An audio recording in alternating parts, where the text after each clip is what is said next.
Director of Mercubuana-Yogyakarta University, Dr. Agus Slamet STP MP, the first Vice Rector of Mercubuana-Yogyakarta University, Insinyur Wafid Dinarto MSI, the second Vice Rector of Mercubuana-Yogyakarta University, Mrs. Tutut Dewi Astuti SE.MSI AK.CA.CTA, the Vice Rector, Academic Field of Informatika dan Bisnis Indonesia University, Insinyur Anang Bambang Pujianto MM, the Dean of the Faculty of Psychology, Mercubuana-Yogyakarta University, Mrs. Reni Yuniasanti MPSI, PhD Psikolog, the Dean of the Faculty of Psychology, Informatika dan Bisnis Indonesia University,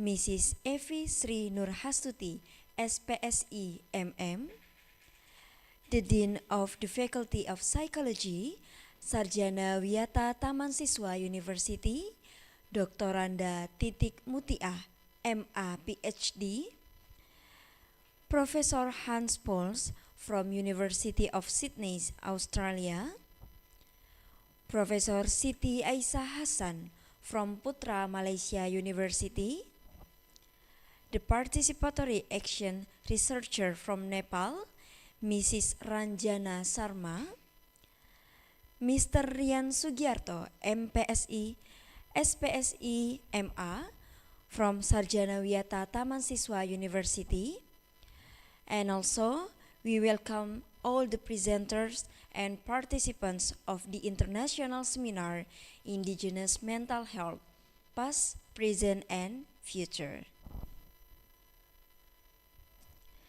Excellencies, participants, ladies and gentlemen, for a brief moment, we would like to invite you to sing the Indonesian anthem, Indonesia Raya.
Next is a traditional dance performance, kembang goyang.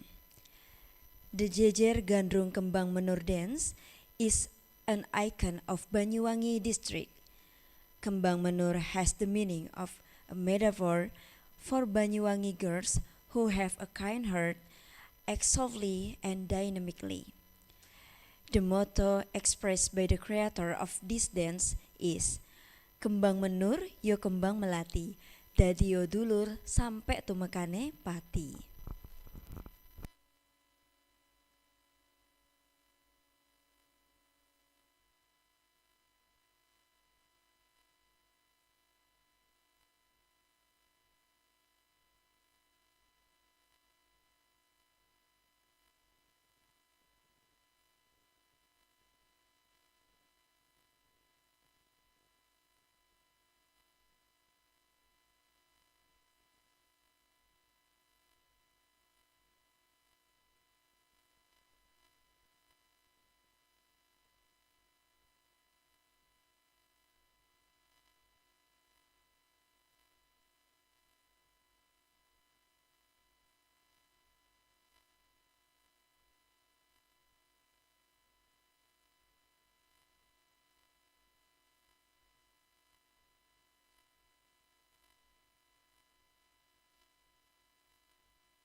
It was a very beautiful performance. Thank you for your attention. Excellencies, participants, ladies and gentlemen, before we begin, allow me to read the main agendas of the event. We will begin with the opening speech, followed by the core of the seminar, which is divided into 5 sessions, continued by Q&A sessions and break time.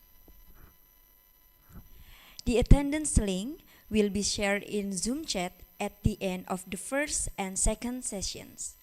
So, please follow the seminar until the end to get a certificate. Let us now begin the first agenda of the event today. Excellencies, participants, ladies and gentlemen, we are now going to listen to the welcoming speech delivered by the Rector of Mercubuana University, Dr. Agus Slamet STP MP. Ladies and gentlemen, please welcome Mr. Agus.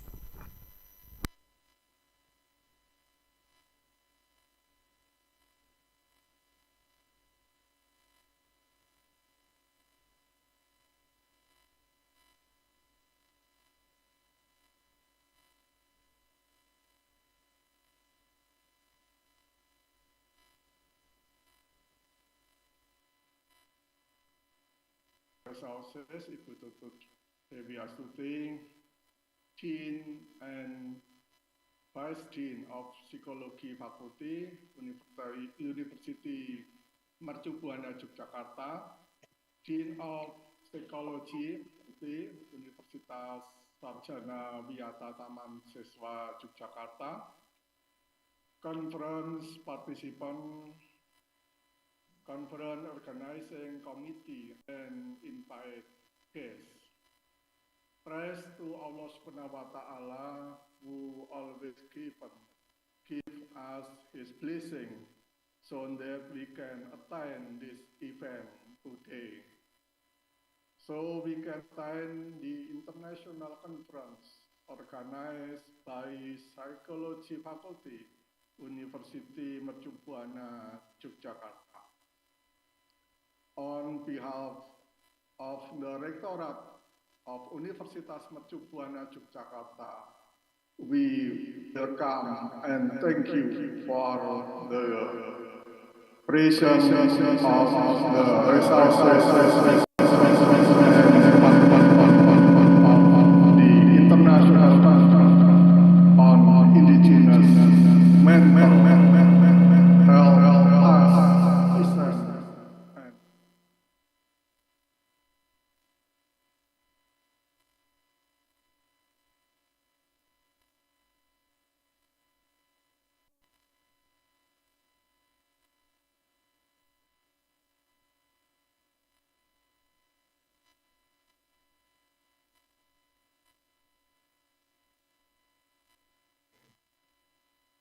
Cultural value and local custom in human life became the contact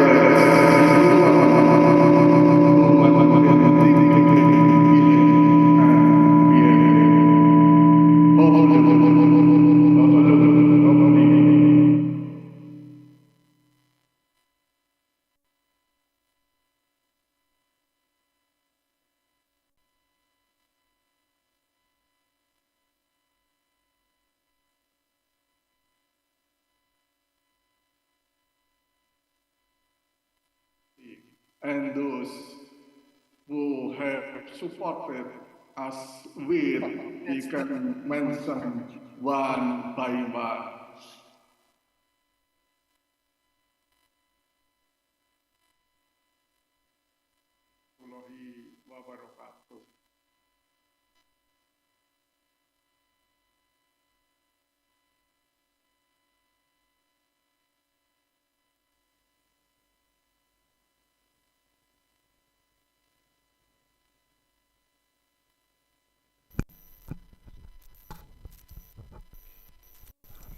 Thank you, Mr. Agus, for the speech. Now, we are going to listen to welcoming speech by the Dean of the Faculty of Psychology, Mercubuana-Yogyakarta University, Mrs. Reni Yuniasanti, MPSI PhD Psikolog. Ladies and gentlemen, please welcome Mrs. Reni.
Mrs. Reni.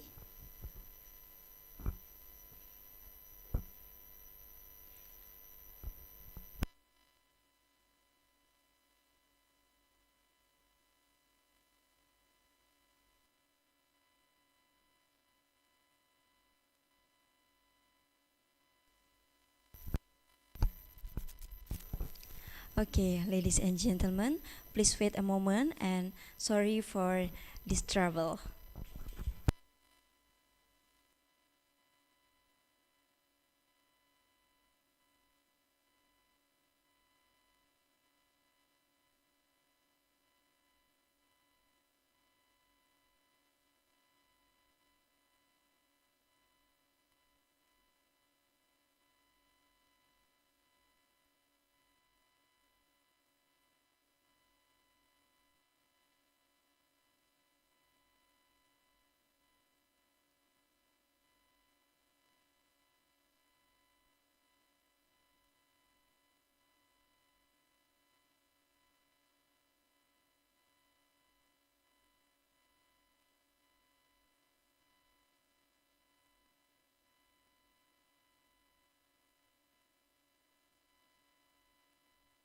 Okay, now we are going to listen to welcoming speech given by the Dean of the Faculty of Psychology, Mercu Buana Yogyakarta University, Mrs. Reni Yuniasanti, MPSI, PhD Psikolog.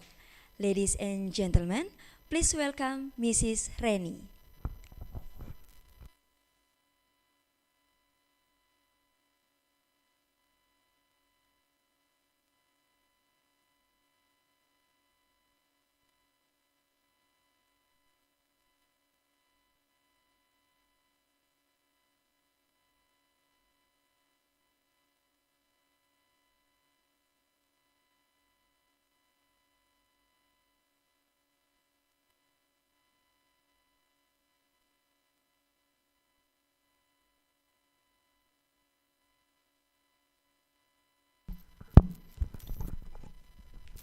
Mrs. Reni, I'm sorry.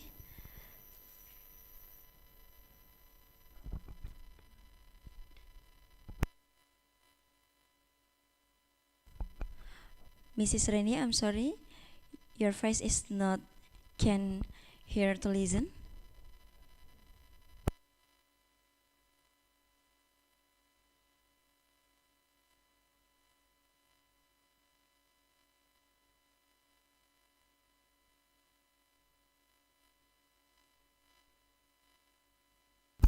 Yes, miss.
Thank you, Mrs. Reni, for the speech.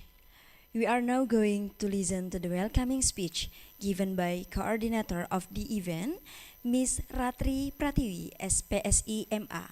Ladies and gentlemen, please welcome Ms. Ratri.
Thank you, Ms. Ratri, for the speech. Ladies and gentlemen, now we have come to our main agenda today, which is to hear from our first speaker. The seminar will be moderated by Mr. Erwin Fazrin, MPSI Psikolog. Before beginning, allow me to read the short CV of the moderator. Mr. Erwin is an adult clinical psychologist. Since 2021 until now, he is a workplace psychologist at TDCX Thailand. He graduated from Bachelor of Psychology at Pendidikan Indonesia University and Master of Clinical Psychology at Pajajaran University. He has many skills, including develop treatment planner, counseling for individual or group, conducting psychotherapy, speaker at several seminars about mental health and psychology. He is active in various fields such as licensed clinical psychologist with 6 years of experience in counseling and psychotherapy treatment for individuals and groups, member of Himpunan Psikologi Indonesia, and member of Thailand Counseling Psychology. Ladies and gentlemen, let's welcome the moderator, Mr. Erwin.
specific patterns of mental disorder and mental distress. Therefore, mental health, well-being, mental disorder, distress, mental illness, we always have to look at in context. Even if it's only to think about what kind of solutions do we have. Because people in the West really like individualized psychotherapy, but many peoples in Asia have a form of collective and collectivist social organization in which this might not exactly work. And this really challenges our creativity, the creativity of mental health professionals in Indonesia. There is so much with them, there are so many proposals and ideas what to do about mental distress. And they can pick and choose and think and develop what would be the best approach for Indonesia. Now, I suspect that the best approach in Aceh would differ somewhat from the best approach in Maluku or Sumba.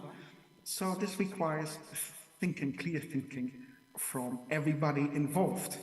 So indigenous mental health is an exploration of mental health from a holistic perspective. To make it even more interesting, mental health is not an objective quality. It's not that you need a good microscope or a very good electron microscope to see it and define it. Values impinge on it, culture impinges on it, so many factors. And yes, there are elements that are strictly medical and that can maybe be observed with blood tests, who knows?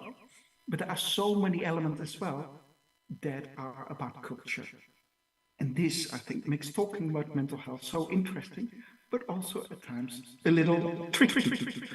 I will start with the asylums in colonial times. In 1881, the Boger Mental Hospital opened, the first modern mental hospital in the Dutch East Indies. Before that, where were the mentally ill?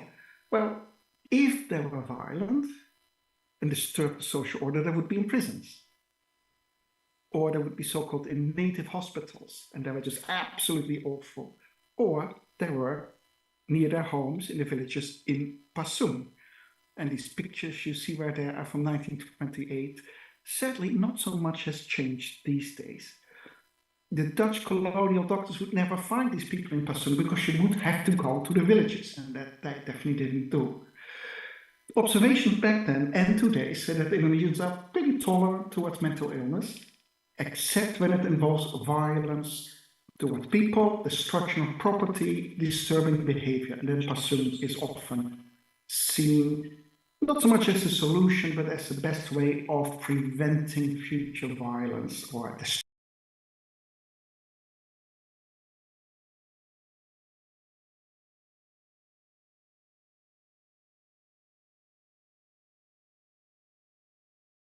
Prisons was a terrible place to be. And then people thought this is the movement for moral treatment. This is not correct. If someone's mind is confused, the mind is troubled, we need to have a kind approach to try to rehabilitate them, to re-educate them back into society.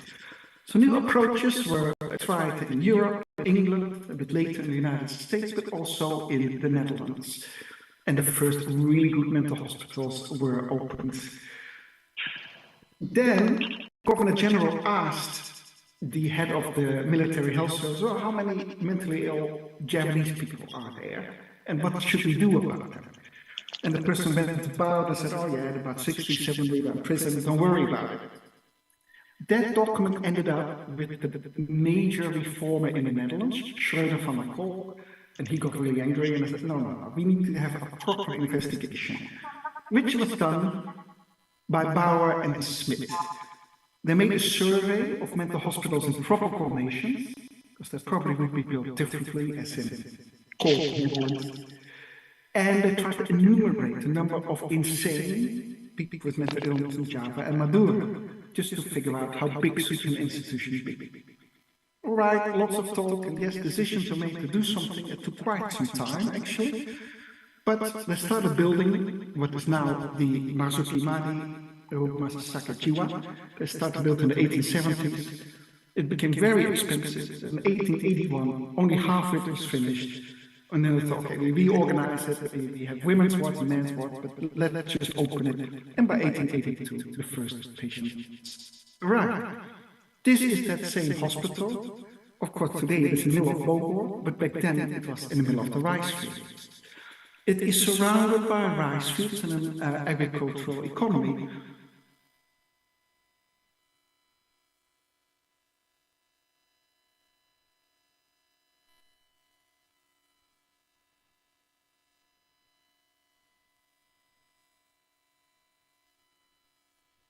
Rehabilitation and for return to one's community, because then you could at least assist in earning your own living.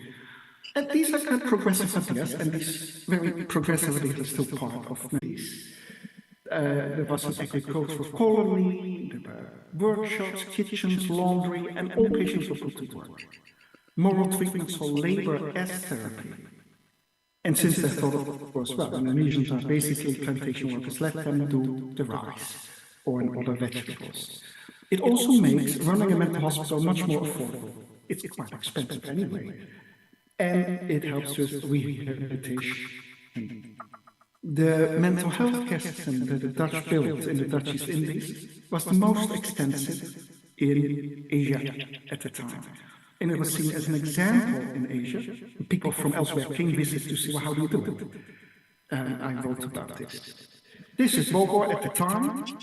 There were also European patients. Their wards looked quite different. Every Sunday there was gamelan music and cultural activities. Maybe this is the first time that cultural elements were incorporated in treatment in the Dutch East Indies. So here is quite some old pictures. These are the rice fields, occupational therapy, the workshop. Interestingly, this hospital in Bogor that opened in 1881 was the very first modern hospital in the Dutch East Indies. So the modernization of healthcare started with the mental hospital. And you see up there a picture of what is today the Ciptomangunkusumo Hospital in Jakarta. That was only opened in 1919 as a modern hospital for general conditions. So Marzuki Mari was 40 years older. That's quite interesting. There was a lot of critique on the mental hospital in Bogor or Buitenzorg. It was too expensive.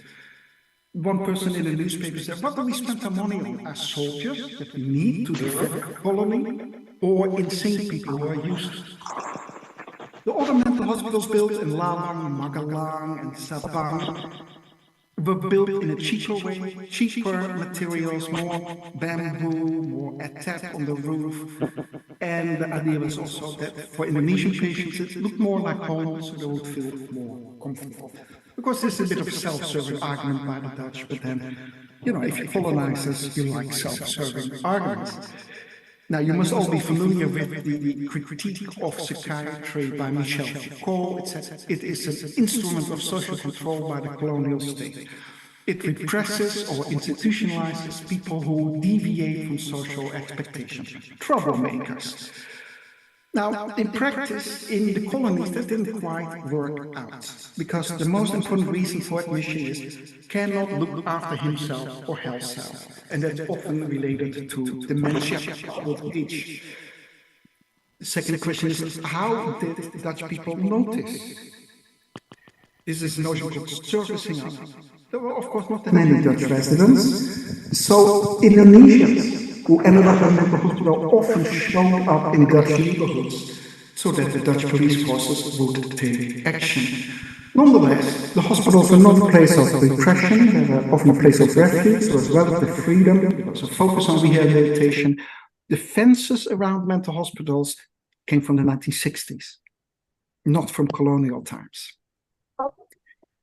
So we have to have a much more nuanced look at what colonial mental health is about. 4 major mental hospitals, Bogor, Lawang, Magelang, Sabang, 12 psychiatric clinics in urban centers, so-called transition houses. The idea was you stay there for 3 months. If you haven't recovered, then you go to one of the big mental hospitals. The largest number of beds per capita in all of Asia. It was very expensive, but the Dutch were proud of this system. This is some pictures of the Lawang mental hospital, Magelang, Sabang, Lenteng Agung, which was for all the patients who could no longer benefit from treatment but still had nowhere to go. As you can see there, they do lots of agricultural work, have simple dinners.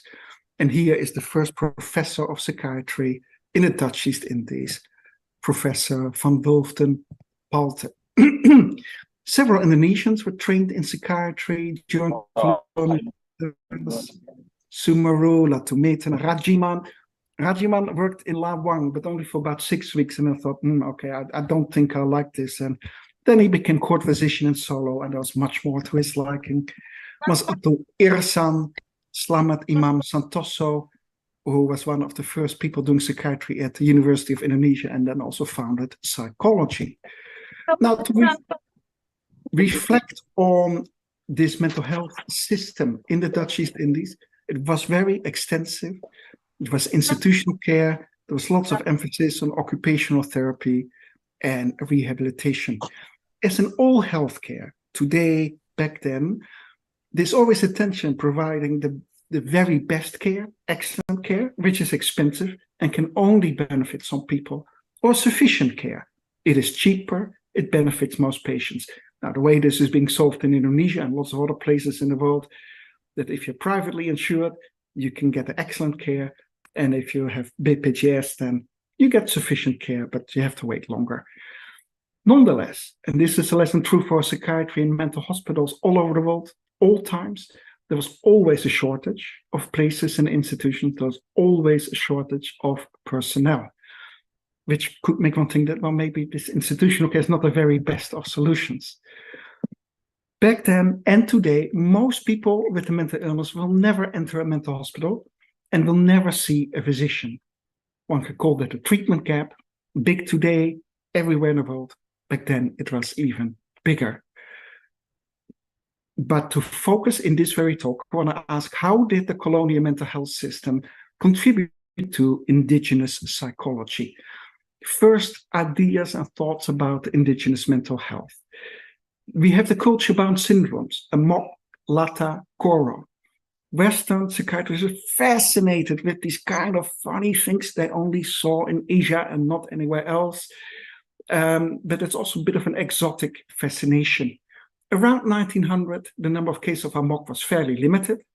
If it happened, it was always in a newspaper, and newspapers always like to sensationalize their content.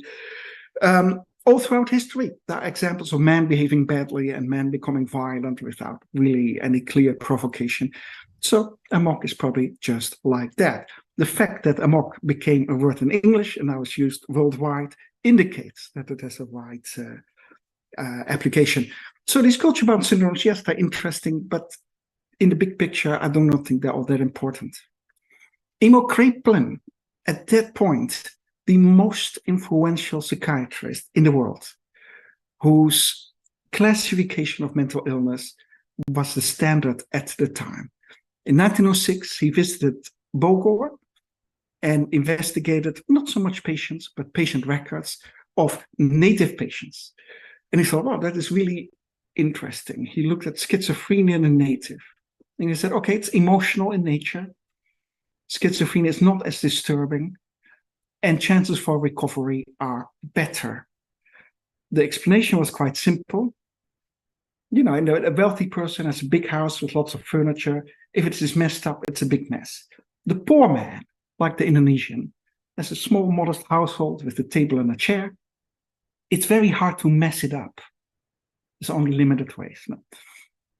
You can already see that this is very silly Western people looking at Indonesians. Two other psychiatrists had theories about what is going on with normal Indonesians, saying, well, we can look at the type of mental illness in Indonesians. It's very emotional. Delusions of persecution don't happen too much.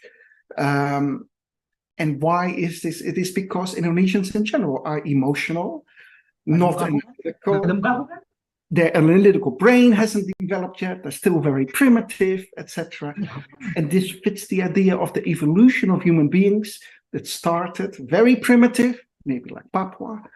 Then Java is somewhere in the middle, and then the West is, of course, the top of development. Again, a very colonial view that today looks a little bit silly and very biased, which makes us, and the lesson is that we should look very carefully at the context where ideas are formulated about indigenous mental health.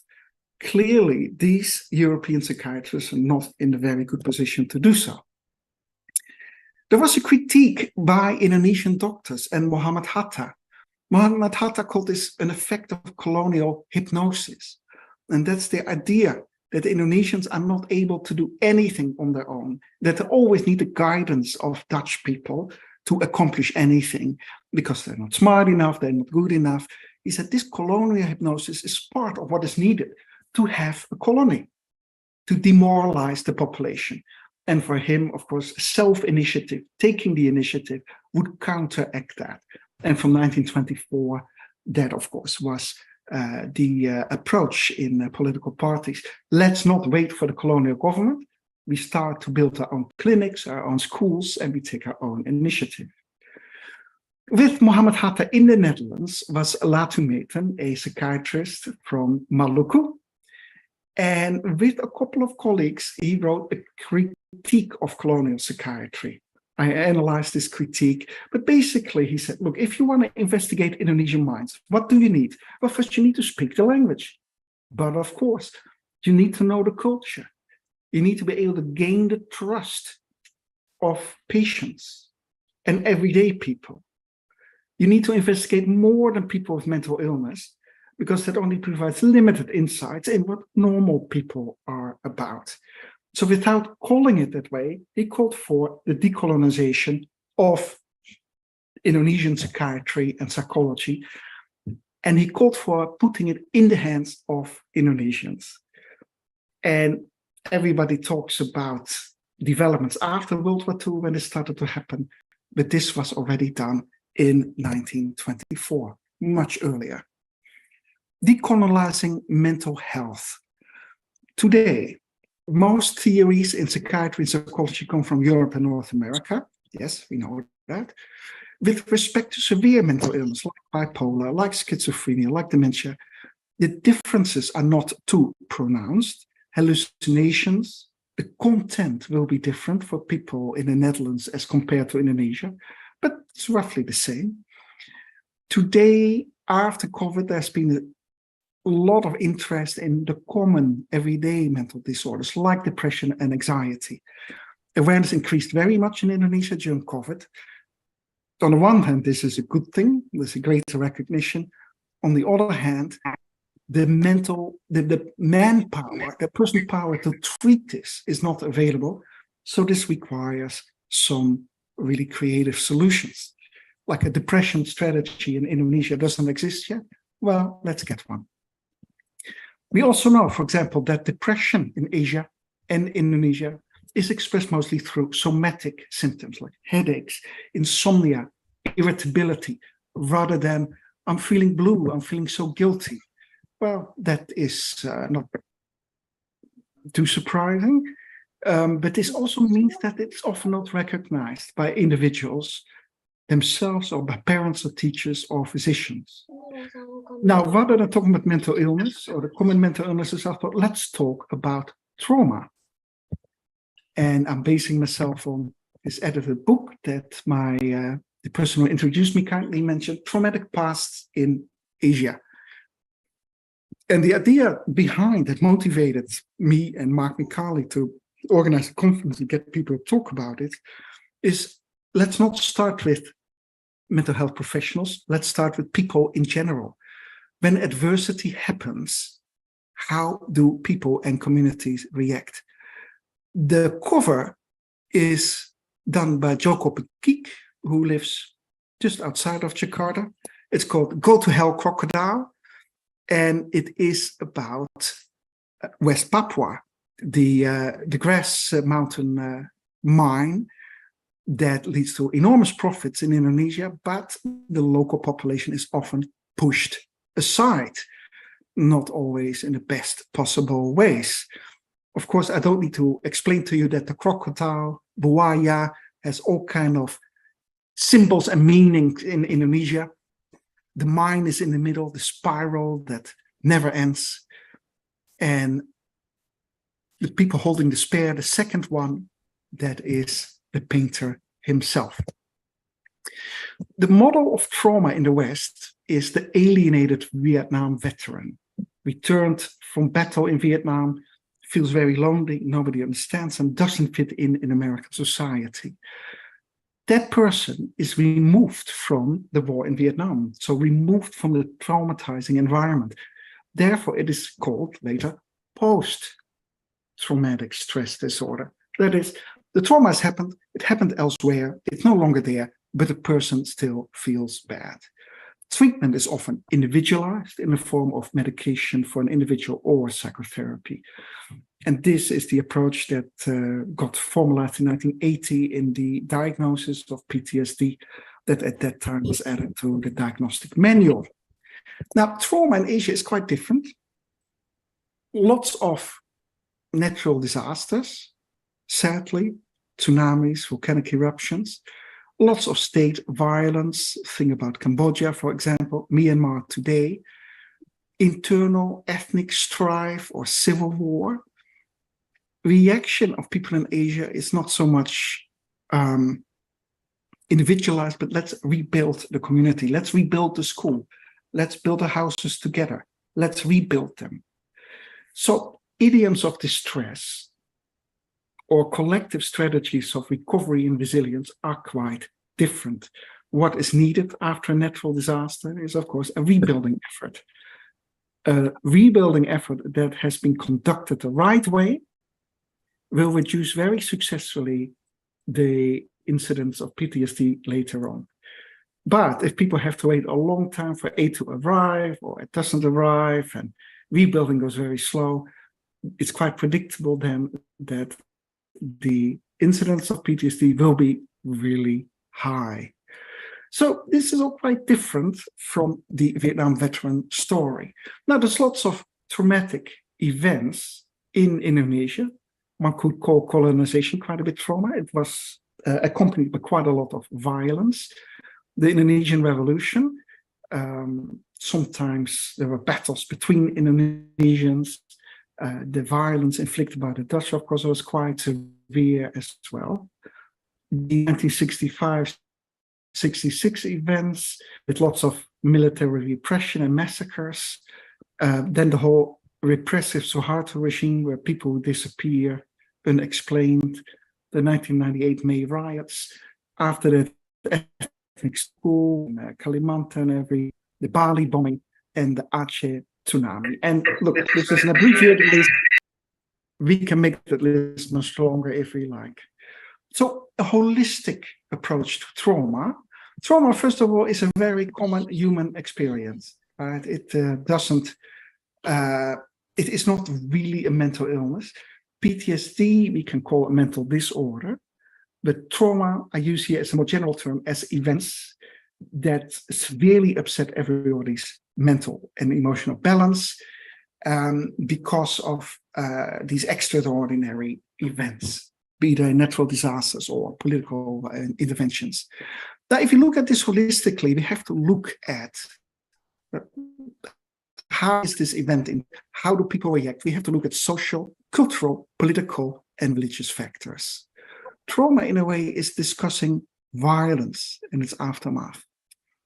And therefore, there are some dangers attached to that because it's inherently political, inherently critical, but also contentious. One person can say, I was really traumatized by this and this event. And other people can say, well, no, you were just in the wrong. They say that history is always written by the victors. So on the Suharto, one couldn't really talk about the trauma of the victims of 1965 because it was considered a necessary intervention and they brought it upon on themselves. What would be the right reaction? Psychotherapy. In South Africa, they had a Truth and Reconciliation Committee. This has been proposed for Indonesia. This didn't eventually happen. What happened in South Africa? So white perpetrators of political violence and torture could testify about what they had done, and then they would not be prosecuted for it, but at least the central was truth-telling. so that at least we all know what happened. Sometimes this requires political activism. Only after 1998 could the problem of 1965 be discussed more or less openly, but it still causes a lot of opposition. The FPI often makes these meetings impossible for whatever reason. So clearly we're looking at something that could be contentious, but this, I would say, should inspire us to look more closely. So we have all these massacres of communist sympathizers or alleged communist sympathizers. Survivors and descendants have been ostracized. They had no access to university training. They couldn't become civil servants. There's lots of denial and cover-ups, but it is, I think, one of the most important scars on Indonesians' recent history. What to do about recovery? Now, I have a couple of examples here. Suara Dialita. This is a choir of women who either themselves or their parents were involved. They were either imprisoned for a very long time, their parents were murdered, these kind of things. Now, in their singing, they are not shouting out like Suharto is evil, or they just sing songs of hope, song of resilience. And they want to pass on that message of hope to the next generation. And they want to tell their stories so that at least it's known what happened. Here in Yogyakarta, there's the Theater Tamara that uses and that thinks about these events in their theater. So we can call this a culturally informed way to rebuild a community, to tell stories, to inform younger people. And looking at this way, we're looking at political, social, cultural, and spiritual factors. I wrote about this with a friend of mine. So this does not require mental health professionals. Sometimes they are needed, of course, we cannot exclude that, but it's not always necessary. People are ingenious. Indonesians are ingenious, and they find ways to work on this all together. Now, there are lots of reactions within Indonesia, and I will focus on Nani Nurrahman Sutoyo, who is also a pioneer in indigenous psychology. And I can recommend her writings on it very much. Her father was one of the generals that was murdered on the 30th of September. She wrote about this, about her father, herself, and the tragedy of 1965, and has been a force for reconciliation.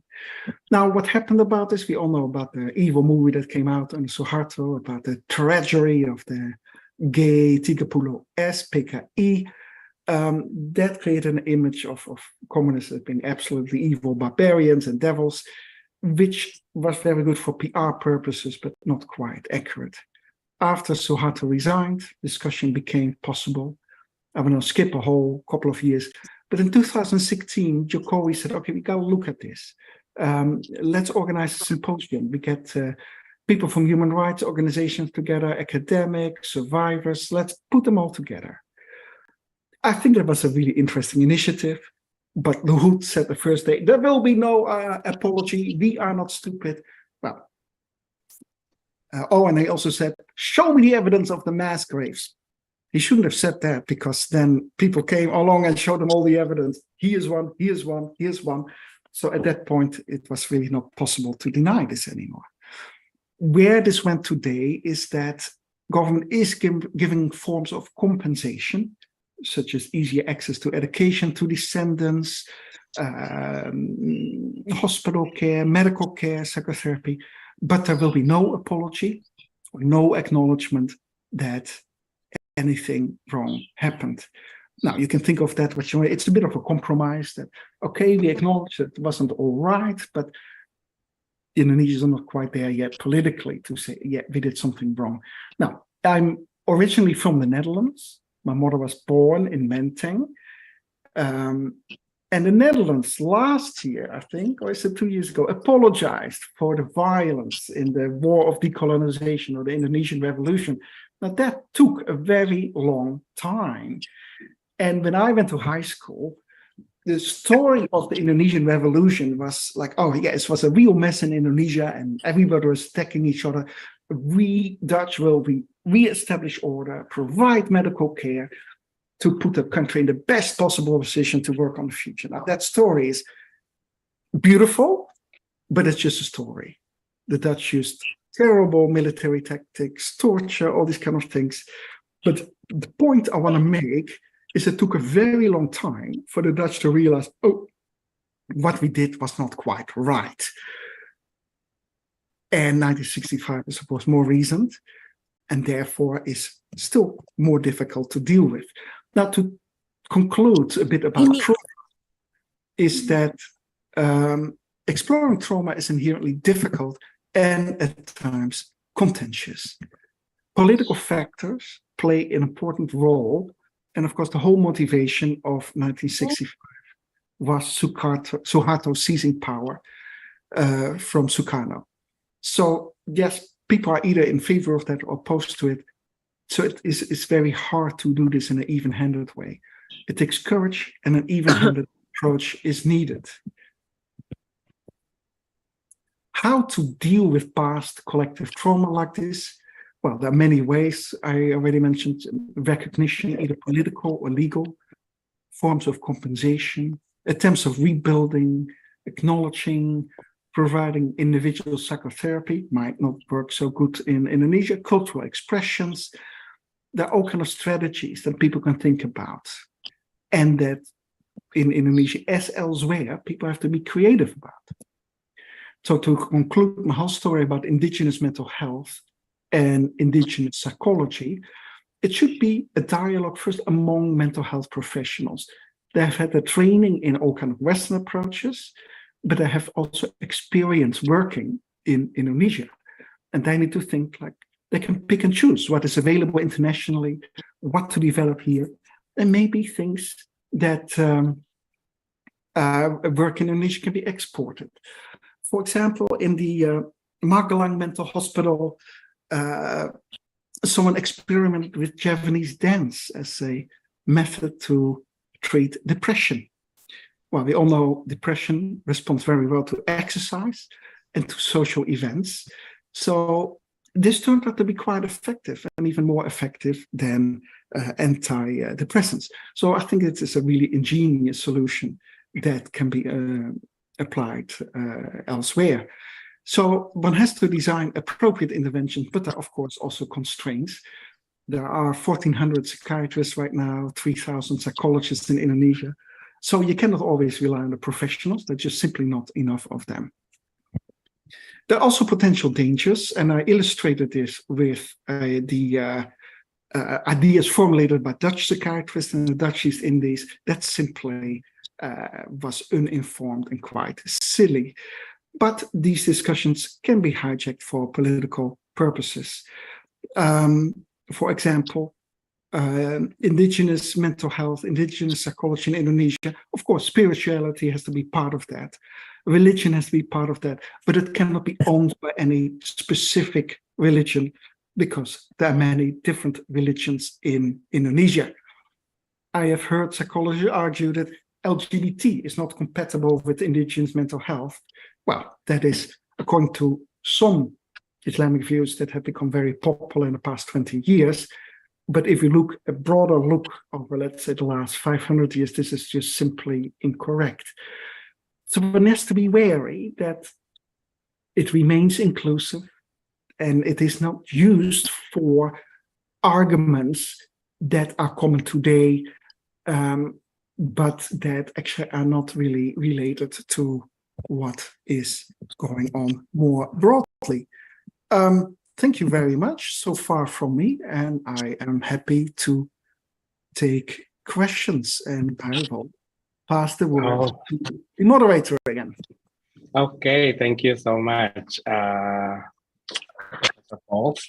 That was very, very comprehensive and very enlightening for me, especially personally, because since bachelor degree, since I start studying psychology, we always learn about Wilhelm Wundt and whoever the first the first lab psychology and everything in the world. But then I just found out that, oh, we have that in Indonesia too. Yes. Thank you so much for enlightening me. So, okay, while Mr. Paul's taking a breather, now probably we can gather some questions untuk beberapa teman-teman yang peserta mau bertanya, baik dalam bahasa Indonesia mau bahasa Inggris boleh diketik atau mungkin mau bertanya langsung juga boleh. We still have time. While we're waiting, I think there are some questions about. Also, I want to ask, what is the question? Okay, so from what I gathered, if I may, to conclude some of the presentation from your presentation from the topic. So basically, indigenous mental health is just a holistic experience, not just psychology, but it's always social, culture, and political religion. Yes. And is that why you interested in Indonesia? Because there are so many ethnicities and every single ethnic is very different. Oh, that's a very interesting question. Let me answer your question and the first question that came in the chat, like what can we do to work through trauma? What is the best way to let go of the trauma? Now, to answer both questions is that, of course, to have a one-size-fits-all approach is destined to fail. What works in Aceh doesn't work on Sumba, doesn't work on Maluku, and doesn't work in West Papua. So, again, it requires ingenuity and creativity. The best role as an outsider is to encourage the local initiative that is going on. There is sometimes that after a natural disaster, international psychologists come in and say, oh yeah, they're doing some kind of stuff locally, let's put it aside and we do our preferred method. Now that is well meant, but doesn't quite do. Secondly, if there, for example, is a natural disaster, it is wrong to bypass physical needs to just look at mental needs. So people need shelter, people need food, people need to have an experience that what is happening is seen and that local or national government is doing everything it can to alleviate the situation. Right? Initially, we thought it's the original trauma that causes PTSD later on. There are now more nuanced views that the initial trauma, of course, is very important, but what happened before and what happened after also very, very important.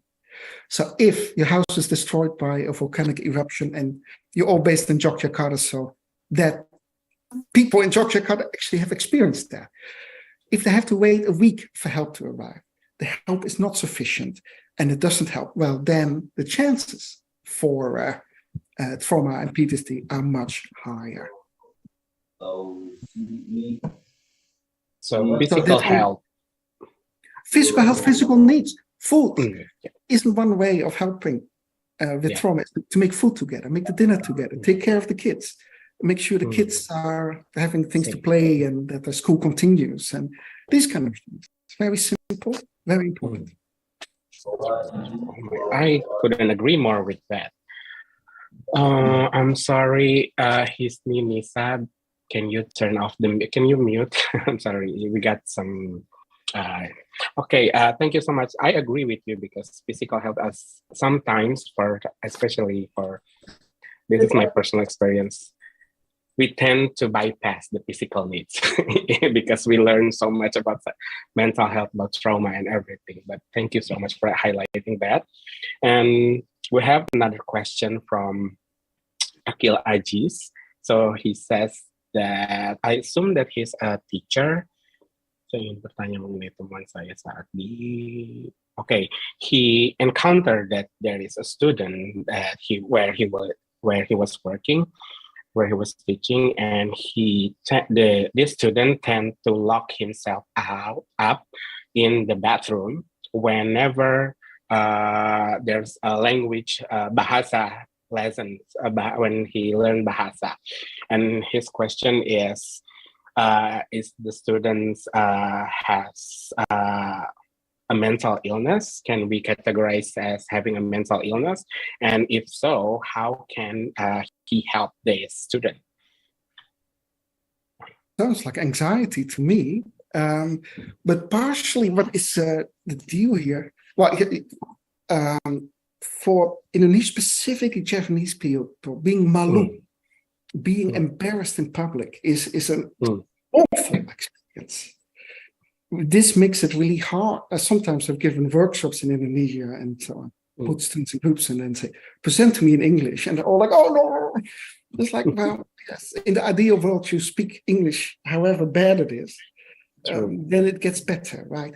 So it could be that embarrassment. Now, that's not a mental illness, but it can be quite acute and quite difficult. I think the best way is, wait till the person comes out of the bathroom and the bahasa is over and have a chat like what's up? Can I assist?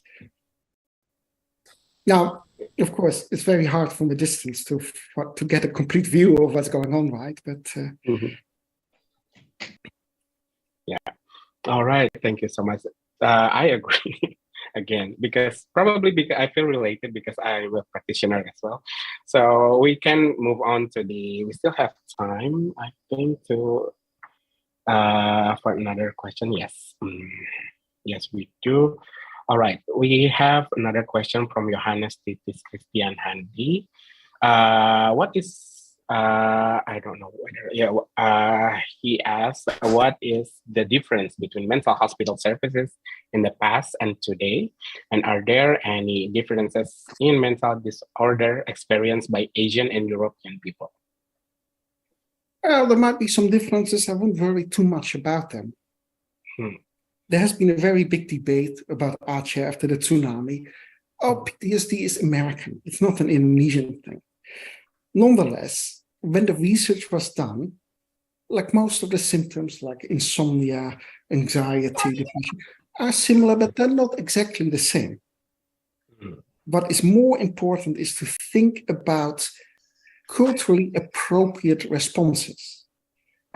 And what people have done at the time is, well, first of all, let people tell their story. Sometimes in a group, the advantage is, of course, that in Aceh, all the villages people in one village knew exactly what happened. Right? They all had experience saying sometimes the violence from the civil war or the effects of the tsunami. So it's not a secret, but to engage in the storytelling. And Aceh has, of course, a very strong Muslim tradition, and that became part of it as well. I think that is very appropriate for the region. So yes, mental illness, yes, it's of course somewhat different everywhere. Not too surprising, specifically if we think at these things like anorexia nervosa comes very much in Western culture and the emphasis on young women being slim. It's also very contagious. But when it shows up in Asia, it's still a different thing. Okay, so the difference probably between the symptoms, right? Not just between Asia and European, but between each individual as well. It's going to be different. Yeah. Thank you so much. Okay, I think I see some question, and this is very interesting. From Charles Theophilus Cordias, he asked, like, you have said that a lot of Indonesian people have experienced a lot of trauma and mental problems. Can you give solution on what Indonesian people can do to improve their mental health? Well, I think COVID-19 has taught us many important lessons. Not just Indonesia, also Australia, elsewhere in the world. Lockdowns have been terrible for the mental health, especially for young people, let's say between 14 and 34. Why? Young people need to hang out. Young people need to socialize. The peer group is extremely important. For me, I was happy to sit at home with my wife. Great. Don't need to have to go to the classroom. Fine. Young people have come out of COVID with a lot of depression and anxiety. What we have learned from COVID is that we need a sense of community. Kids develop within a community of fellow kids, all the parents caring. What is happening a lot these days because of social media, for example, smartphones, is we tend to isolate ourselves. We have in Australia, in high schools, that students are not talking to each other, but they're on their phone. Now, Yes. this is really bad. So in general, what worldwide we need to look at how to rebuild community. Now, how you do that in Sydney as compared to Jogja, as compared to Amsterdam, is very different. But the thing in common is indeed finding and rebuilding a sense of community, because social isolation is bad for everybody. People who feel socially isolated get sick more often. They suffer more distress. One thing that's tried in Australia is to have elementary school classes visit houses for the elderly. Elderly people tend to be quite isolated because they have no role in society anymore. Ideally, this is a bit different in Asia because all the people think their opinions are very important. Such an initiative is great. I think wasn't it at Paco Alaman that is it every other week or every month they have like a big event, lots of dancing and this and that, and Indonesian schools organize for Independence Days, all these big parades, and those things I think are terrific. Now, there might be lots of students here who had to do this in high school and hated it, but yeah. I used to be that one, but now I missed it. Right. I used to be that one kid. So yes, maybe I should translate it your explanation somehow. Untuk jawabannya itu adalah dengan rebuild community. Dengan COVID kemarin itu lumayan banyak membuka self-awareness to every individual about mental health. So I think we off to a good start about improving our mental health problem. Okay, let's move to another question. I think I saw someone who wants to ask you directly. Is there someone who wants to ask Mr. Paul directly? There are some hands up. Yes, you can. I saw some hands up. All right, Kurnia. All right, you may. Okay. Hello, Kurnia. Kurnia UST. Kurnia is still muted. Yeah, you're still masih di mute, Kurnia.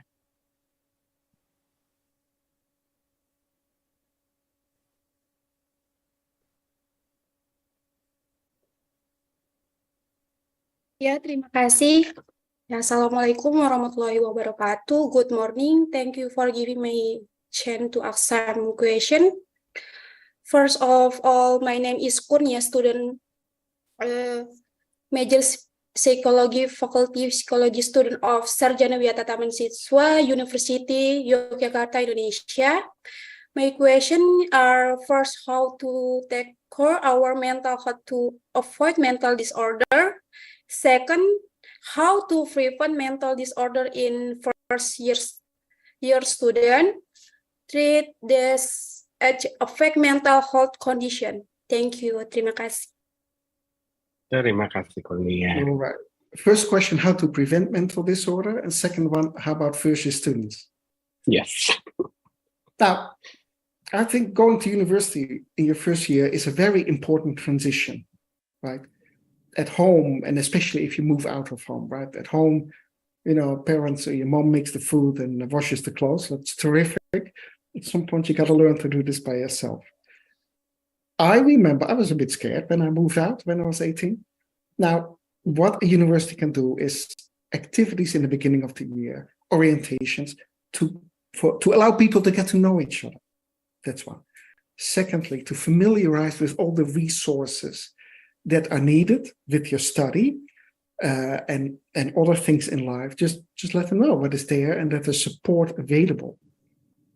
Now, what I think is very important is that in the first couple of weeks, everybody's very excited and everything is new. Now, support is very much needed in week 10 when the exams are coming close and we have to study very hard, and then students can start to stress out. In our university, what happens is students work in the library 24 hours a day. They drink a lot of Coca-Cola, they eat pizzas, so sleeping pattern interrupted, bad food. And I tell them, you're setting yourself up for failure here, right? some students are able to manage, but some will just at some point just fall apart. Now, if the message is to students like that, okay, this wasn't very smart, but all right, we'll figure out a way of dealing with this. Maybe, sleep a bit, and we can postpone exams, or you have another chance at exams. Those things are all very important. But to repeat something I said before is building a community. Right? People leave home. That basically means that home community is no longer available to them in the same way. If they're already able to make friends right at the beginning of university, that will sustain them and it help them. Because what do you do if you're stressed out? You go talk to a friend. Socially isolated people don't have that. And that is why they will have the first ones who get the problems. Does that answer your question? Cukup menjawab nggak, Kurnia? Baik, thank you. All right. So basically, for the first year student, basically take a good use of the orientation phase, make a community and everything. All right. Thank you all. Okay, let's move on to Adelia Permata. Adelia Permata. Halo, Adelia. Boleh di-unmute. Give me a chance, Mr. Hanspo and Mr. Erwin. I'm Adelia Permata Putri from 17 Agustus University, Surabaya. It's very interesting to talk about mental health. And by data, I average about 3.7% or 9 million people suffer from depression, and out of population of 250 million people have a mental illness or trauma, depression, and anxiety. And currently in Indonesia, there is a trend of teenage suicide. They want to end his life or her life in social media. Among them is all my friends. Now, according to you, who should we position ourselves if our friend tell us, I want to decide to end my life. I want to decide to end my life. Because in my city, in Palembang, it's very little knowledge about mental health. Sometimes we don't know what should we do in the first time. We don't know what should we do and where we must go if there are friends want to end his life. So sir, can you give me like a suggestion how we put ourselves to be friend if we have like I want to decide to end my life like that? Thank you. Well, that's not an easy question, right? One problem is stigma. Lots of people who think about I want to end it all feel they cannot tell anyone. They're too embarrassed and they're afraid that the reaction of the people around them will be very negative. What's wrong with you? Or the parents say, we have loved you all our life. You're not grateful to it. Like, it is shocking. If someone tells you about plant fissure, it's really shocking. It's really difficult, but it's very important to react in the right way. Now, groups like Into the Light Indonesia have done an awful lot of work training people in the basic reactions. If you hear these kind of things, if you hear about people wanting to enter life, being non-judgmental, being open, ask what's up, what is bothering you, this is not easy. It's quite demanding. It's very important to have a lot of people with that type of basic training. Again, you mentioned, yes, Indonesia has now close to 280 million people. The number of professionals is very small. It is therefore important to get groups like Into the Light, Kpsi, the Indonesian schizophrenia care community, bipolar care in Indonesia, to get them involved.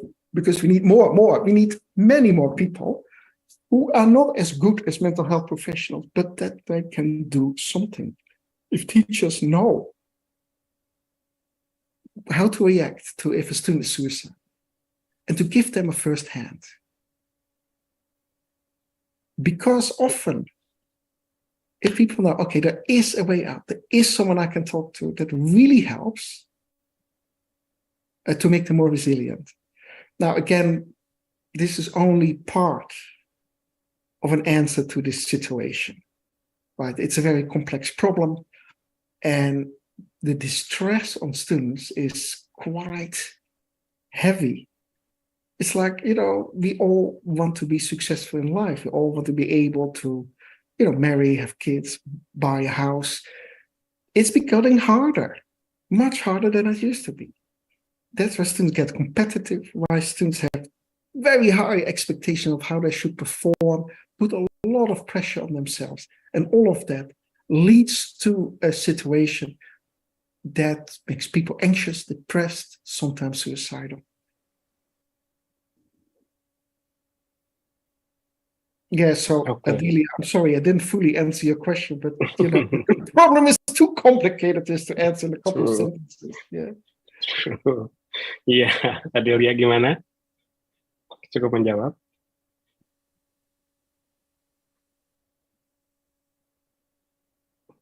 Halo, Adelia. Oh, Adelia is mute again. Oke, masih di mute, Adelia. Maybe that happened automatically, right? Okay. Cannot hear you. Okay then. Adelia, I hope mudah-mudahan itu menjawab ya. Mudah-mudahan itu cukup menjawab, walaupun memang pertanyaan cukup kompleks, tidak hanya membutuhkan tidak hanya membutuhkan pendekatan dari Indigenous mental health saja, tapi secara holistik. Terima kasih Adelia. Oke, satu lagi penanya. We have one more questions from, I think if I'm not mistaken, it was Eka Disti or something.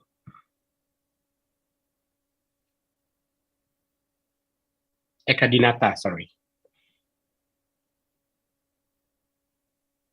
Wait, let me see Eka Dinata's question.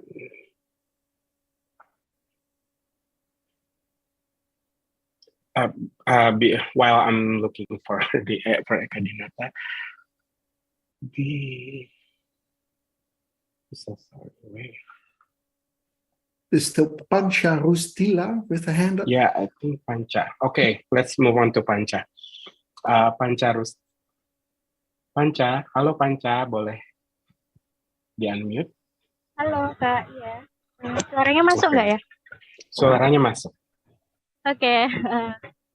Hati-hati di jalan I itu. cannot use this background because I'm on work today. But actually, I just asked the hospital in the service have a culture to impact to the service mental health in the hospital. Actually, in the first presentation, Mr. Paul have a pasung like this, and I want to know how the culture can impact with the service of the hospitalists. Maksudnya gimana? Well, maybe itu service dalam penanganan mental health itu apakah ada keterkaitan dengan kebudayaan seperti itu? Actually Indonesian culture. Oke. Ada lagi? Sudah, itu saja. Okay. All right, thank you, Pancha. So what she asking about is there any correlation between pasung and cultural in Indonesia? like the mental hospital in Bogor, right, where all patients would participate in gamelan playing. Now, I suspect this might work for older patients, but if you ask teenagers, let's make batik together, or let's do wayang, teenagers might say, "Oh, that's so old-fashioned that I don't want to do that," right? So, I think it is great if in psychiatric wards, in hospitals, or other places, there's a possibility to do artistic things, to paint, to draw. And for some people, that will contain very strong cultural elements. For other people, less. Anything that is a group activity, like dancing. There's a lot of Javanese or Balinese or whatever dancing. Gosh, I would think in Bali, participation in all kind of these holiday activities, like braiding the embellishments, or all these kind of collective things could have a role and could also be done within a hospital or within a clinic. But one shouldn't be forced to do that. Like, if a first-year student is forced to play with wire puppets, that person might be just like, "Wah, I don't want to do that." Yeah, they might like to listen to Taylor Swift, I assume. Exactly. It's not quite pop. Yeah, true. But thank you. Yeah, so the integration, how to integrate between cultural and hospital service can also help mental health problem in Indonesia. Ya, jadi intervensinya itu bisa diintegrasikan antara rumah sakit jiwa dengan dengan kebudayaan yang ada di sekitarnya, dengan membatik, terus kemudian dengan melakukan wayang dan lain sebagainya. Gitu. Okay, I think that would be all the question. I still have so many questions, but I don't think that we have the time. I still have my own personal question that I didn't get a chance to ask, but it's okay. Thank you so much, Mr. Sorry, I keep saying Mr. Thank you so much, Professor Pauls, for your enlightenment. I feel so enlightened. I'm sure all the participants, the audience as well. I think that will be all. Before we move on to the next agenda, I think I will sum up some lessons that I can sum up, probably summarize. I can, if I may, I will speak in Bahasa. Is it okay? Okay. Jadi Indigenous mental health itu merupakan salah satu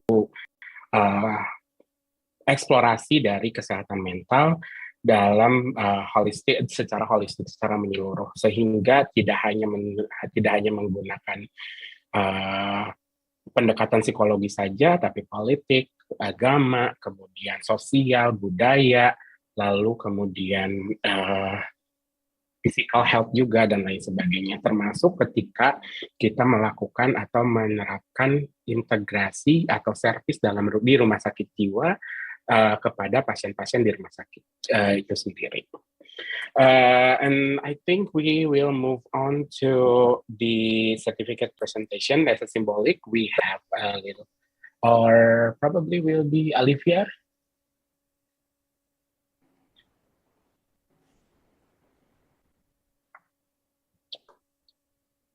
Yeah, I think, yeah, okay. We'll move on to the next agenda, which is the certificates presentation. Thank you so much, Mr. Hans Paul, and I'm very, very honored to speak to you and to listen to you. Thank you so much. Terima kasih banyak. Sama-sama.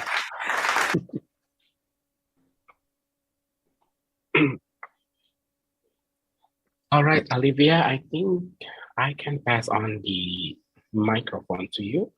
Hello. Is it Olivia or MC?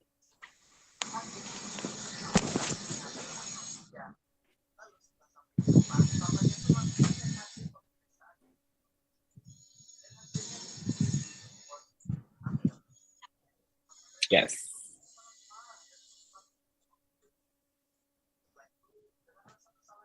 All right.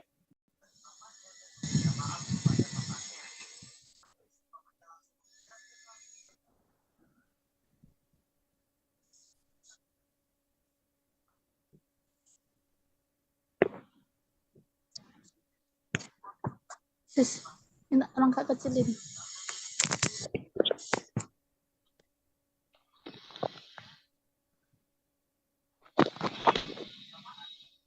Duh, apa iki? Mulai. Karena yang dicek gitu.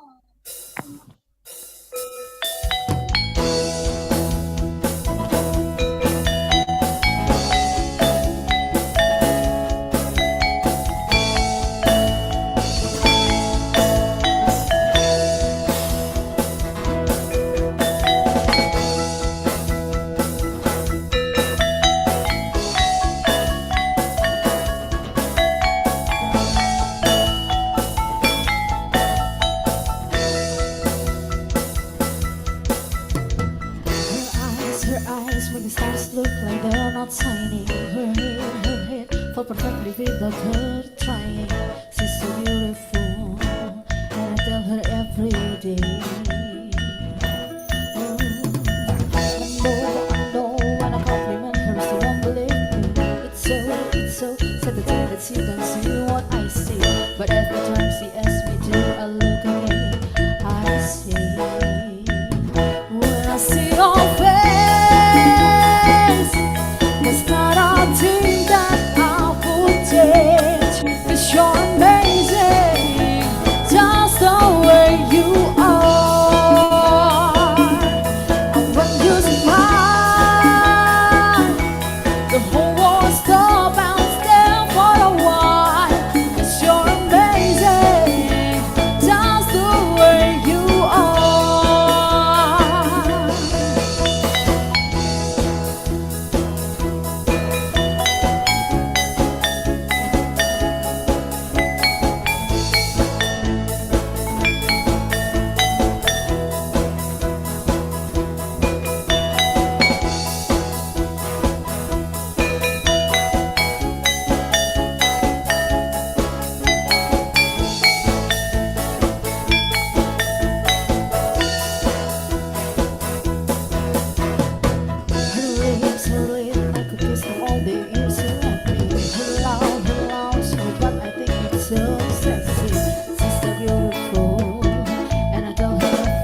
Okay, thank you, Miss Alivia.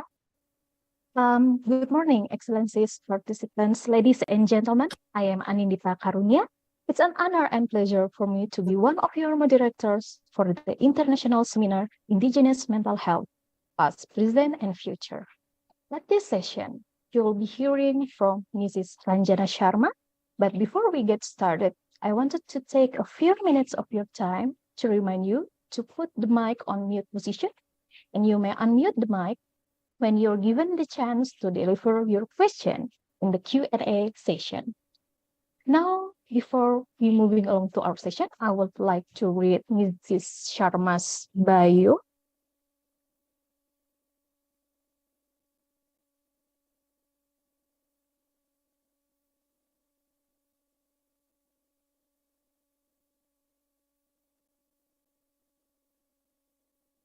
Hello. Hello. Yes. Good morning, everybody. Yes. Good morning, Mrs. Sharma. How's the weather in Nepal? It's getting chilly day by day and cold. Chilly. It's autumn there, right? No, it's winter now. Oh, winter. Oh my Yes. God. Oh my God. That's Yes. why you're wearing such a warm and comfy Yes. hoodie. Yes. That's the reason. Yeah, in Bandung we actually have 2 seasons only in Indonesia, and here it's rainy season, so it's getting chilly too. So that's why my voice is kind of shaky.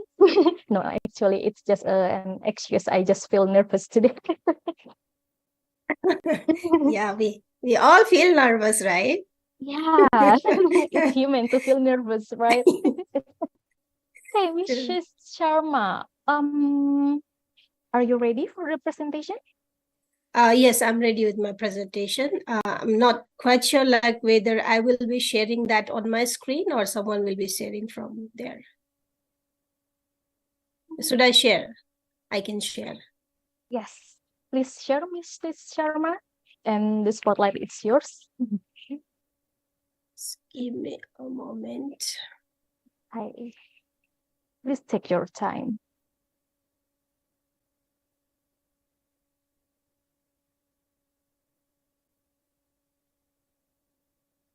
Can you see my screen? Yes, all clear, Mrs. Okay. Okay, so good morning and thank you everybody for this opportunity. My name is Miss Ranjana Sharma and I'm working as a participatory action researcher for a program called Clarissa Nepal. Clarissa is a global consortium partner program that has been led by FCDO, funded by FCDO and led by Institute of Development Studies, UK. And at present, this program is being implemented in Bangladesh, Nepal, and it was earlier in Myanmar also, but due to their political changes, we have to shut down the program in Myanmar. And in Nepal, it is focused in the adult entertainment sector. Adult entertainment sector, we consider the Dori is a traditional or folk culture places where people sing and entertain each other, dance bar and snacks houses, and then also massage and spa and guest houses. So in Nepal, we focus these areas, and in Bangladesh, we are focused in the leather industry. So for Nepal, I'm only going to talk specifically about the Nepal children working in this sector and their mental health issues and how they are tackling those issues within our country. So I'll be talking about the Nepal part itself. So in Clarissa, what we did is In Clarissa, what we did is a participatory action research process with the children working in this sector. And why we wanted to do a participatory action research with the working children was we wanted to produce both knowledge and action built on their lived experience of the participant, rather than we as an adult assuming or asking them a question like what happened after this, what was this, and how it happened. We wanted them to come up with what is important for them, what is really valuable for them to share to the world, or to share to the policy makers or to the decision makers for them. So we had a participatory action research, and this participatory action research also allowed them to come to closer to the issue, to identify and make sense of the system dynamics, because we are not only looking at the lives of one children or one person in this whole process, but we wanted to understand like how the whole system from government to parents to school level is all impacting the changes or the issues in their life, and what is the intervention and the change that they can bring. And we also build the knowledge, they can also build the knowledge and the relationship action and ownership over changes, so they can also build their own ownership with the whole process. And we can, through this participatory action process, we also wanted to uncover the hidden pattern and highlights that the critical issues that diverge from dominant narration, because mostly we have one kind of narration, like children come because of only of the economical issue or not being loved, but what is the whole system and what is the underlying pattern, or what is the myth within those whole system that can be understood by the participatory action research. That's why we implemented the PAR process with these children. And these are the pictures of the sector where we have worked. As I have told, it's a dance bar, it's a dohri area, it's also the party palace. Party palace is a banquet hall where the children go for a seasonal kind of work, but it's very hectic, like 14 to 18 hours for them to work. And we also looked at the snacks houses and spa massage, where behind the hidden curtains we don't know like what happens with the girls, especially the girls, because gender is a very big issue, gender discrimination and the gender is a very big issue in all this sector. But then we also did not forget to add on the neighborhood children. Neighborhood children we consider as the children within these adult entertainment sector, where children are selling the balloons or selling waters or vegetables and street vendors, or they are working in transport sector. So we wanted to understand the whole system dynamics and how the neighborhood children move to the adult entertainment sector, or how the adult entertainment sector moves to the neighborhood dynamics, and how these are contributing to each other and complementing or supporting each other to make the children more and more worse and worse in the adult entertainment sector. So that's what we had done in Clarissa. And to make how we started the whole process, we started with the 400 life stories of the children that we collected from the neighborhood and adult entertainment sector, and just wanted to give you a glimpse of how many gender like male and female were there. So 20 were from the adult entertainment sector, and from 136 were from neighborhood, and female were 180 from the adult entertainment, but from neighborhood it was 64. As I was talking, it is more of a gender differences, like in AES sector itself, it's like 180 females. So you can see more females are working in this sector, but from neighborhood, more are the males. So more male children are working in the like street connected activities or the transportation sector, where AES, where people get entertained, female are mostly vulnerable and they are more attractive to the customers and the people who go there. So more females are working there. And age criteria, we took the life stories from minimum to 8 up to the 25 years of age. And as I have already mentioned, what are the AES sector considered? So Khazaghar, guest houses, massage spa, dohri, dance bar, domestic child labor, transportation, construction, and street vendor. And location, we focused it within a Kathmandu Valley, because it was also COVID time and it was not possible for us to go outside of the valley to conduct the life stories. So we focused inside the Kathmandu Valley, and we focused in the transport hubs, newly established commercial hubs, and the tourist hub like a Tamil area. I'm sure some of you must have been to Kathmandu and know like Tamil is a very famous tourist hub in Kathmandu.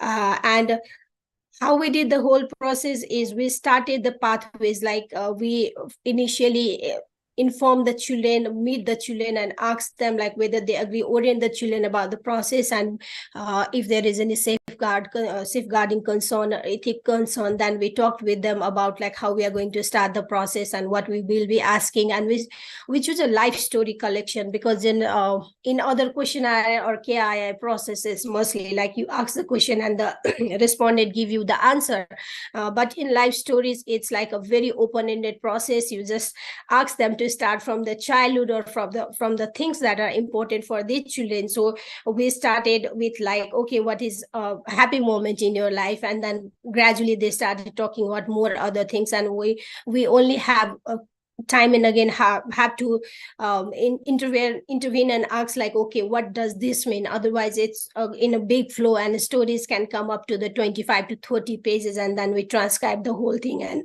make it into a proper story for them, the way they have said. So further, these stories were open-ended, and children talk about what is the most important for them and what is the interrelationship between the context, people, and events and impact, allowing causal pathways to be identified. And stories were used by children to generate their own system map for the causal factors explaining children's pathways into work. So what we did after this story collection is, I can show you in a picture. Once a life story is collected, then we collected like 70 children together among them and asked them to read the individual stories. And once they read the individual stories in a trio, they make a mini system map of the each stories, and then we had a 400 mini system maps of the every stories collected. And then from that stories, from that mini system map, they identified the key issues that the children felt were important for them. And with that key clustering of the key issues, then the discussion on the key issues were done, and then further we did developed a big system map for each 100 stories. So it was like, on a very big wall, and then they started making the whole system map of the whole 100 stories. And then further through that, we see what are the dominant patterns, what are the visible patterns, what are the invisible patterns, and then they identified the ARG issues and identification. So these are the process that we have done within Clarissa to find out how the whole system dynamics is impacting on the working children's life, and what are their mental health and issues, and how they are coming, what are the things that they think during their life at the home or at the school or at the working place. So these are the process that I just briefed, and now I'm going to talk about some of our findings. You might not find all of the findings were like, oh wow, it's a different, but yeah, definitely it's a different, because it's been identified by the children, and the whole system has been drawn by the children and not by the adults. So the children found out like the reasons for engaging in a child labor is mostly for the children, it was like the family condition, and family condition could be economical, but why this economical condition arises was the children draw this like parent got addicted to alcohol, and it can lead to financial problems in a family, but then it can also lead to a family violence, as you can see in the map itself, small map. This is a small map that we have consolidated for the presentation. So then the children say like parent get addicted to the alcohol, and it leads to a financial problem in a family, but then it can also directly link to the family violence, and this family violence can lead to a child get neglected by a family, and then this further make the children leaves the school. And if you can see, there is a very, very thick line which comes to coming to a Kathmandu to start working, but there is no direct one pattern, like it's not a linear pattern. So we should understand, like when children is talking about their life, it's not one-way pathway that they come and start working, or they have other issues. It's a different pathways, like sometimes the family violence directly leading children to come to the Kathmandu, but then the parents marrying multiple times illegally without any knowledge of the children, or without any proper documentation, that also leads to the family parents divorce or separation. And I would like to give you a context in country like Nepal, where one person can marry multiple times, but without the knowledge of the authorities, and then the children don't know who is the father is, who the mother is, and they were like, my mother is this one, but who is my father, I don't know. So this kind of very social issues is very much existing in the country like Nepal. So these kind of things, there are many reasons that children have told during this life story collection and analysis process, like how these things are interlinked and how this linked and further bring them to Kathmandu to work. So what happens, there are many drivers of the child labor that children have found, but among them that they have talked about, like family violence, psychological and physical scars experienced by children, and their life trajectories were impacted by the family violence in varied ways. And many children say, like school dropout and physical punishment at school make the situation further worse for them. Like they are already facing so many issues at the home, and at the school also, like it's not very comfortable space for them sometimes when they don't do the homework or they don't have any money fee to pay, then they get they get confronted in front of everybody, which give them a kind of very psychosocial impact, and says like, I don't want to go to school because I feel very much shy when I go to school because of this reason, and I haven't paid the fee, I don't have a copy, and this kind of things. And there are also other drivers of child labor is that they don't have a legal documents. This is specifically because as I was mentioning before, children come to the there are multiple marriages of the family, and they don't know who is the father. An illegal system like Nepal, where if you don't have a father's document, then you are unable to process or get your birth certification or get your citizenship certificates. So that is the issue. And another is also the major issue is the migration, because from the rural areas, people migrate to the urban city. But for us, if they migrate, then there need to be a migration certificate and all that. And that government agency, which is making this kind of legal issues and such procedure, makes it very difficult for children to get the documents, because their father, mother don't even have a document or marriage certificate. So these kind of things further give much more, makes a situation much more complicated. And so the children being implicated in an intergenerational cycle of violence, with the experience of abuse carried over into new relationship, and the space and the actors were different, but the patterns of violence were similar. Intergenerational cycle becomes impossible to escape, as the abuse experience within one household continue with the confine of other.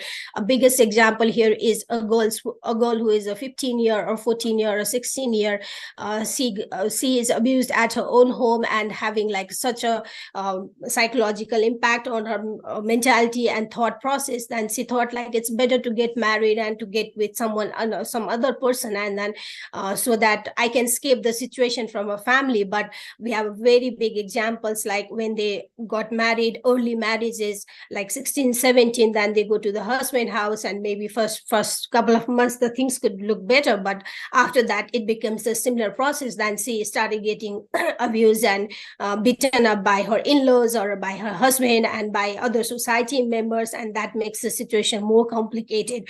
So fundamentally, there is a lack of safe spaces for children to escape from violence, and lack of options to mitigate risks within the family. Like intervention of intermediaries is definitely there, because I will be talking about the intermediaries in another slide more.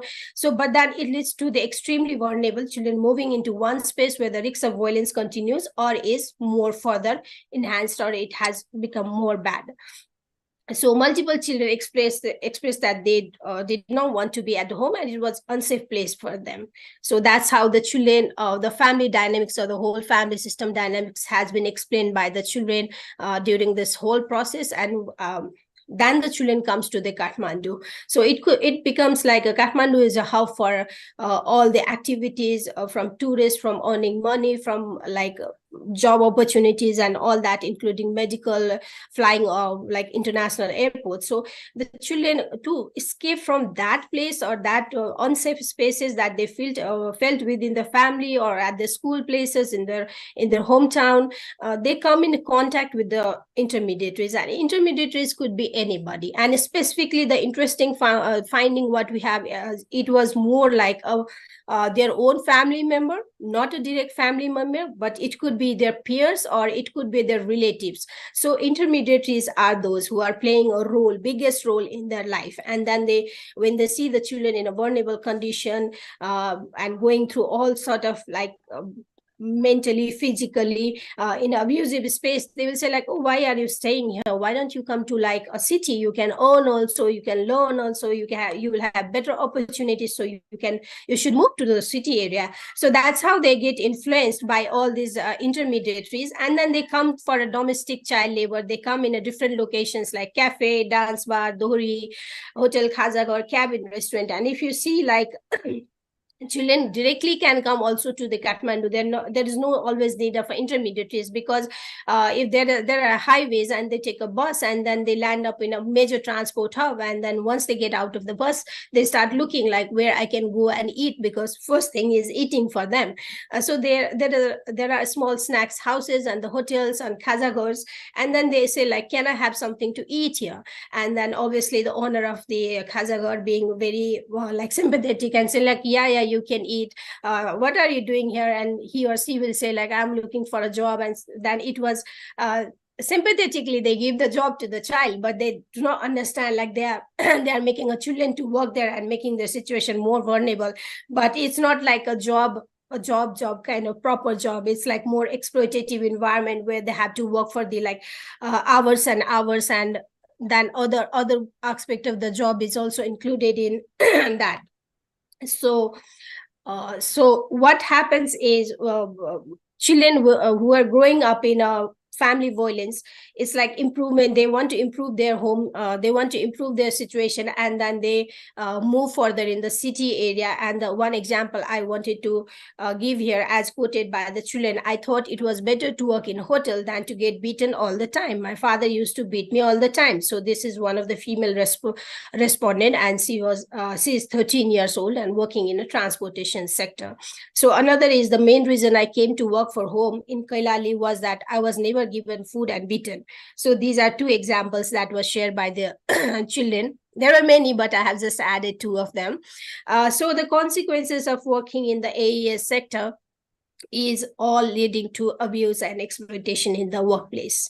So these abuse and exploitation in the workplace, it can be like physical abuse, it can be mental abuse, it can be verbal abuse, it can be like occupational hazard, and it can be everything that you can imagine as an adult, like what kind of exploitation and abuses that these children have to go through. And if you see the lines and drawings from here, the black line is for the abuse, and the hotel and khazagar, which is very, very informal sector in Nepal, it's like there you can see a more abuse and exploitation happening with the children compared to little bit better semi-formal Dohri and Dohri area. Dohri is little bit formal, though the process they run like without any contract to the working children or these kind of things were still there, but at least they are legally registered and have to renew every year.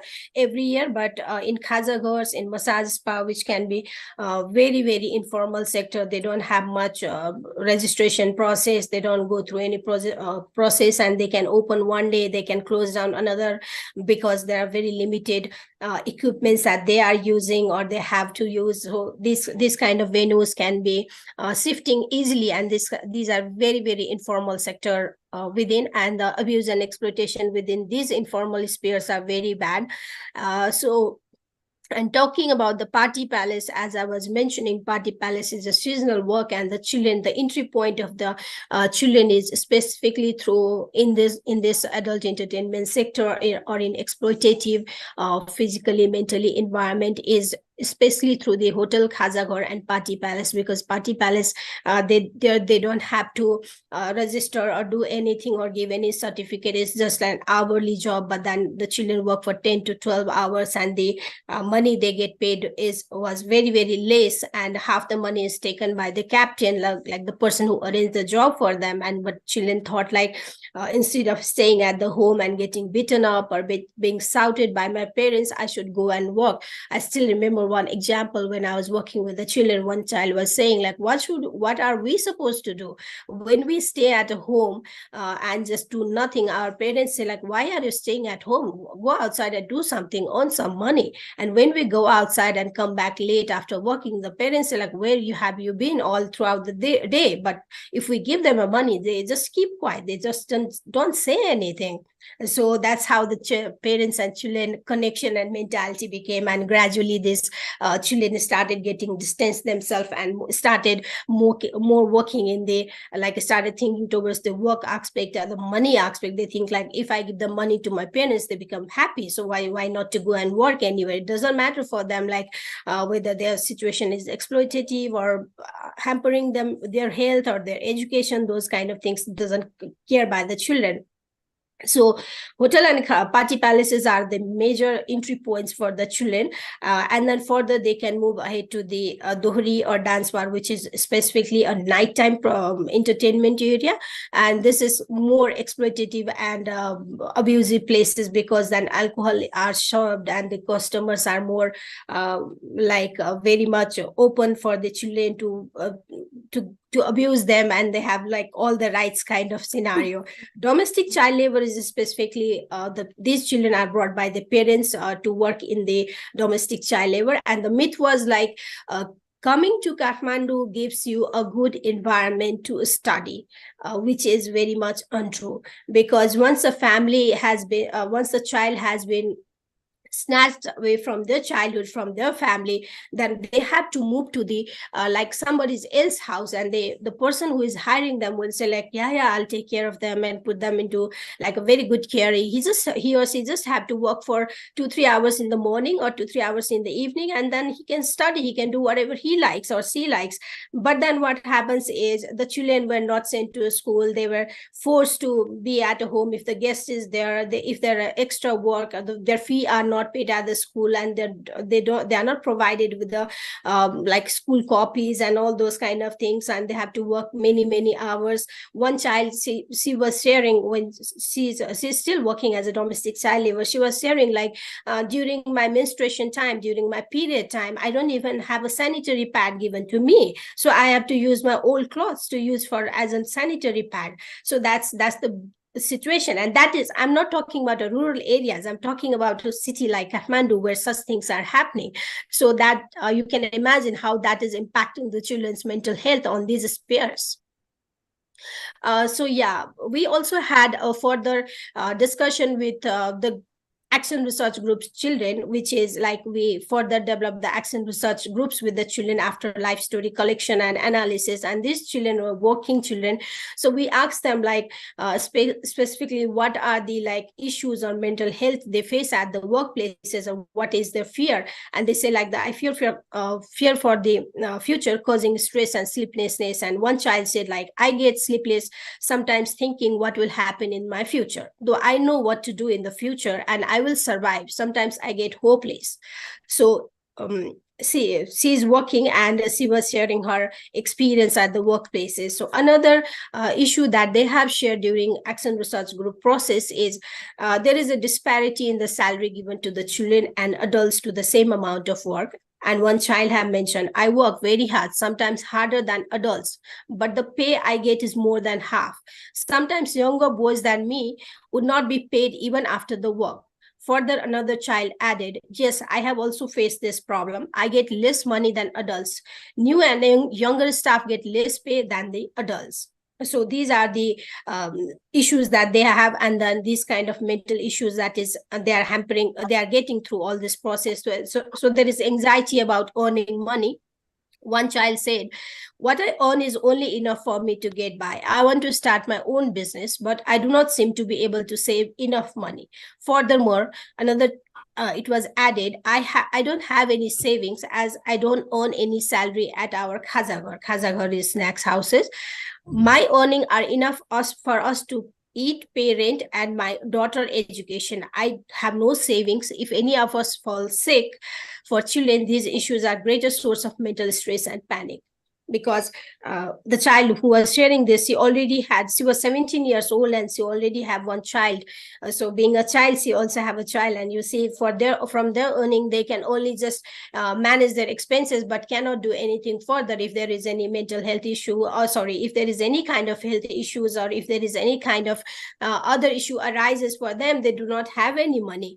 And then the online abuse leads to the children stress and trauma. So online abuse is nowadays a very big concern for all of us, and the children who get in contact with other children or other people through via online, Facebook, social media, and then they get abused and they become like a couple or not become a couple and meet as a friend, and then there's so many issues that they have to go through, and these kind of things, the cyber safety issue is really a big concern, I'm sure, for all of us in all the countries. So these are also the concerns for the working children. And they also share like what is causing them another like mental issues is like misbehavior and harassment in the workplace. So one child said like we face misbehaving not just from the owners but senior staff also misbehaves, and it was added that sharing what's in the workplace makes me feel very sad. So that's only a small example that she was giving, like the slang words which is very common for them to use at the workplaces that can also impact them. Like children are not used to with this kind of words, but once they go into this kind of working space, then these words can also impact them mentally, like why I'm being treated like this. One child said like customers also misbehave, tone is different, and they are very rude. They might be doing that because we look young. There are incidents when customer at first try to be nice and supportive but later try to sexually exploit working children in the sector. However, in such cases the customers are supported by the owners and even the senior staff suggested tolerating them, so no matter how bad they feel, because it's the environment that makes everybody behave in that manner, especially the owner who is supposed to be the protecting the children. But this like but that's the way how we are working, that's the way you should work. You can earn more money if you go and agree to do these things. Even the senior staff comes and says like, oh, that's a very normal thing for us, don't worry, just go ahead and enjoy. So those kind of words for the children who is like 13, 14, 15 years old is like, okay, now I have no other way out to do anything. If I leave the job, I have no money to pay, I have no place to stay, I have nothing to eat, and if I don't leave, then these kind of things I have to tolerate. And these things, these issues like violence, abuse, these kind of mental torture is so normalized within in the life of the working children. Like when we were taking the life stories, they talk very normally, like, yeah, we get abused, we get touched at the very wrong places, we are like on the cheek, they were fondling with us and all that. They talk very normally, and we as an adult collecting the life stories, we feel like, is it a normal thing? Is it like for us it's like something very, very much impacting in our life? But for these children, they were so normalized and so used to with this environment, they were sharing in a very, very normal way. But gradually, yeah, once they understood these are not the normal things, these are not the regular things, and these are not how we are supposed to be behaved, then only the scenario became different. But it was, while sharing the life stories, it was completely normal process for them that they go through every day. Yeah. So we did an exercise with the children and asked them what is the wheel of life, in which they talked about like what are their self-care habits. And the children talked about the spirituality, the health, the food, learning, their relationship and friends and family, work and game and friend and exercise, and how much rest they can take. And this wheel of life, in this they understood what are the different aspects that they are taking care of, and how they are taking care of their life, and not going to all the other. If you can see on the rest column, only one child said like she have given on the ranking of 10, she said like she really take care of herself, and it's a 7. Otherwise, every children is 1, 2, 1, 2, 3, because they don't self-care, they don't rest, they don't get, they work throughout the day, and sometimes like 18, 19 hours, and then they go back and sleep and just have to wake up early in the morning, start working. So rest is very, very minimal for them, and you can understand how human body function if you don't go for a proper rest or take a time off for yourself, and then how that is impacting all in your physical as well as mental health. And if you see the children on the health aspect, like all of the children, most of the children have given on the ranking of number below 5, like 4, 4, 2, 1, 2. So these children are not really taking care of their health issue, or they don't have a time. So they are very much into a sphere where they are like, we have to work, we have to earn, and we have to just come back and sleep, and next they go and earn. So these kind of everyday activities is impacting their life in the every aspect. It's not only like physically hampering, but also mentally hampering these children, and the children which day by day is going into a better and better like worse and worse scenario of their own health issues. Yeah. So I want to share a bit about like what are the agencies and the risk mitigation measures these working children have within the area that they are working, from where they come to, like they thought like the scenario will be better than what they are going through at the family, within their family or at the school space, but then they come into landed into more exploitative and more sexually charged environment, and more like worst case scenario. And it's not only like, when I was talking about exploitation, it was not only physical or sexual exploitation. Sometimes the children are even further pushed into do a sexual work with the customers, or the with the owners. So these kind of things are really bothering, and the scenario is very critical for these children. But what kind of agency and the risk mitigation measures these children have? It was very difficult for us to generalize like there are a specific agency or a specific pattern that the children have to save themselves from this kind of environment, because it was a context specific. It was not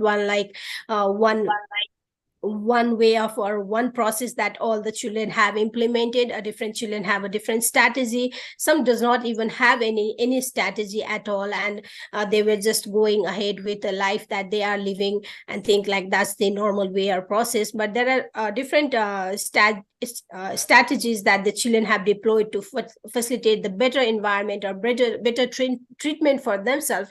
And like one of them could be setting a boundary. Some of the children who have been working in this sector for 2-3 years or 4 years, and they can say like, okay, if I was called by a customer, I will say like, I don't want to come with you. Why should I come with you? So those kind of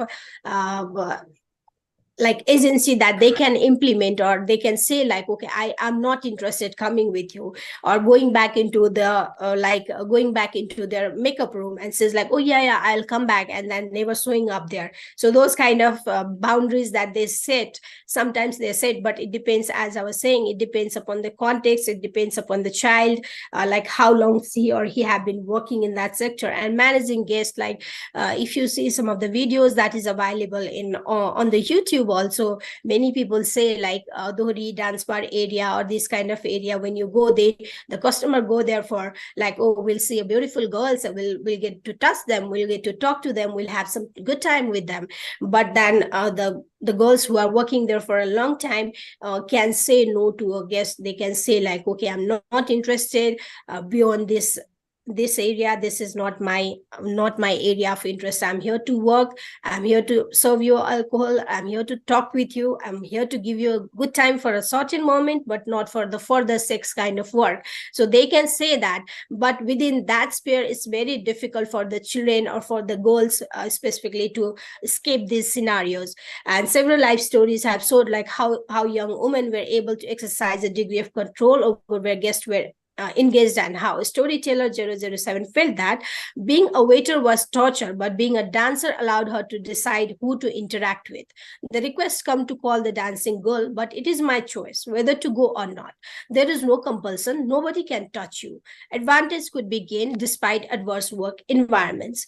So the waiters are more vulnerable to the situation compared to the dancers, because dancers are working on the stage. So they can deny.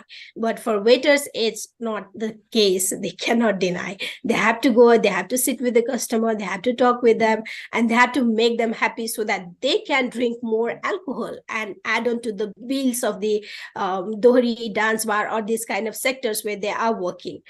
So that is the scenario of a dance bar and dohri. But if we talk about the massage spa, where the girls, the children have no choice at all. Once the customer is there and the owner say, go and give the massage. So the massage can be, we are not connecting here with the therapeutic health related massage, but massage can be something different. It is definitely different. So behind the curtain, they have no other choice. So it also depends on the area, the context, and the person is specific. And however, the ability to utilize these individual agency depends upon the numerous factors, and it depends mostly on the employee's role, because employees are the one who can decide, like, these kind of things are not tolerated within my venue, these kind of things are tolerated within my venue. I'm running this venue, but you cannot touch my goals, so you cannot say anything to them abusive or exploitative.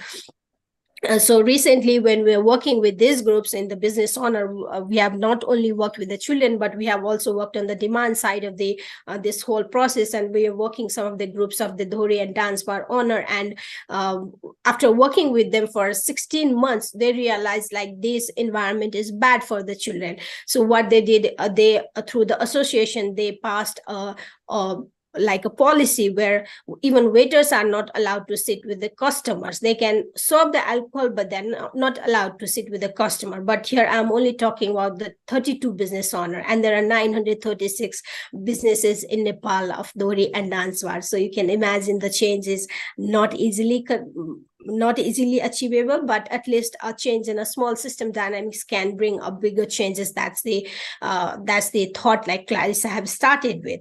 And it also depends upon the employer and co-worker support.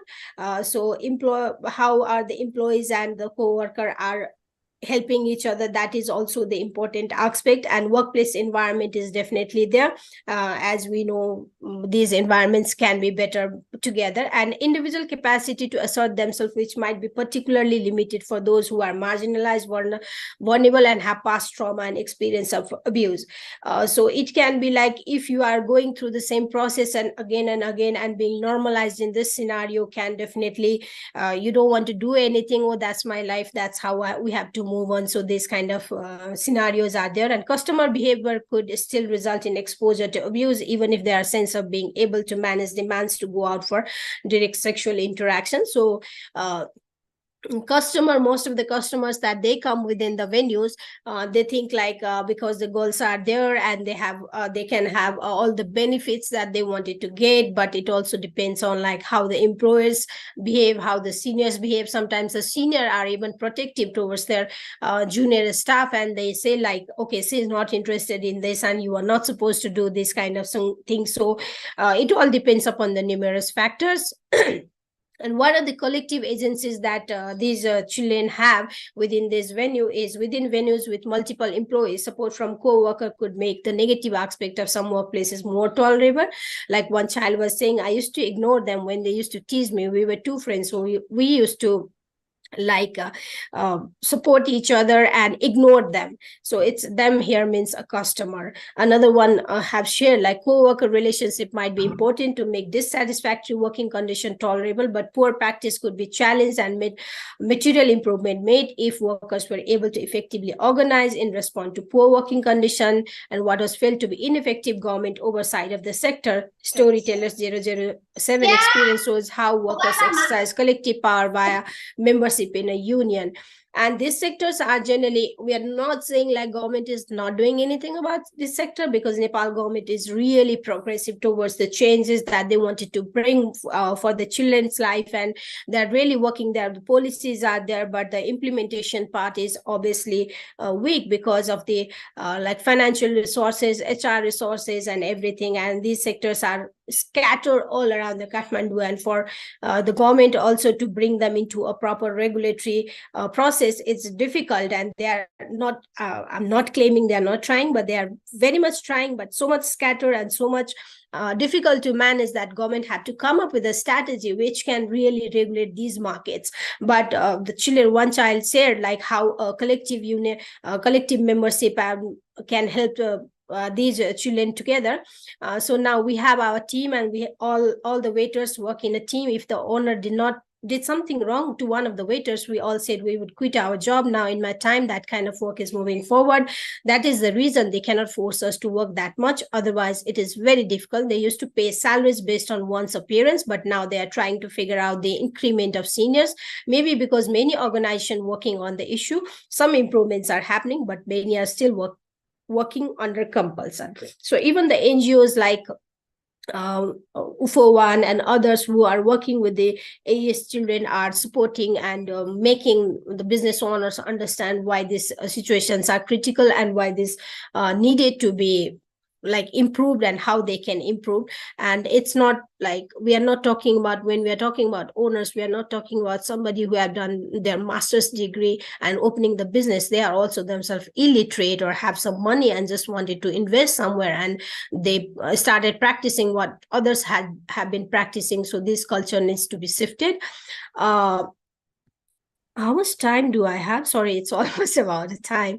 So yeah, limited access to support, and these children have very, very limited access to support, as women and girls are particular, like have a societal expectation to remain in marriage, contributed as a delay in request to help, like a family environment is very much critical. And these, as an woman, as we all must have seen, like we wanted to be under a certain circumstances. And even for any child also, not talking about a woman, any children, we as an adult, as a child, we should not speak in front of the adults. We are not supposed to say like, my father beat me, it's not a good thing. Somebody touched me here, and it's not a good thing for me. So they are like supposed to be within the boundaries and set by the social norms that they don't want it to change. Or and this kind of there is no agency where they can go and talk about, like, okay, the police or somewhere, because even the police is helping the people to get the job and say like, okay, you can go, you should go and work there. So even if it's beaten and all that, unless the situation become really very suicidal or really becoming very, very come up to at the death threat. So this kind of limited access to support is there. And as you know, like the cases are there, but people fear, there is a fear within these working children, as they have already been normalized and their life has been within this is the process, or this is the way how we should continue our life. So these supports are very, very much limited to these children. So these children have a very limited process and have to go further, continue with their life. And why they don't, and sometimes like this is a negative spiral that continues, because they don't have the citizenship, legal documents, so that for them to break through from working into the informal to formal spaces and this kind of thing. And they don't want to even themselves to go back into the family environment which was abusive and violent. They don't want to say like, I want to go back to the same family, and they try to make their situation, make their health, make their abuse and exploitative scenario, mental health scenario better and better. They want to make it better living within the same exploitative environment, but no, they do not want to go back to the family. And the social norms is also very unaccepting, because if the family knows like the child has worked in the AES sector, they are completely discarded. They say like, we don't know her, she is not our girl, she is not our family member. So these kind of things are not accepted by the society, and most of the girls working in this sector don't even share to their family members they are working in this scenario. So the exploitation, the abuse continues, and they have no other agency to go and talk. They are not supported by the police. They don't have family members, so only support they have is a peer with whom they are working currently. And these peers have also very limited or boundaries up to where they can be supported. And yeah, these children are being like pressurized or groomed financially, emotionally by the labor intermediaries or by the owners, saying like, if you go, where are you going to stay, what is your possibility, what are you going to eat in future? So this kind of grooming is already there, and children thinks this is my scenario, I should continue.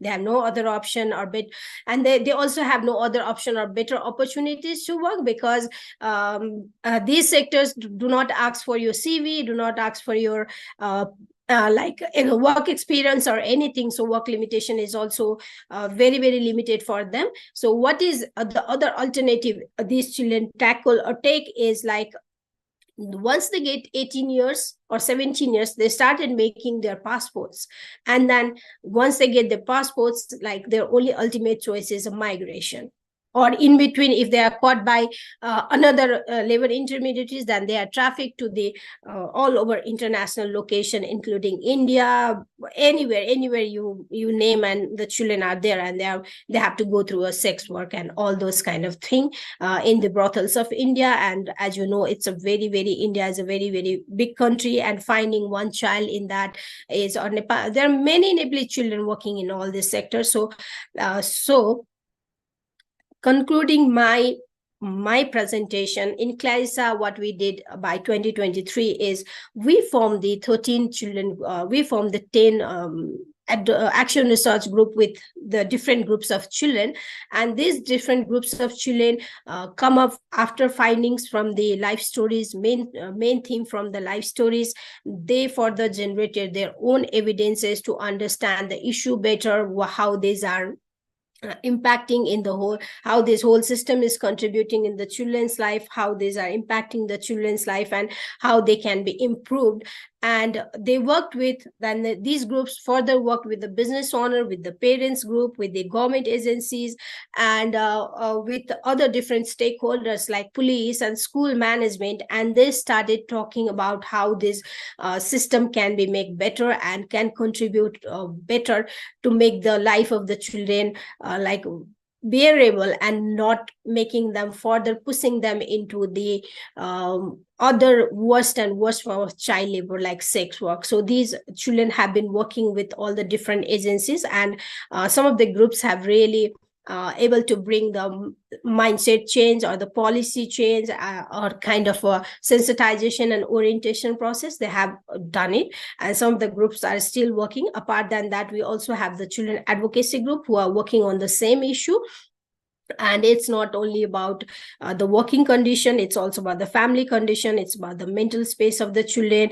And we also at present we have like 100 of the participants, children participant, working for a long-term solutions, innovative solutions that the children think is important for them and can be brought. So these solutions are not set by us as an adult, but it's been set by the children themselves, like what could be the innovation for them. And it could be a very small thing, like just going to the school management and talking by themselves with the confidence can bring a change in their life. So these kind of activities that children are doing within our sphere, and they're trying to understand the whole system and bring the changes in their lives, as well as the people who are affected by these issues. Yeah. So that's the thing. And if you want to read more about this, then we already have lots of publication in the Clarissa Global website, and some of the papers that we all have written, and you can go through it whenever you have a time and have interest to read more. Thank you very much. That's my presentation for today. All right. Thank you so much, Mrs. Sharma. It's very enlightening, because child labor is indeed a big problem for us all, because from the data I read, we should be hoping for a decrease in number, but in fact, we doesn't see it, right? It's a growing problem from what I read. Exactly, and the problem is like in the child labor, like ILO report, you can see the numbers has been decreased, but it has gone into a more hidden form of the child labor, which is now more difficult. Like earlier, it was you can see children working on the street, but now or in the like these venues, but now what they do is they use the technology, and then they're working like online sex and all those kind of thing in apartments and all that, which is more difficult for any of us to figure out like how and where to go and find out these informations. Yeah. Yes, exactly. Because in Indonesia, I spot few cases. The most recent one is when I talked to my student about her research. She was conducting a research in urban area in Bandung, and it was said that in high school there was not because there's so many students that actually engage in online prostitution. So it was really disheartening for an adult. It's really disheartening. So yeah, I think the source of this child labor is actually from their home, because home is where they learn about themselves, their self concept, their self love. So yeah, I think I see similarities in Nepal, and Indonesia as well. Yes, I think the children issue are common to all across the globe. Because because they are still fragile, because they're still searching here and there about what should they do, what should I learn, what should I give to other people. Is it should I make money, should I be dressed like this to be liked, to have many friends, because their orientation is still outward, not they are still searching for their inner values, right? yes, and from the childhood, like they are, as in our social norms, you see, like from a childhood we are groomed, or not groomed, but we take like everything as our sense of responsibility. Anything happens to parents, anything happens at home, in our cultures like us, we think like we are the one who should be responsible and taking care of these family members, or giving them support and all. And in that, these children, or we tend to forget like how that is impacting us mentally, or how that is impacting or hampering our growth in the process. So that is the issue with like from the childhood, that they think we should, it's a social norms that we have been developed, and being an older child, it's my responsibility to take care of the family. So that is how the things are going on. Yeah, Exactly, Mrs. It's when it comes to children, we have so many problems because they are really fragile, they are really possible to be victims of many circumstances that was created by the society, right? Okay. So I would like to point out some highlighted points that I gained from your presentation. So the first one is family condition is one of the core reasons why children engage in child labor, especially when the family is not functioning well. The second one is government and young marriage also take a part in this case. So even simple things like documents and identity cards could be lead to something big like child labor. And then the temptation of getting money and getting warmth in new environment or big city is one way that the child or the children were trapped in this labor. Yes. So Mrs. Sharma, we got so many questions. Okay, let me see. First, the question you may drink first, Miss Sharma, because I heard you coughing a few times. It's okay to take a breather first. Okay.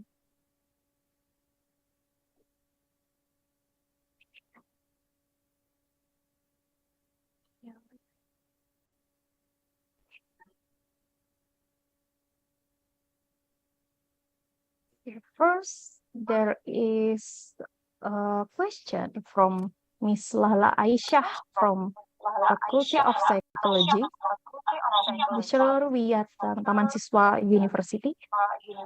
She would like to ask how to deal with mental health in teenagers who are prone to suicide. What do you think, Ms. Sharma? It will be a very vague answer if I say, because when we are dealing with the mental health of the teenager, it's not like all of a sudden you can go and talk to them about that, because then you have to build a relationship, then you have to build a trust, then you have to build you have to start up with the building a rapport to understand what is going through, because otherwise it will be we can't expect anybody to come and talk about their mental health or their issues directly to us. So if somebody who is dealing with that kind of issue, it could be at a different level, like maybe in schools also they have a psychosocial counselor, but for us, the context like us, psychosocial counselor is their health their role is only limited up to like counseling about the future career and all that. But it's not only the career, or it's not only about like what is happening. Sometimes if you see the mental condition, even for us, like nothing is happening, but still we are feeling depressed, we are feeling like, why are we sad? So if we really want to deal with such kind of issues, then the culture, firstly the rapport have to be built with that specific person, or through the process that where they can talk freely about us, or about any issue. So that is the first thing, and the trust should be built, and then gradually only these issues should be brought into the limelight, like what is happening. And if we really think like somebody is going, sometimes even the sharing that is done by the teenagers or by the children can make us understand that something is happening with this child or this teenager, then we can further recommend them to the counselor also. So these kind of, it's not like a one-way process, but it has to be a individualistic, context-specific process that we have to deal with these issues of the mental health and the suicidal issues. Yeah, so that would be my suggestion. That's how we have worked in the Clarissa. And sometimes group counseling also helps, because one child is sharing, oh, I'm going through this much, and another will also be going through that much, but that child might not be vocal about it. But sharing from her peer or his peer, she will understand like, okay, this is the issue I should also talk about, or this is something she's also going through, so we can collectively talk about it. Yeah. Hope I'm able to answer. I agree. I couldn't agree more, to be exact, because when we are facing someone who are prone to suicide, there's no choice but to build trust first, because they have lots of things going on in their mind and heart, and they are having difficulties to tell everything. So counseling group also work, because actually teenagers are seeking for connections, right? So yeah, it could be a great alternative also. So on to the next question. There is a question from Miss Rizky Wijayanti. How can children communicate their needs and feelings to their parents to strengthen their mental health, while parents are not very open to their children? So perhaps this is parents that's not very close to the children. So how do you see about this case, Mrs. Sharma, sorry. Yeah, thank you. Thank you for the question. Actually, for this, sorry, it's really interesting, because in one of our action research group, the children were working on the issue of because of the weak family relationship, children go to the worst form of child labor. And then they started finding the evidences on why this weak family relationship actually happens. So during their evidence collection, what they found is because a very small thing, like because their parents were working, children going to school and coming back to home, so they don't have a time to communicate with each other. They do not even give half an hour or 15 minutes time for each other. The parents do not even ask the children like, how was your day? And so is the issue.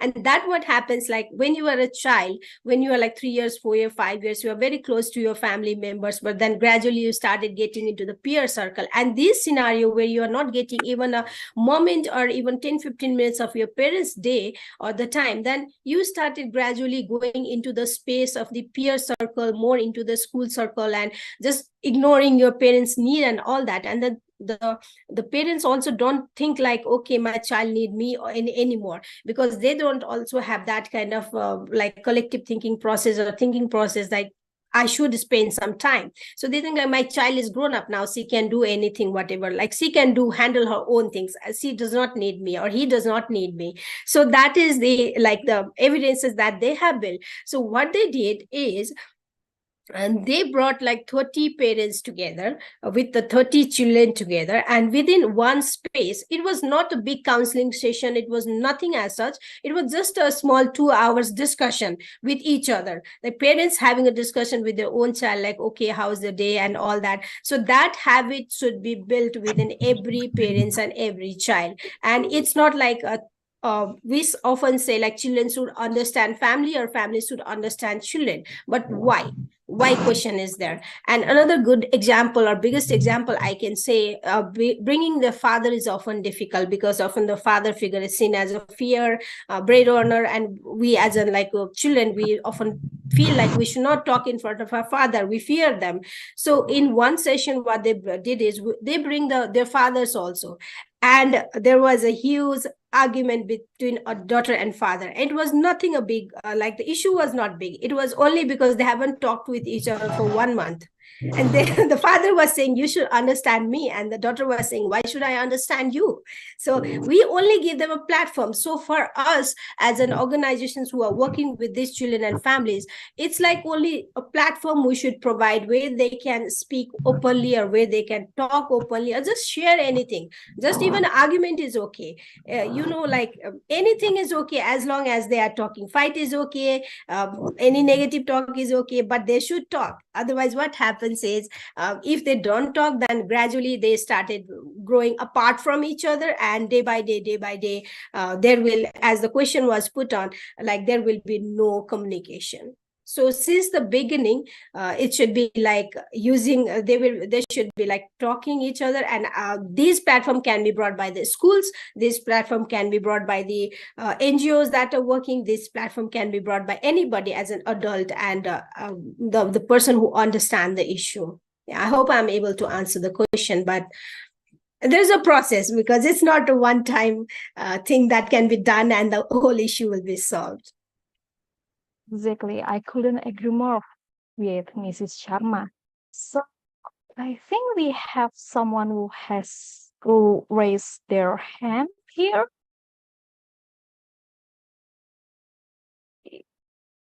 Is it Kurnia? Yes. Fadil. Yes. Good morning, Mrs. My name is Kurnia, major Psikologi Faculty Psikologi, student of Sarjana Wiyata Taman Siswa University, Yogyakarta, Indonesia. May I ask question, what is the Nepal government's role in dealing with mental disorders experienced by underage working children? Thank you, Miss.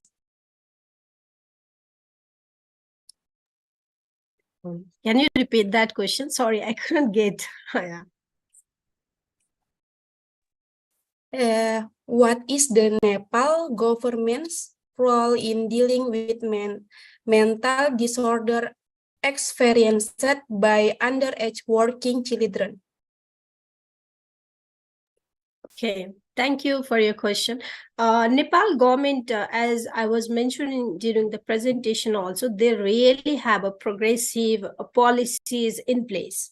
It's not like policies are not there, but the issue with the government is on the implementation part especially, and the working children mental health issue is a list bother issue for the government itself, because firstly, the mental health issue is such a deep issue. Like it's been ignored by many of us until now. Even you must be experiencing, if we go and talk to any of our old age family member or any of our grandmother and say like, I'm experiencing this, then they will say, just a time being, it will just pass on, just give yourself a time or just go and sleep and this kind of thing. So this issue is really, the policies are there. Government have said like they will support all the children who are working or having experiencing all this kind of mental issues or any kind of violence or abuse, but the policy, but the implementation part is really weak.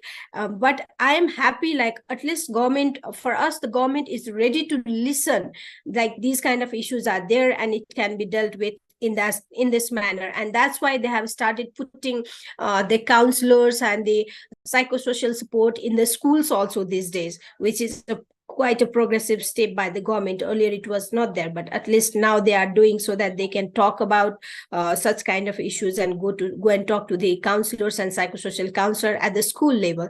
But for working children who is only working, it's still a lot more to be done.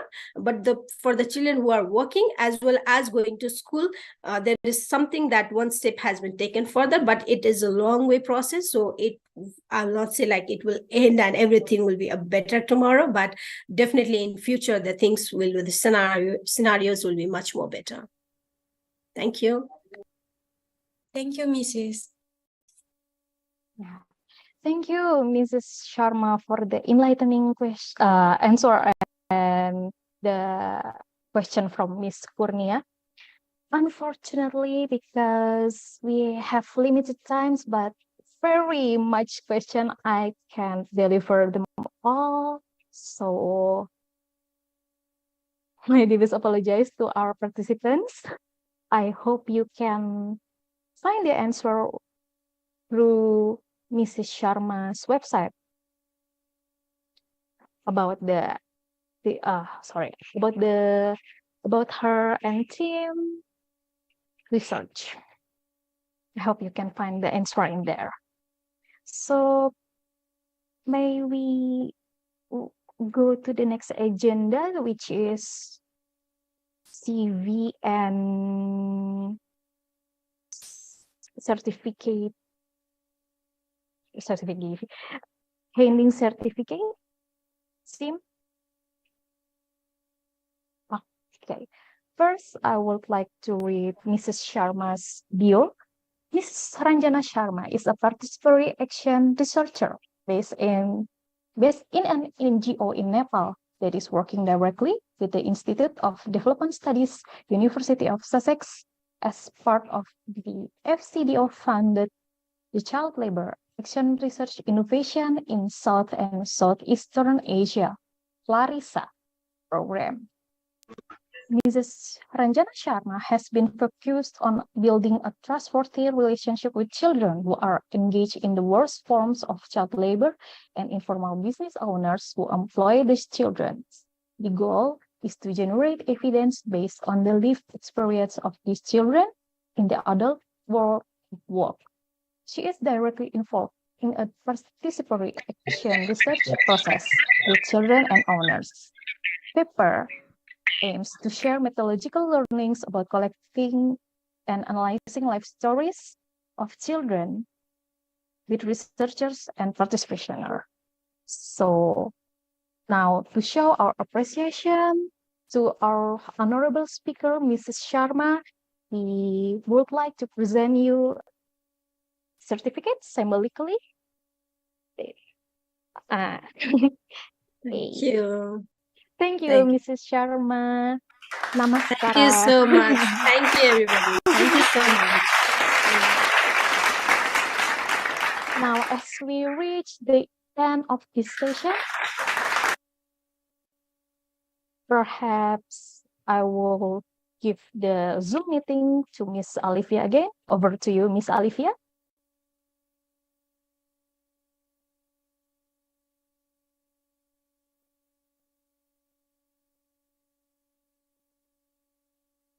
Miss Alivia.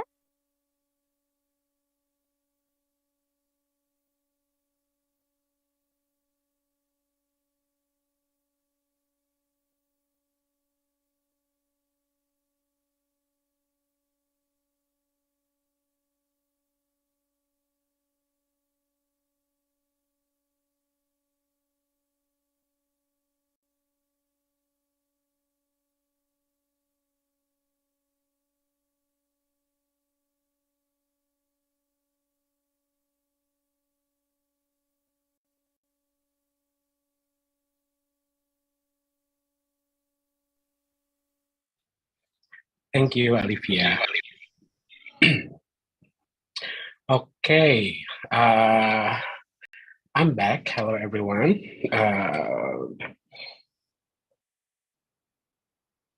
Okay, before we start before we go to the speaker, but I just want to make sure that Professor Siti Aisyah has been joining, right?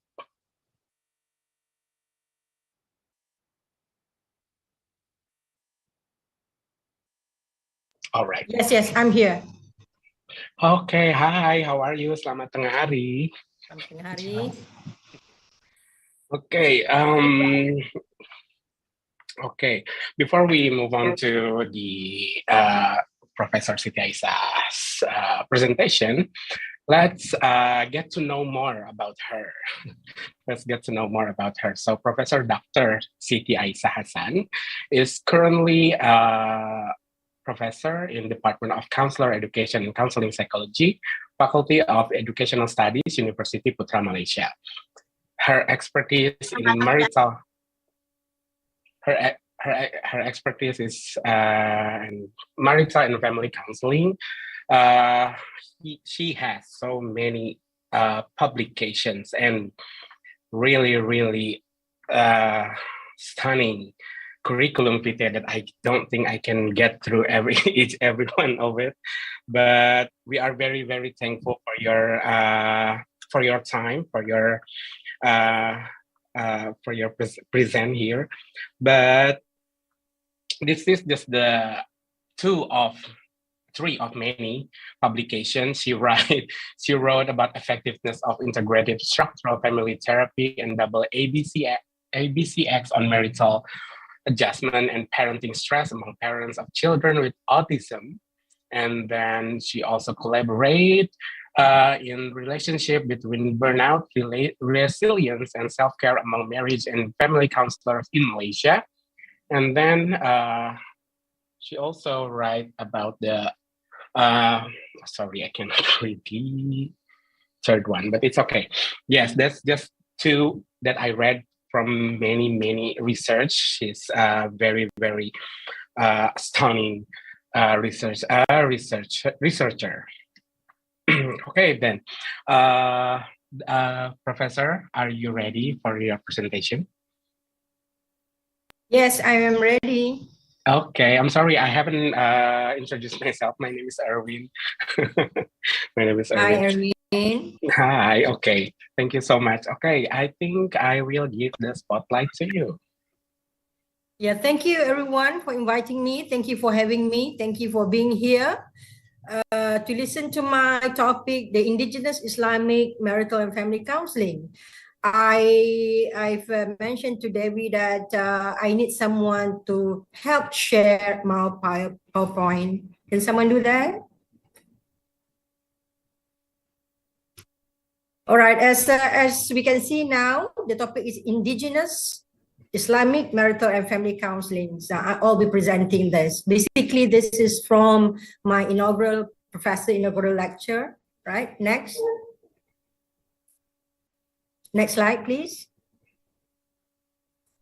So this is what I'll be covering next. So when we talk about Islamic family counseling from the indigenous perspective of Malaysian, what does it mean? So we need to know when we talk about Islamic family counseling, it is a combination of acquired knowledge, the empirical evidence, and the revealed knowledge by the Quran and the Hadith, all right? And then we have to know the spiritual dimensions in the human nature is the center core of human nature. Number three, the dynamic of family subsystem. We have to understand when we talk about family counseling, we have to take care of the dynamic family subsystem, meaning that between mothers and fathers, the parental subsystem, child and parents is another subsystem, sibling subsystem. So we have to take care of it. When we talk about family counseling, we talk about the dynamic family subsystem.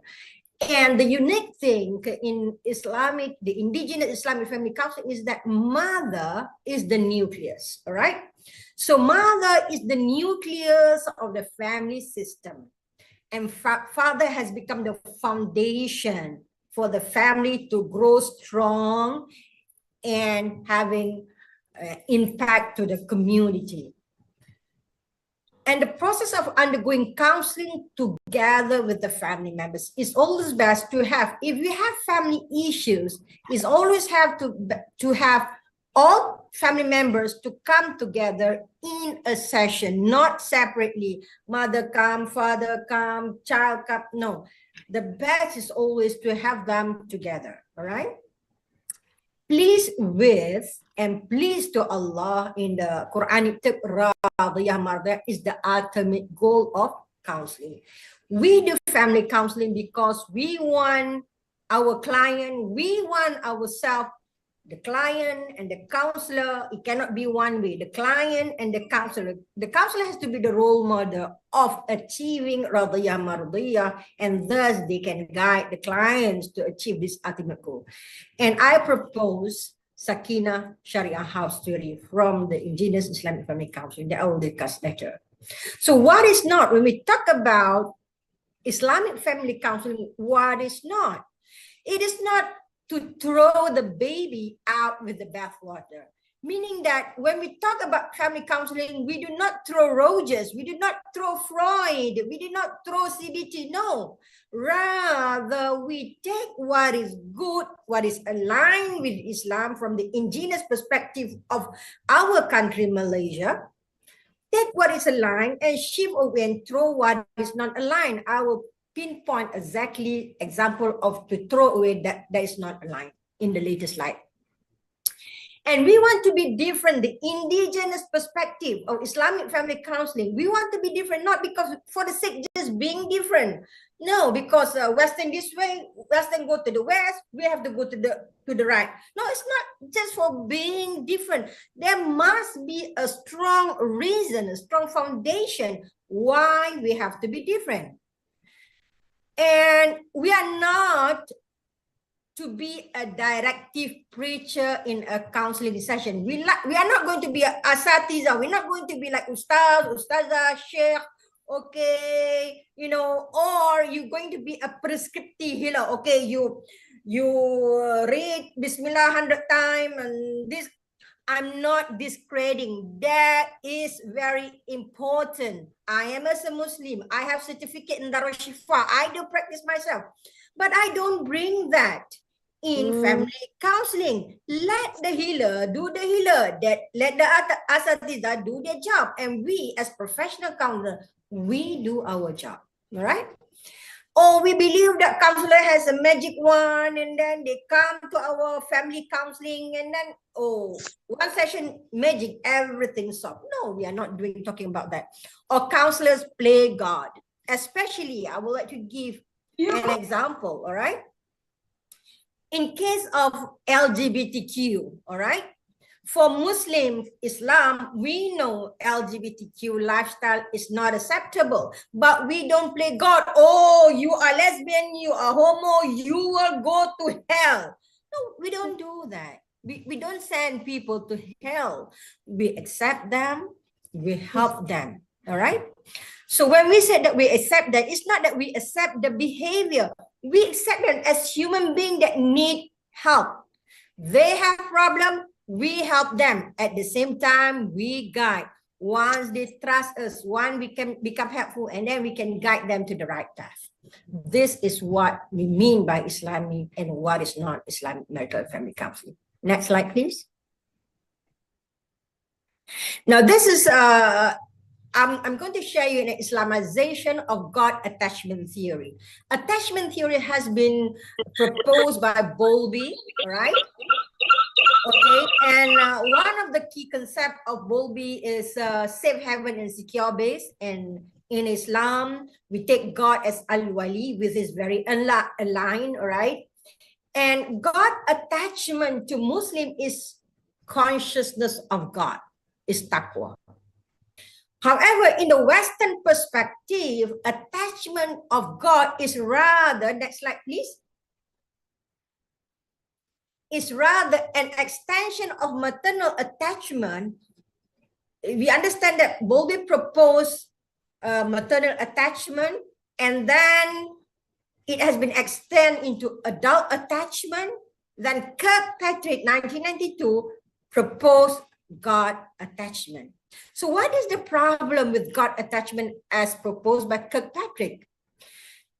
He suggests that a concrete anthropomorphic representations of God is needed to restore the feeling of security. This is problematic for Muslims. We cannot have God like, for Christian, maybe no problem that they put Jesus in the form of statue. This is no problem for Christian, maybe. But for Muslim, it's very problematic if you have this representation of a God, because God is beyond your imagination. You cannot imagine at all how gods look like. Another problem is that God as substitute of attachment figure. Kirkpatrick said that if you have problem with your mother, then God becomes substitute. No, God is never substitute to anyone. No way. In their theory, if we have problem with God, we have problem with the mother, then we will have a good relationship with God because it is substitute. No, we can have good relation with our mother and we can have good relation with God. Okay? Security and insecurity of parental attachment directly predicts God attachment. So the prediction of God attachment based on your secure and insecure relationship with your parent, which is not true at all among Muslims. Minor 2014 criticized Kirkpatrick. The feeling of, I think Minor is Christians. Minor said the problem of Kirkpatrick trying to propose God attachment without referring to theological. You want to talk about God, what you don't refer theology theory. And Minor said the feeling of being abandoned by God is a delusional experience because God never abandoned his servant. And it is a misconception of God and under the influence of Satan. So Minor say, if you think that God abandoned you, it is under the influence of Satan. God never abandoned any of his creatures. No, he is perfect. He can never abandon. Mother is human. He's imperfect. He can abandon. Mother can kill her own child. Mother can throw her own child. But God is never cruel. God is perfect. He can never abandon. Next slide. Next slide, please. Now, when we talk about attachment theory, I extend into maternal quality time model. And the recent finding shows that quality time is as a focus time. And if you have focus time, and it will definitely increase your child well-being.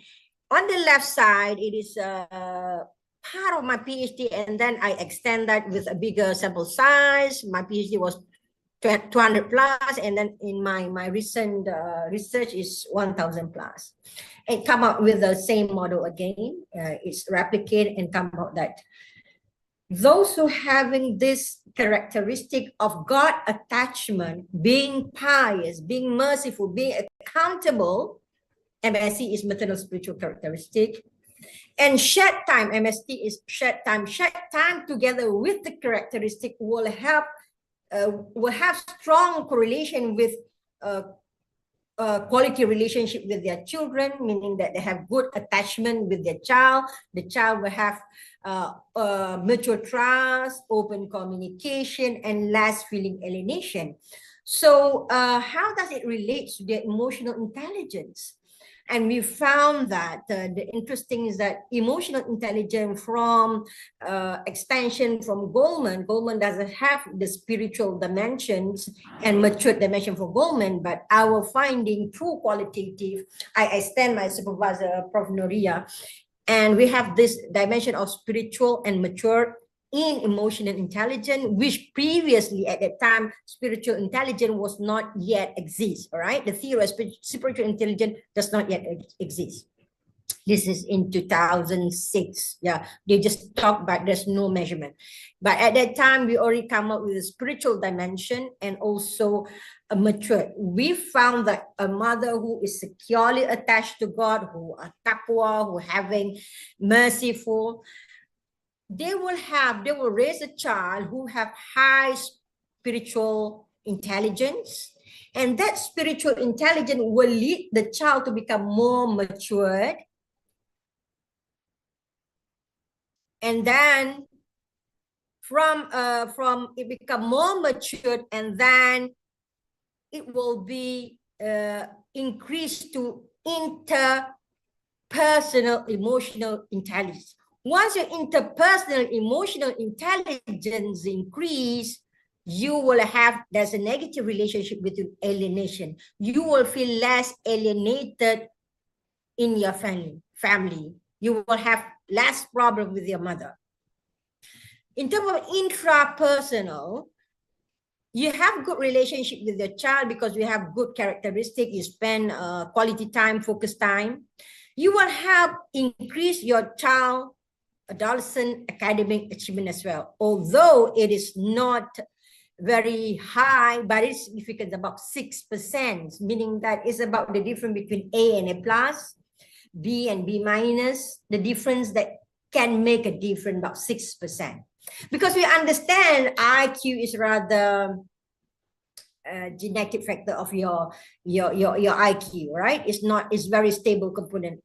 In comparison of emotional intelligence, such as interpersonal, intrapersonal, maturity, is very much influenced how you spend your time with your child. When you have this attachment to God, you are pious, you are merciful, you spend your time in a quality manner, hence you will bring a positive outcome to your child.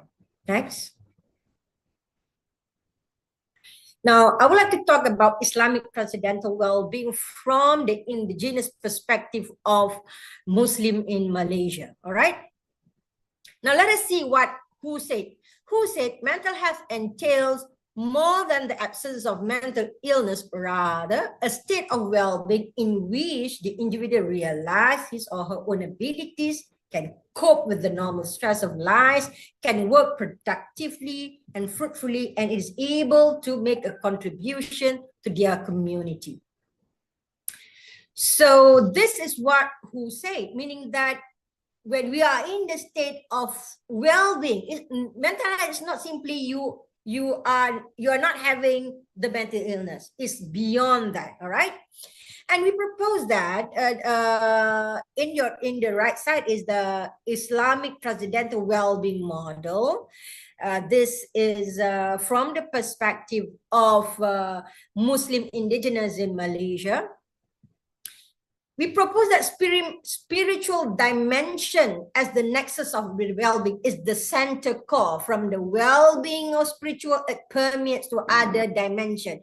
If we look at the Western or other well-being model, they put spiritual domain at the same level with other domain. No, we propose is the center core. All right. From the spiritual dimension, it permeates to other well-being, be it psychological, be it economical, be it sociological, physical, or sexual. All are from the center core of spiritual well-being. Next. Now, if you look at the left side, I think for Indonesia, you are very familiar with Pak Hassan Langgulung. He was my supervisor. And the left side is actually from his inaugural lecture 2001. And his has no color. Of course, I've modified, put some color. All right. He said that human beings are dual nature, non-material and material, from alam al-am and alam al-khalq. All right. If you're familiar with Hasan Langlung, you'll be very familiar with this. All right. Alam al-am are not subject to space, time, cause and effect. But alam al-khalq, the material being, are subject. Spiritual dimensions is always pure and clean. What differentiates is that our heart. Sometimes we have full of diseases, our heart full of diseases. Then we will be attracted to our nerves. That closer to we are trapped into physical needs. But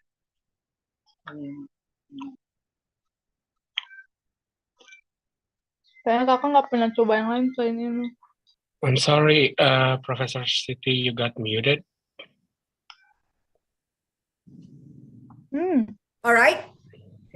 Thank you. So this is what the Islamic spiritual from the perspective of Islam. And then from the right side, I have can someone please shut up? Can someone just shut up so that I can continue? Yes. Yeah. Can you mute? All right. I'm sorry. Okay. Okay, you may continue. All right. Okay. And then you can see on the right side is the spiritual dimensions is in the center core, as I mentioned from the first slide, is a spiritual dimension. All right. And then goes to other dimension. If you see the spiritual dimension and then you see the emotional dimension and then the intellectual and physiological, physical and social dimension. All right. So this is the Islamic perspective of human nature from the indigenous perspective of Muslim. We understand that Muslims all over the world, but I'm specifically talking about from the perspective of Malay Muslim in Malaysia, and of course Malaysian and Indonesia are very close together. We share the same religious sect from Islam. All right, so this is Professor Langlung is originally from Indonesia. All right, next. Now we talk about kaum man family leadership. When we talk about a man as a family leader, there are physical qualification and there are moral qualification. This I take from Nasihat al-Mulk by Imam al-Ghazali. All right. When we see that Qurayshite descent doesn't mean that when we want to have a husband or son-in-law, it must be from the Arab, from Qurayshite. No, it does not mean that. It means that you have to have Qurayshite, showing that it is a good family line, a good descent, or a good family line. You want to have a good husband, you have to find that the lineage of that man must be from a good family line. You cannot take anybody. In Malay, we said anak buluh betung. I do not know if Indonesia share the same one. Anak buluh betung. You cannot take anak buluh betung and then expect him to become a good family leader. No, you have to take from someone susu galurnya mesti baik, a very good descent. And then it has to have a moral qualification, military prowess, meaning that a man, to be a man, it has to have this power. You can give command.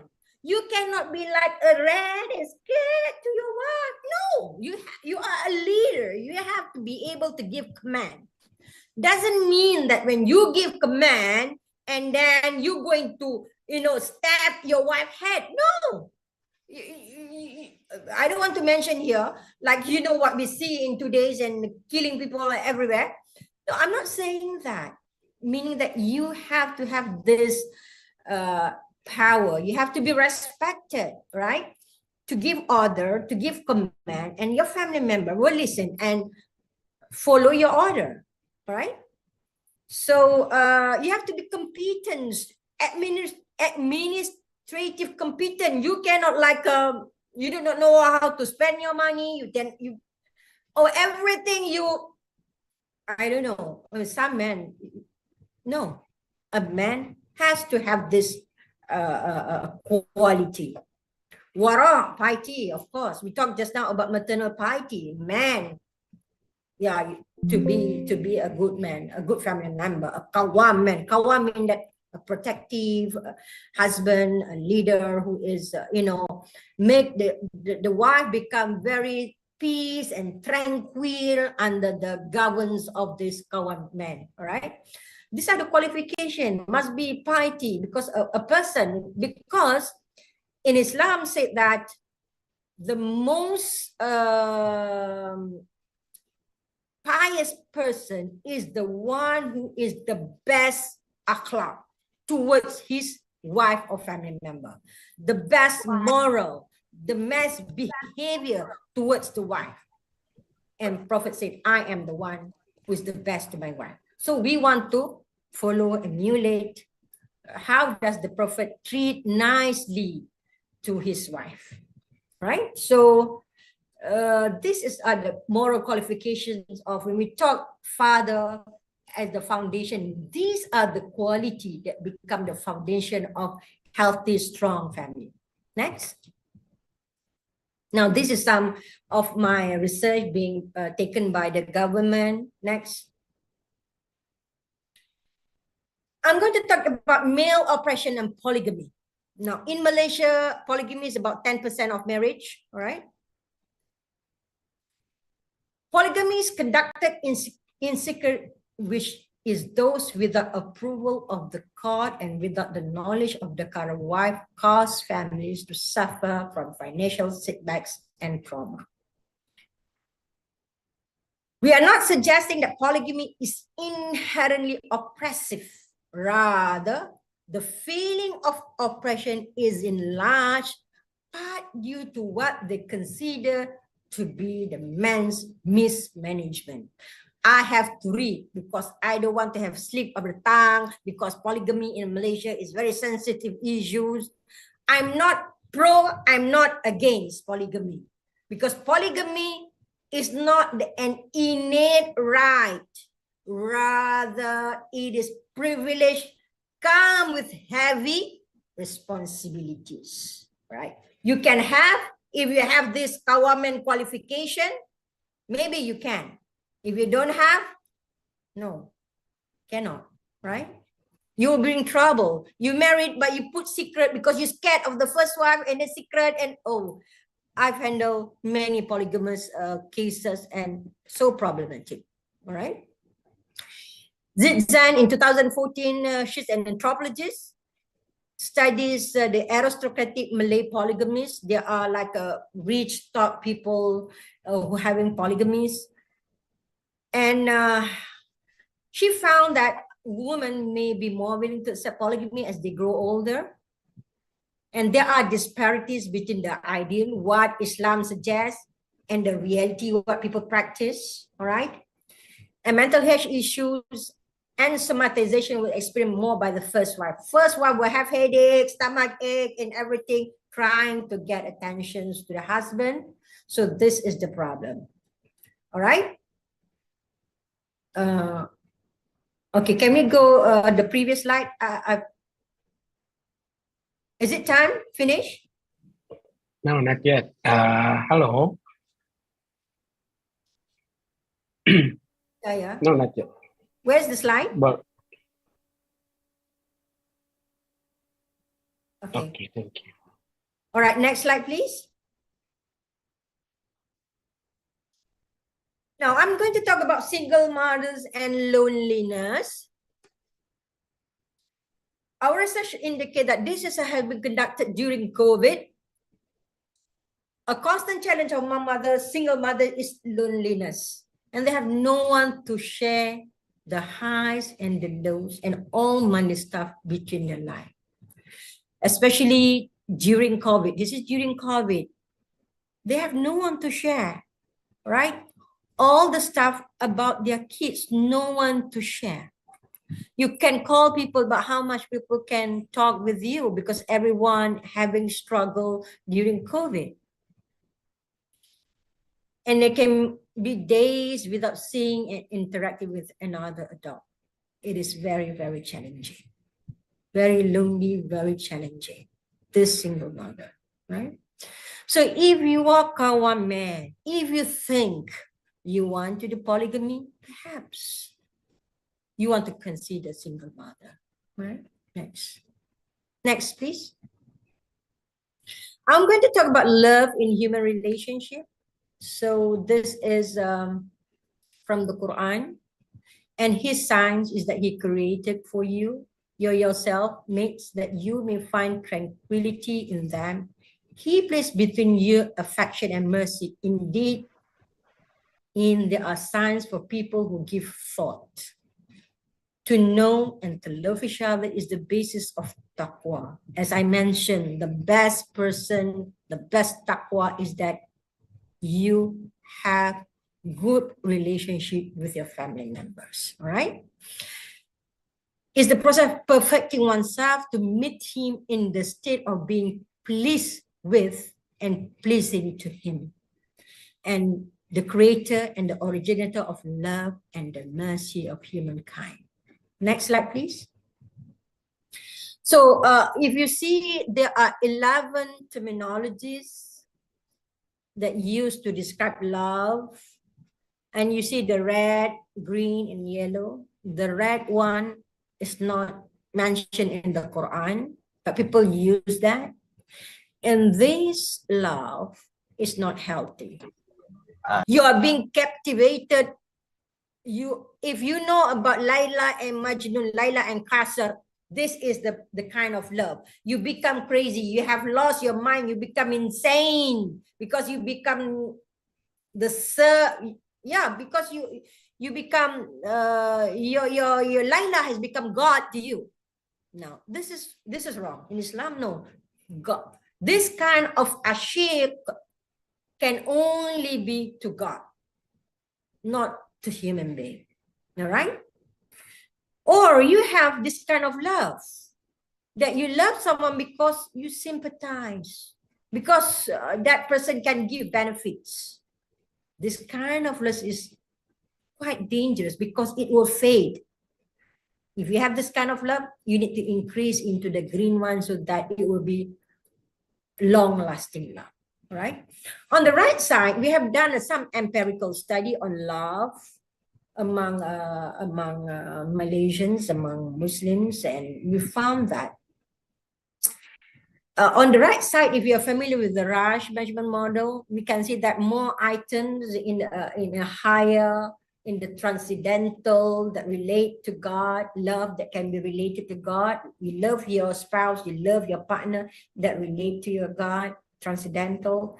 But many love, because they are young people, when the respondent is about 20 to 25, they are still young, so their love is more of needs, of physical needs and sexual needs, and it's not rather transcendental. Perhaps if the respondent in the 40s, 50s, 60s, it would be the transcendental love, right? So this is our finding. Love among the young is still in the bottom level, right? Next slide, please. This is a study, but we study one of my PhD study on the cyber sex and risk-taking, and we found that religiosity can play a buffer so that it can help the youngsters to take less risky behavior and do not involve sex and have more positive to their counseling attitude. Next, please. And this is another one, the same research project, and this is master one, and she helped develop instruments, we call it missile, which is, there are two components, the cyber relations and also the sexual activities, and it is, the model shows that the model fit, and this is a very reliable instrument to be used, and a very valid and reliable instrument to measure your cyber sex activities. Next. This is what I talk about Sakina Sharia house theory. This is the theory that I proposed after about 20 years of my being in this field, doing research. I come up with the basic Sakina Sharia house theory. Why is it basic? Because my PhD student is extending my theory, Sakina Sharia house theory, right? Like I expand Professor Langgulung into another one, and then I extend into the theory. All right, then we talk about this basic Sakina Sharia house theory. So this taking from Maqasid Ash-Sharia, Ad-Daruriyat, Ar-Hajiyat, Ahad-Tasmin. Daruriyat is must have, right? Hajiyat is have to have. Tahsinat is nice to have. Must have to have, nice to have. Must have is the 5 daruriyat that your family relationships must help protect your religion, must help protect your soul, must help protect your wealth, must help protect your mind, must help protect your lineage. This is the daruriyat, which is must provide food, staples, shelter, at least shelter, like people in Palestine now, at least they can live in a shelter. But that is daruriyat, okay? Clothing, enough clothing can cover your aurat. But we cannot live staying in the shelter until end of our life. We need that. We have to have food. Not only we just eat rice and bread, we need to have protein and veggies, all right? And we need to have different rooms for parental boundary, girls and boys boundary. So we have to have enough room. Similarly, we cannot only have one cloth. We need some few extra clothes so that we can send to the laundry. This is must have. Must have is daruriyat, have to have, and then nice to have. Like if you have food, protein, and nice to have desserts, and nice to have extra room for your guests, and nice to have different clothing, this going for function, and this going, that is nice to have. That is tahsiniyat. So this is the basic Sakina Sharia house theory, all right, that I propose in my professorship. This is what I propose, this new theory. All right, next. From that theory, that is Maqasid Ash-Sharia discernment counseling. Discernment counseling is basically when people come to you, you want to help them to maintain the status quo, meaning that don't do anything, just stay as you are now. Number 2, improve marital relationships. Number 3, divorce. All right. At the intake interview, we want to assess their mental health, whether there is nushuz shiqaq darar, whether they have nushuz meaning that they become irresponsible, or they always fight. They can never talk peacefully, or darar, meaning that is there any abusive relationships. And we want to see the couple whether they are leaning out, LO, whether they are leaning in, whether they are leaning in. So leaning out, I call it LO, low. Leaning in, I call it lean, all right? Lean. So when at the intake, there are 3 kind of couple, low. Low mean that both of them want to divorce, leaning out. Or we have lili, both of them leaning in. Both of them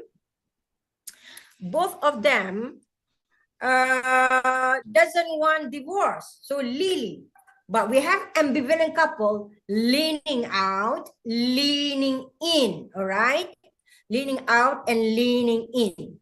So this we call it lowly. So we have 3 kind of couple, leaning low, lili, lowly. All right, for low, if there is NSD, Nushushikodoro, you don't wait, send them for divorce. All right? If there is darar, both of them want divorce, don't wait, send them to divorce. If they are low, and they have mental health problems, send them to psychiatrists, help them with the mental problem, right? Or they are lily. They don't want on the right side, all right? They are lily, the green one lily. Both of them doesn't want divorce, but they have problem in their marital relationships. They love each other. And they have this, from the perspective of Muslim Malay, we have this ain, people are envious of you, or we also believe in jinn, we believe in this bad spiritual, can disturb your marital relationships. Because in the Quran, Surah Al-Baqarah, clearly God said there are two kind of jinn that their job specifically to disturb marital relationship. If this is the case, we're trying to use psychology. No, it doesn't help. Go and settle with this hantu, with this spiritual things. At the same time, you do counseling, but do not ignore that. When I didn't take this the certificate, learn about this spiritual and jinn, I do not know. But after I've learned, I know that some couple really need that help. Then we don't do in our session. We refer, right? We refer that. And then on the left side, I've mentioned there can be lowly, have mental health problem. Then we send. They are lily, they don't have Nushushikodoro, they don't have this spiritual problem, and then we can send them straight away to couple therapy. All right, so a lot more to be talked in this, but I would rather go to another slide. Another slide, please. All right. Now, when we talk about indigenous, I'm sorry, Professor. Yeah. I was so captivated, but I think your time is a little bit. All right, you can okay, finish no problem. the slide. Yeah. No, this is the last slide, okay? Okay.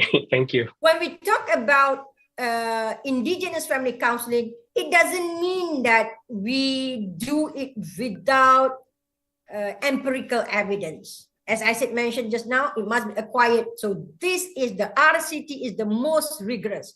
When we do our model of Islamic indigenous, we do RCT, the most rigorous, to see the cause and effect. So this is all what I want to share, that when we talk about the indigenous Islamic family counseling, it's not that we talk out of nothing, but we talk based on the revealed knowledge and empirical evidence. With that, I would like to thank you. Assalamualaikum warahmatullahi wabarakatuh.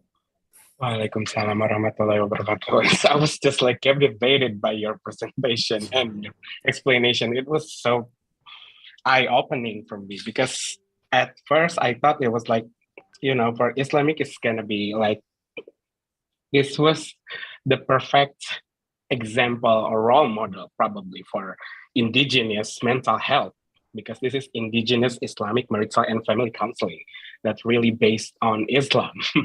So thank you so much for an eye-opening presentation, and thank you so much for the research. Many years of research, I'm sure. It's not easy. But let's move on probably for the questions. There are lots of questions. There are people so interested as I am. So let's start probably with Anna Zuhratun from UST.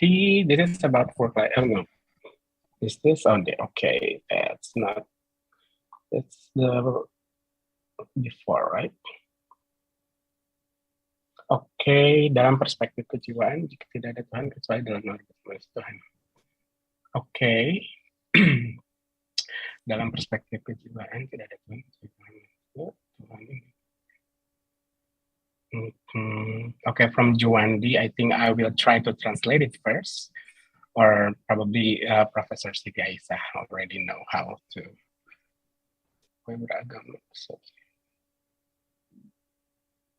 Yeah, I can understand Indonesian. Thank you so much. That helps a lot. Okay, so I think the question is bagaimana mengajarkan tentang Tuhan atau gambaran Tuhan yang bagaimana yang punya dampak positif bagi kesehatan mental. So how to teach or I read from where? Juandi. I think I can.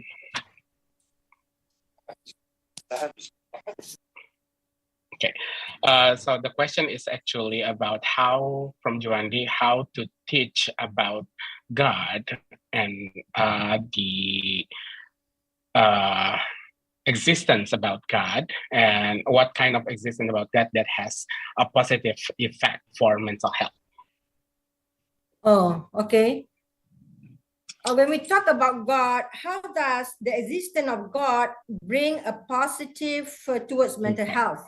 Yes. Okay, when we talk about God attachment, all right, when we talk about God attachment from the perspective, even from the Western perspective of God attachment, God is the secure base and safe havens. God is always there for you. God never abandoned you, because God does not have this quality like human being of able to abandon people. God never abandoned you. When no one listened to you, when no one cared to you, you know that God is always there for you. He can never, ever let you be alone. So having this understanding is the core of making you having a very secure relationship with God and make you less anxious of the existential being. All right?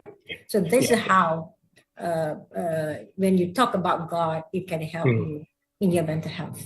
Right? Okay, so basically back to ourselves first, back to our understanding about and our belief about God itself, and then you can deliver it confidently, probably. Yeah. Yeah, okay, thank you so much. I think I saw some hands raising. Let's start with Fadila. Hello, Fadila, do you have questions? You can ask in Bahasa, I think, because Professor Siti can understand. I can understand, yeah. Okay. Good morning, Miss. I use English or Indonesia? It's up to you. Boleh pakai bahasa Indonesia juga. Oh, oke. Jadi kan maaf sebelumnya ini ada gangguan sehingga videonya tidak bisa dinyalakan. Oke, that's okay. Lalu pertanyaan saya, bagaimana cara membina rumah tangga yang baik serta harmonis? Yang mana kita tahu dalam membina rumah tangga yang baik dan harmonis itu perlu adanya cinta segitiga, yaitu antara istri, suami, dan juga kepada Allah. Yang sehingga ketika ada cinta segitiga tersebut, kita tidak akan menimbulkan poligami dan bisa membuat keturunan ataupun penerus yang berkualitas, yang bagus, yang bisa mencerahkan kehidupan masa depan, seperti itu. Baik, terima kasih. Thank you very much.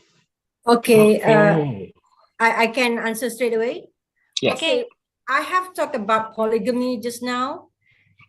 Polygamy is not an innate right.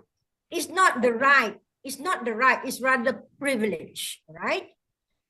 And to say that if someone having a second wife, a third wife, or fourth wife, fifth wife, so he is not being just to the first wife, it's not because he married, even if he is a single, if he has only one wife, he still can be unjust to the wife. Being just, being ideal, being lovable, being nice, being kind can be one wife, two wives, three wives, or four wives. is depend on the capacity of the man. All right. Some men, they are capable. Some, very little, 1 in a million, perhaps. All right. Most, the majority cannot. Right? The majority cannot. So, if the man married another woman, does it mean it doesn't have strong relation with God? I'm not sure. All right. Because relationship, if you understand the attachment theory just now, God is never substitute. Your relationship with God has nothing to do with whether you married second wife, third wife, fourth wife. What makes important is that whether you have the quality of being just, which is not easy at all, not easy at all. But there are people who have the capabilities. There are people who have, if we take our prophet, of course there are human that I've met in my counseling session, so on and so forth. The Prophet Muhammad sallallahu alaihi wasallam himself, he can have, I'm sorry, this is a bit straightforward, he can have sexual intercourse with all his wife in one day. All right? Yes. Not every man can do that. No, maybe once in a week, twice a week, but there are men, I have clients who can have sexual intercourse like 9 times a day, 10 times a day, 7 times, and one day I'm dying because my husband wants sexual relationship 7 times a day. I'm dying. I can't, my body can't take it. There are humans, but it's not only about strong in sexually. You have to have enough money. You have to have this military prowess. If you are strong sexually, but the rest of you don't have money, you have to increase whatever quality that you cannot have. So I say that I do not propose and I do not against polygamy. All right. Whatever that is, look at the maqasid al-sharia, what is good, what is bad, because each individual needs and responsibilities are individualized tasks given by God. God gives you strength in this way, but God gives strength on another way to another man. All right, so we cannot justify, it has to be individualized case. Not all men are capable, not all men are not capable. So not all women can take polygamy, not all women cannot take polygamy. So there are studies show that some women can take polygamy, some women, the majority cannot take, but there are some, very few, perhaps 1 in 1 million. Yeah, something like that. Okay. Yeah, I think for many men, they think they're capable. They think they're capable. They think they're capable.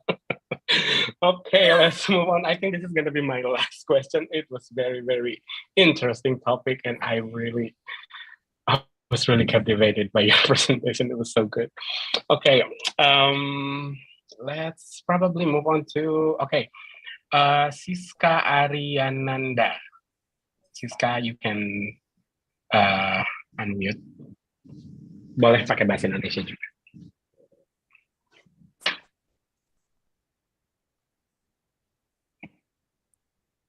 Belum di unmute. Mute. Halo. Masih di mute.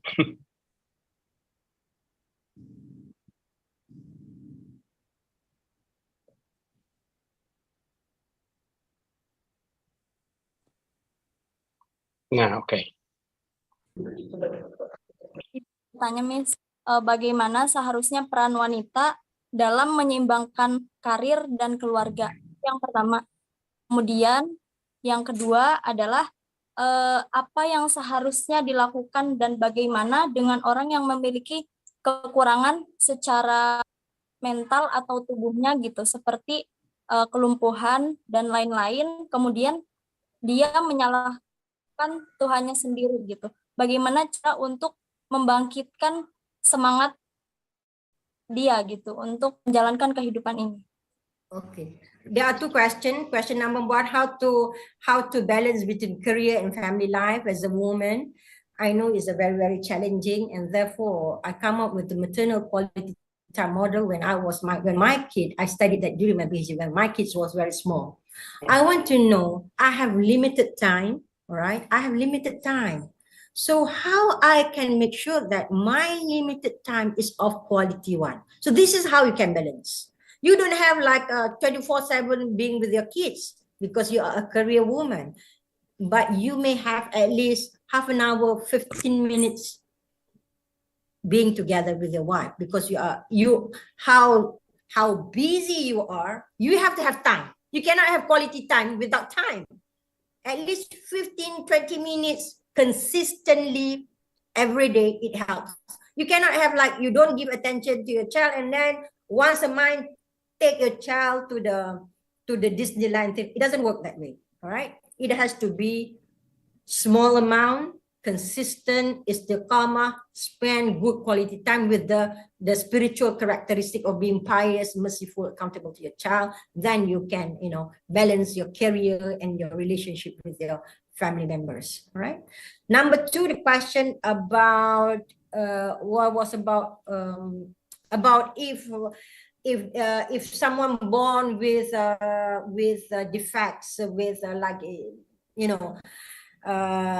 disabilities, someone with disabilities, right?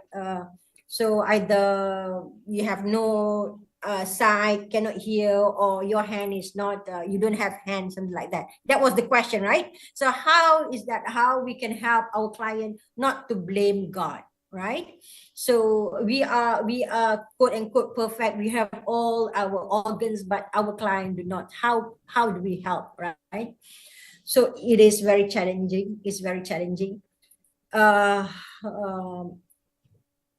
Number one, we have to believe that God never make a mistake, right? God never make. We as a counselor, we know that God never make a mistake.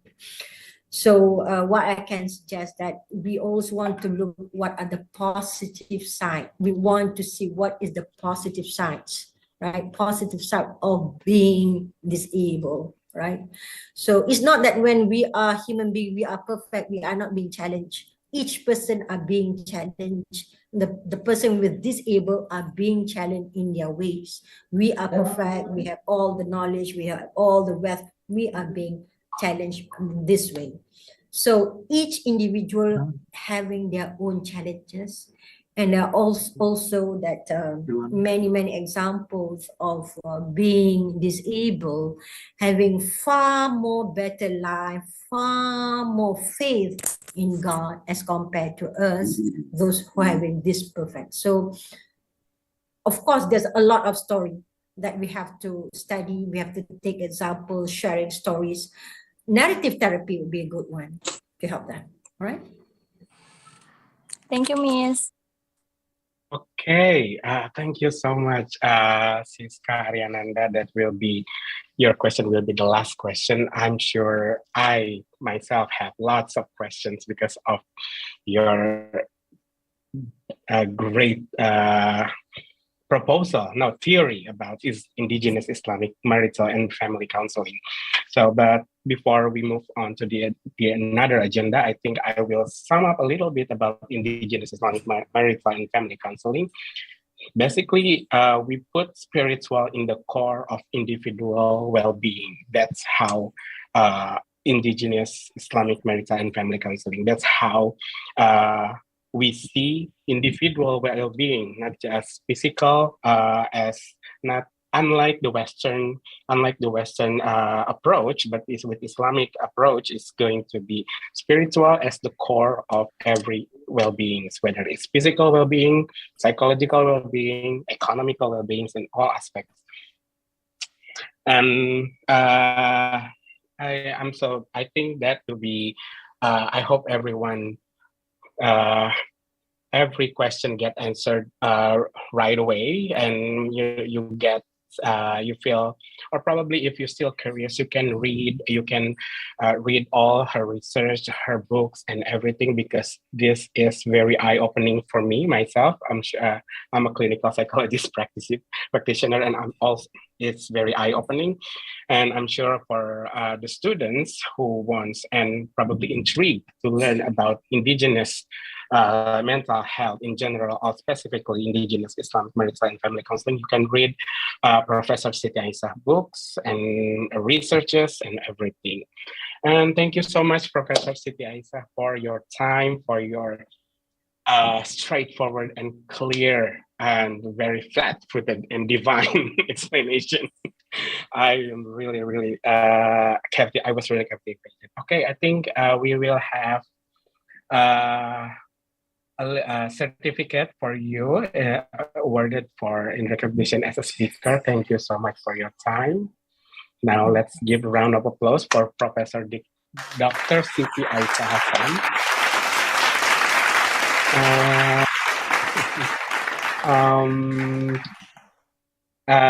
Again, I am so sorry for all the participants' questions that hasn't been answered yet because our limited time.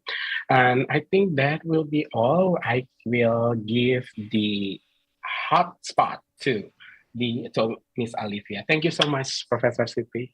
It's very nice meeting you. Thank you.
Kita hidup saat ini bukanlah secara tiba-tiba. Ada begitu banyak kehidupan yang terjadi sebelum kita. Para nenek moyang yang turun-temurun sampai sekarang meninggalkan tak hanya sejarah tapi juga cara hidup. Sebuah cara hidup yang terus berkembang diwariskan dari generasi ke generasi hingga membentuk sebuah identitas suatu masyarakat yang kita sebut dengan budaya.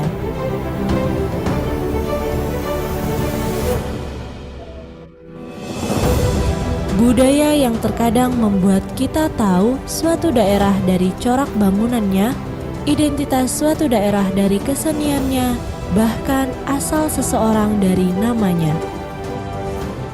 Kita semua mempunyai budaya, dan kita pun mengetahui begitu banyaknya budaya yang berbeda. Seperti halnya budaya Jogja yang begitu khasnya.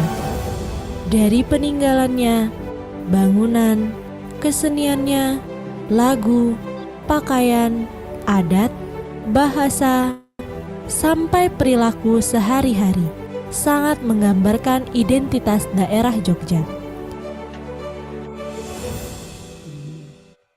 Psikologi sebagai cabang ilmu yang mempelajari pikiran dan perilaku manusia senantiasa berusaha memahami manusia berdasarkan konteks di mana manusia hidup, tumbuh, dan berkembang.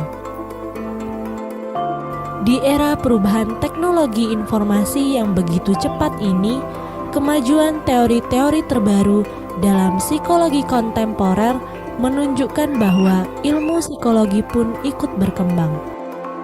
Berbagai kajian tentang proses dan perilaku mental manusia di era IT atau Society 5.0 terus bermunculan. Di sisi lain, manusia terus berupaya untuk menjaga budaya dan kearifan lokal guna menjaga keseimbangan manusia dengan lingkungan serta alam semesta. Ini tidak lain karena kearifan lokal dan budaya dalam kehidupan manusia menjadi konteks yang mempengaruhi manusia dalam berpikir, merasa, dan berperilaku.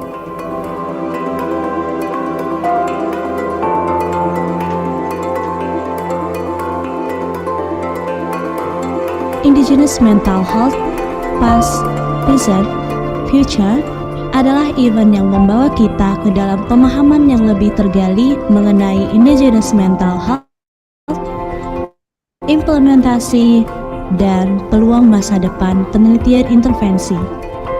Bekerja sama dengan 3 fakultas psikologi dari 3 universitas, Universitas Mercubuana Yogyakarta, Universitas Informatika dan Bisnis Indonesia, dan Universitas Sarjana Wiyata Taman Siswa.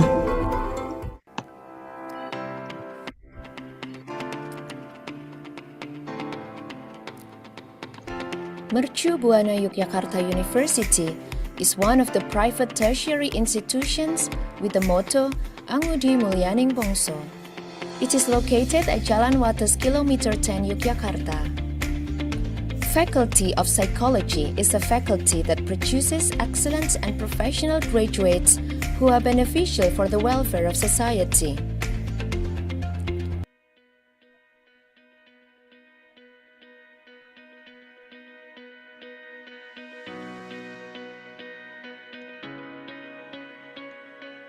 Universitas Informatika dan Bisnis Indonesia, atau yang sering kita kenal dengan UMBY, adalah salah satu kampus yang terletak di kota Bandung, tepatnya di Jalan Soekarno-Hatta. Ilmu psikologi adalah salah satu fakultas yang ada pada universitas ini.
Istirahatnya setengah jam.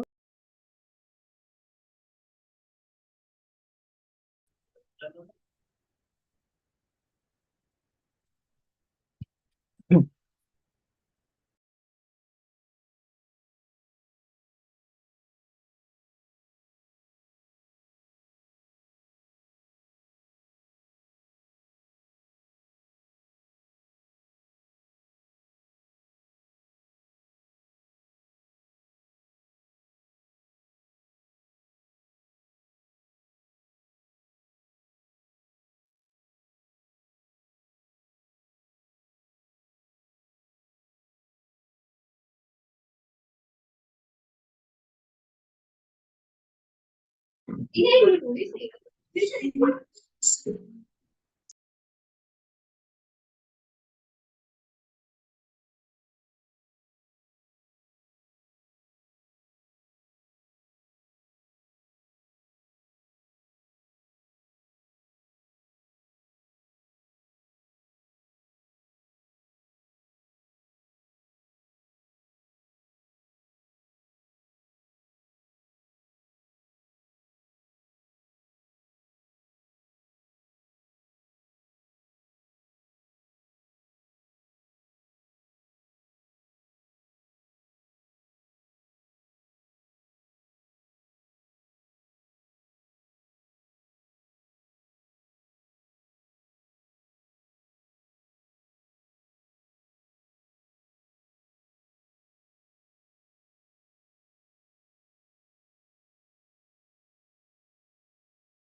Kadang orang-orang tuh yang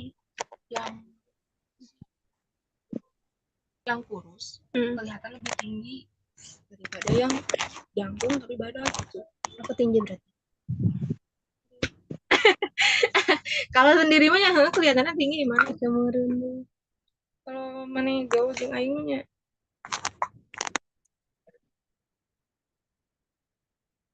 Vâng.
Tunggu, tunggu.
Orang padan kayak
Geometri, bejir,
Olivia still be the master of ceremonies for this event.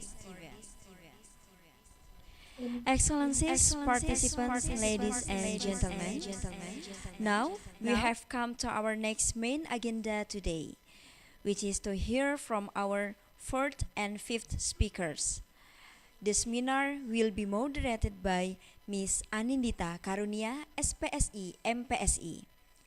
Ladies and gentlemen, let's welcome the moderator, Ms. Anindita.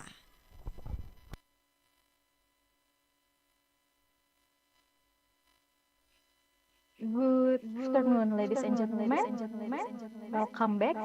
It's nice to see you again. I am Anindita Karunia, and I will be your moderator for the next two sessions.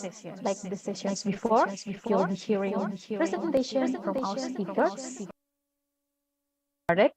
I wanted to take a few minutes of your time to remind you to put the mic on mute position. You may unmute the mic when you're given the chance to deliver your question in the Q&A session. Now, moving along to our session, we will be having Mr. Rian Sugiarto as our speaker. Before we start it, I will read Mr. Sugiarto's CV first. So, Mr. Sugiarto is a lecturer, Faculty of Psychology from Sarjana Wiyata Taman Siswa University. He has many work and volunteering experiences, starting from Dewan Pendidikan di Daerah Istimewa Yogyakarta, Ketua Tim Final Evaluation Kendu, Ketua Tim Midline Evaluation, Konsultan Penulisan Modul or Writing Consultant, and the Chief of Kongres Kebudayaan Desa. He also has many publications. Few of them is Proceedings of the First International Conference on Indigenous Psychology and Culture, Living with Depression During COVID-19, Study on Women Surviving Depression in Java. And then there's also Mudari Teribet in a Woman Survivor of Depression During the COVID-19 Pandemic. And then menempatkan kembali kesehatan jiwa dalam ranah kesehatan manusia. So, ladies and gentlemen, please welcome Mr. Sugiarto.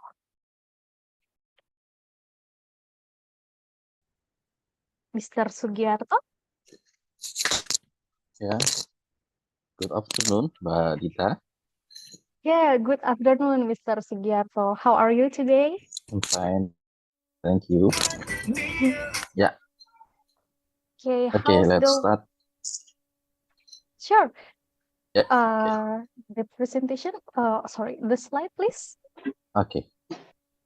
Okay, good afternoon, all international seminar participants. Hope you are good and healthy. Salam dan bahagia.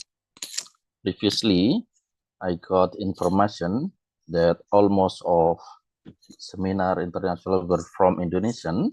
I would like to deliver my topic in bahasa.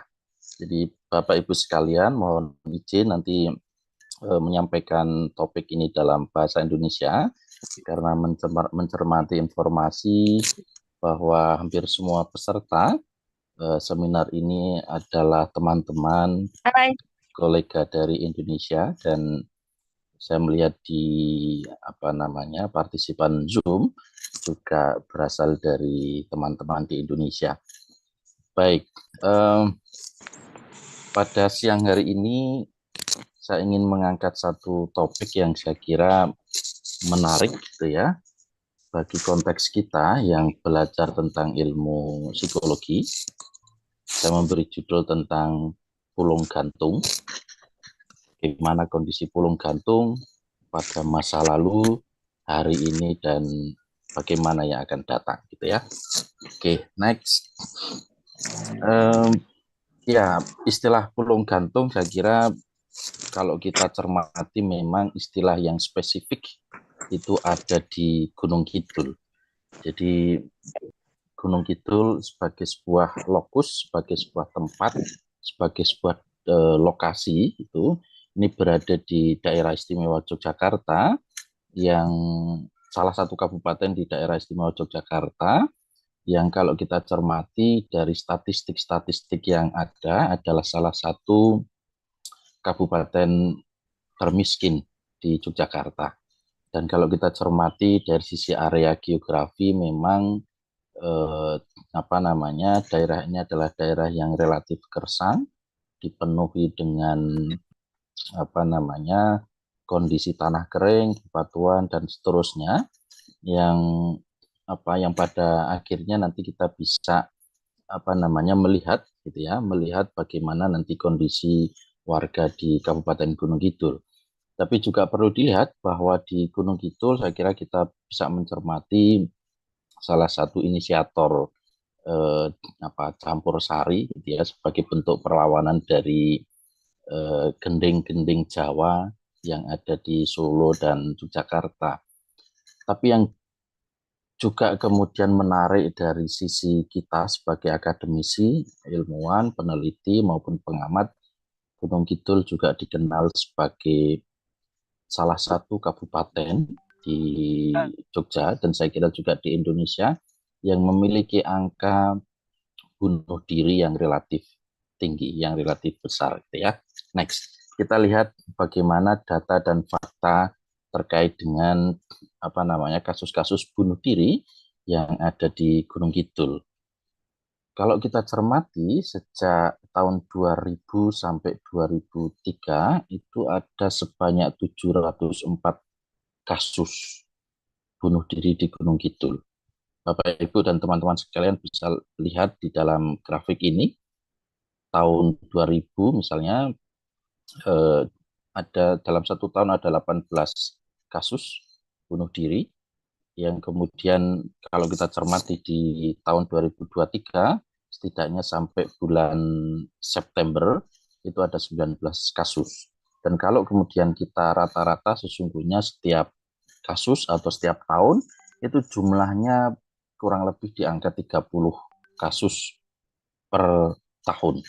Dan ini tentu menjadi pertanyaan menarik gitu ya, dari sisi kacamata ilmu pengetahuan gitu, kacamata kita sebagai seorang akademisi, peneliti, dan tentu saja pemberdayaan masyarakat, bagaimana kemudian kasus-kasus semacam ini bisa terjadi. Bagaimana kemudian peristiwa-peristiwa besar kemanusiaan ini kemudian bisa kita lihat di sana itu. Baik, next. Kalau kemudian kita cermati, Bapak, Ibu, dan teman-teman sekalian, dalam 4 dasawarsa terakhir, sejak tahun 1980 sampai kemudian tahun 2020, ini angkanya luar biasa misalnya. Misalnya di tahun 1980 sampai 1990 kita ketahui datanya itu ada di angka 167 kasus bunuh diri.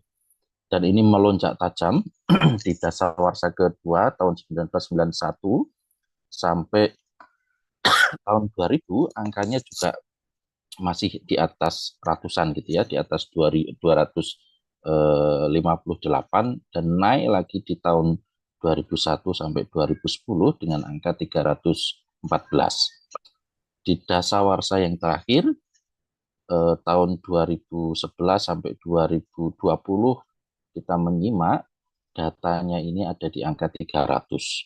Oke, next. Nah, ini menunjukkan sebenarnya bagaimana kemudian jumlah jumlah yang relatif besar gitu ya, untuk kemudian kita bisa lihat bagaimana kondisi persoalan-persoalan kemanusiaan yang ada di Gunung Kidul. Kita lihat bagaimana kasus-kasus bunuh diri ini bermula di masa lalu. Memang tidak ada catatan resmi, sumber-sumber resmi di dalam sejarah yang tertulis untuk mengatakan kapan dimulainya kasus-kasus semacam ini di Gunung Kidul.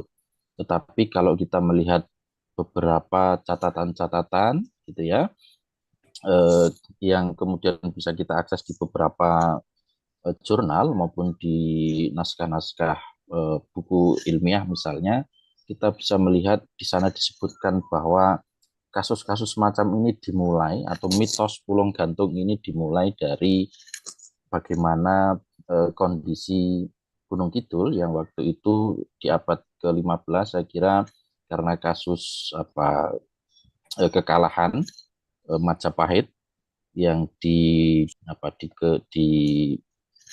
dikomandoi oleh Raja Brawijaya kelima yang kalah dengan Kesultanan Demak gitu ya, yang kemudian melarikan diri ke Gunung Kidul. Posisi terdesaknya dalam konteks Jawa kemudian kita kenal bahwa sang raja Moksa. Moksa itu menghilang, meninggal dengan jasadnya gitu ya. Bukan hanya ruhnya tetapi kemudian jasadnya juga menghilang. Tapi bagaimana kemudian dengan para pengikutnya, prajuritnya dan sebagainya? Catatan-catatan itu menyebut bahwa karena tidak memiliki kemampuan yang sama, maka untuk mencapai kondisi apa yang diinginkan oleh raja, maka di sanalah mulai para pengikut kemudian melakukan gantung diri dan seterusnya. Ini beberapa sumber yang kemudian mitos pulung gantung itu tertulis di beberapa lacakan-lacakan sejarah gitu. Next. Nah, bagaimana sesungguhnya kemudian mitos pulung gantung itu sendiri? Kalau kita cermati, hampir kasus-kasus bunuh diri yang ada di Kabupaten Gunung Kidul, next slide, itu sesungguhnya adalah kasus-kasus yang tentu debatable terkait dengan penggunaan istilah pulung dan gantung gitu ya. Dalam konteks Jawa misalnya, pulung itu dimaknai sebagai anugerah, kebahagiaan, kemuliaan. Kalau dalam Jawa ya bejo gitu ya, kabegjan gitu. Nah, yang ini yang kemudian kalau kemudian seseorang melihat pulung dan itu masuk atau jatuh di area rumahnya, pekarangan dan sebagainya, maka orang itu dianggap akan mendapatkan keberuntungannya. Pertanyaan kemudian adalah bagaimana kalau kemudian pulung itu disematkan pada kata gantung, yang kemudian menjadi istilah pulung gantung. Maka bagi masyarakat di Gunung Kidul, istilah pulung gantung itu kemudian adalah ajakan, adalah perintah untuk kemudian mengakhiri hidup bagi dia atau mereka yang melihatnya.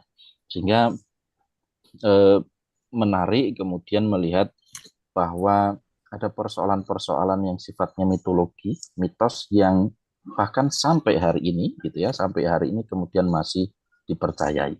Sehingga teman-teman di Gunung Kidul, warga di Gunung Kidul itu kalau kemudian melihat celeret, bahasa Jawanya itu celeret gitu ya, seperti di dalam ilustrasi itu, kalau melihat kemudian celeret dan itu turun di rumahnya atau pekarangannya, maka dia meyakini bahwa akan ada salah satu anggota keluarga dia yang kemudian meninggal di sana.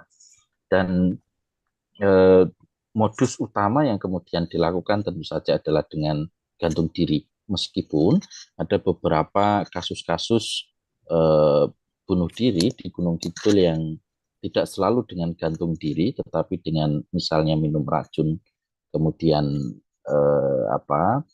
jebur suweng itu sumur gitu ya, sumur yang dalam kemudian dia masuk di dalamnya dan seterusnya. Baik, berikutnya dan mitos yang kemudian muncul lagi adalah bahwa pulung, siapapun yang meninggal ketika melihat pulung itu adalah dia pasti akan mencari teman. Dia akan mencari istilah warga di sana itu yang menular gitu ya. Ini mitos ini bahkan sampai hari ini kemudian masih ada di beberapa dusun di Gunung Kidul, sehingga cara mengantisipasi agar kemudian pulung itu atau korban yang meninggal itu tidak mencari teman atau istilah mereka tidak menular, itu maka dia harus di bawah tempat menggantungnya korban itu kemudian perlu digali, harus ditemukan namanya gelu.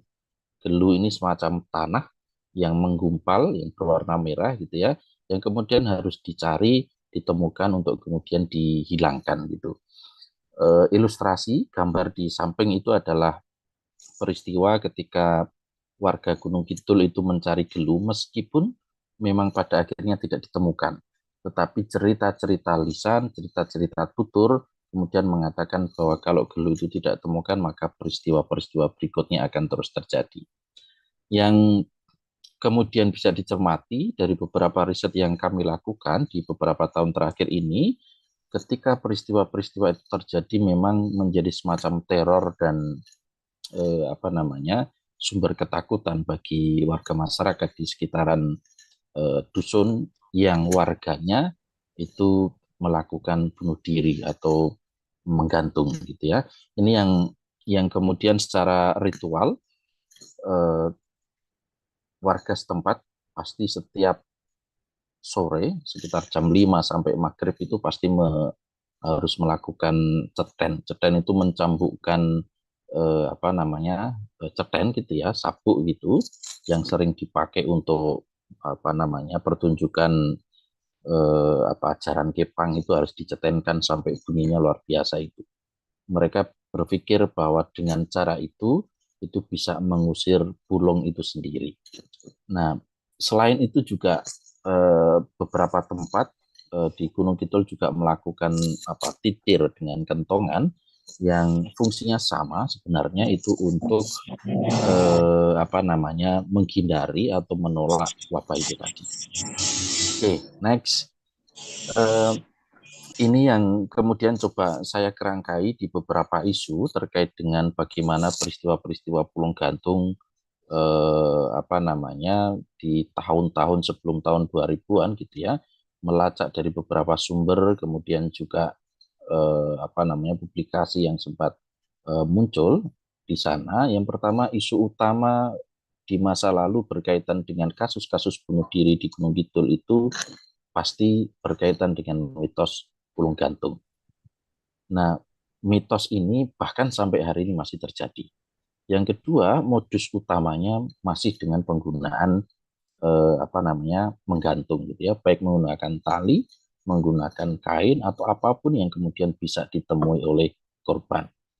Isu yang lain ini berkaitan dengan bela diri atau bela batin. Jadi kalau berkaitan tadi di awal saya menyebutkan pulung itu adalah keberkahan, tanda bahwa seseorang akan mendapatkan kebahagiaan, mendapatkan solusi, mendapatkan keinginannya terkabul dan seterusnya, maka ketika itu disematkan pada pulung gantung, beberapa orang meyakini bahwa kematiannya itu adalah sebuah berkah. Kematiannya itu adalah sebuah solusi bagi persoalan-persoalan yang dialaminya. Dan ketika berkaitan dengan kasus-kasus bunuh diri di Gunung Kidul, pada masa lalu itu selalu dikaitkan dengan kemiskinan, tanah gersang, kepercayaan, kebudayaan, dan seterusnya. Ini selalu kaitannya dengan itu. Orang miskin tidak mampu untuk mencukupi kebutuhan hidupnya dan seterusnya. Nah, karakteristik yang muncul pada masa-masa itu adalah hampir semua yang melakukan bunuh diri dengan model pulung gantung ini adalah karakteristik korbannya adalah lansia, orang yang lanjut usia baik laki-laki maupun perempuan, kemudian dalam kategori keluarga miskin, kemudian sakit menahun yang tidak kunjung sembuh, termasuk kemudian kesulitan dalam hal mata pencarian dan jerat hutang dan sebagainya. Dan kalau kemudian dicermati dari berbagai tutur dan informasi yang kami temukan di lapangan, misalnya para pelaku secara perilaku ini memang menunjukkan sesuatu yang tidak ada masalah. Jadi keluarga-keluarga korban yang sempat kami wawancarai misalnya menyatakan ya sebelumnya korban di sore hari itu dia melihat pulung. Karena itu ketika di malam hari sebelum terjadi betul kejadian atau kasusnya itu terjadi, korban itu gelisah minta ampun, menggigil di malam hari, ketakutan dan seterusnya. Tetapi itu biasanya tidak langsung terjadi esok harinya. Dan pelaku ini biasanya sangat merahasiakan gitu ya, rencana, kemudian strategi dan sebagainya itu dari orang-orang lain, bahkan keluarga di sekitarnya. Karena itu pelaku biasanya akan bersikap biasa saja seperti hari-hari sebelumnya, ini dalam rangka untuk menutupi kemungkinan-kemungkinan bahwa aksinya akan diketahui oleh keluarga maupun orang-orang terdekatnya. Dan waktu dan tempat yang dipilih juga dia akan mengobservasi itu, gitu ya, mengobservasi waktu, kemudian tempat yang dipilih, yang kemudian benar-benar sepi, benar-benar tidak diketahui oleh orang lain. Dan pada kasus-kasus semacam ini memang kemudian ditemukan dalam rentang waktu yang cukup lama, 2-3 jam itu baru kemudian ditemukan, dan hampir sebagian besar berhasil. Artinya hanya beberapa kasus yang kemudian kita temukan kegagalan dari upaya bunuh diri ini dengan pulung gantung. Nah, bagaimana kemudian respon masyarakat Gunung Kidul dengan kondisi-kondisi semacam itu? Di masa lalu kita belum menemukan tata kelola pemerintah yang kemudian bisa aware terhadap kasus-kasus semacam ini, sehingga kasus-kasus semacam ini dulu itu kemudian ditutup. Kemudian respon yang lain adalah tadi mencari gelu itu sebagai upaya untuk menghalau atau istilahnya tolak bala, harus dimusnahkan dari lingkungan setempat, sehingga kemudian kasus-kasus itu tidak terjadi lagi. Yang ketiga tadi membunyikan ceten tadi, itu bagian juga dari tolak bala, tapi juga membakar tiang atau merubuhkan tiang yang dipakai untuk menggantung. Pada titik itu juga kemudian terjadi soal bagaimana kasus-kasus ini menjadi semacam teror dan ketakutan bagi keluarga maupun penduduk setempat. Sehingga dari sekian penuturan informan yang kami temui, dia mengatakan wah itu mencekam sekali. Jadi kondisi itu mencekam, menakutkan, dan orang kemudian merasa tidak tahu harus kemudian berbuat apa. Ini gambaran tentang bagaimana kasus-kasus bunuh diri dengan mitos pulung gantung yang masih sangat kental di masa lalu di Kabupaten Gunung Kidul. Kita lihat bagaimana kemudian kondisi hari ini kita cermati. Next. Nah, kalau kita cermati kemudian memang ada upaya baik dari pemerintah maupun kalangan akademisi itu kemudian untuk menggeser dari mitos pulung gantung itu menjadi multifaktor sebagai penyebab kasus-kasus bunuh diri di Gunung Kidul. Sehingga mitos pulung gantung ini coba digeser pada kasus-kasus psikologi, terutama pada gangguan jiwa. Sehingga beberapa temuan, salah satu lembaga di Gunung Kidul yang punya concern untuk kemudian memberi perhatian penuh pada kasus ini adalah Yayasan Imaji di Gunung Kidul. Teman-teman di Yayasan Imaji kemudian mencoba untuk menyelidiki kira-kira faktor apa saja hari ini yang berpengaruh terhadap kasus-kasus bunuh diri itu di Gunung Kidul. Dugaan-dugaan yang kemudian dirumuskan, hampir sekitar 43% kasus bunuh diri sejak tahun 2015 sampai 2017 itu diduga karena depresi, diduga karena gangguan kejiwaan dan seterusnya. Nah, itu yang kemudian coba digeser dari mitos yang selama ini tumbuh dan hidup di dalam alam pikir masyarakat, gitu ya. Coba digeser kepada arah soal gangguan kejiwaan atau pada kasus-kasus ini persoalan psikologis gitu. Sehingga di beberapa laporan riset yang kemudian kami rujuk misalnya mengatakan bahwa kasus-kasus bunuh diri dengan menggantung itu karena persoalan keputusasaan, karena merasa menjadi beban, dan karena kondisi yang bersangkutan kesehatan mentalnya terganggu. Dan kalau kemudian dicermati misalnya dari karakteristik pekerjaan korban gitu ya, hampir sebagian besar, angka 60% ke atas itu adalah petani. Tentu faktor ini atau karakteristik ini masih sangat relate dengan pada masa lalu yang mengatakan bahwa ya ada persoalan kemiskinan yang luar biasa di Gunung Kidul, gitu ya. Tetapi pada tahun-tahun yang relatif tidak lama sesungguhnya kasus bunuh diri itu bukan hanya dialami oleh kaum tani, tetapi juga mereka yang bergerak di sektor swasta, termasuk kemudian pelajar mahasiswa, termasuk bahkan kemudian ada PNS, kemudian polisi, petani, ABRI, TNI gitu ya, atau pensiunan. Sehingga ini kemudian tidak bisa ditutup gitu ya, bahwa ini bukan hanya persoalan kemiskinan, bukan hanya persoalan agraris, tetapi ini adalah persoalan yang kemudian secara karakteristik korban ini meluas. Dan kalau dicermati dari sekian banyak korban, itu sebagian besar pelakunya adalah laki-laki. Jadi sekitar 50 sekian persen gitu ya, itu pelakunya adalah laki-laki. Nah, pada banyak kasus memang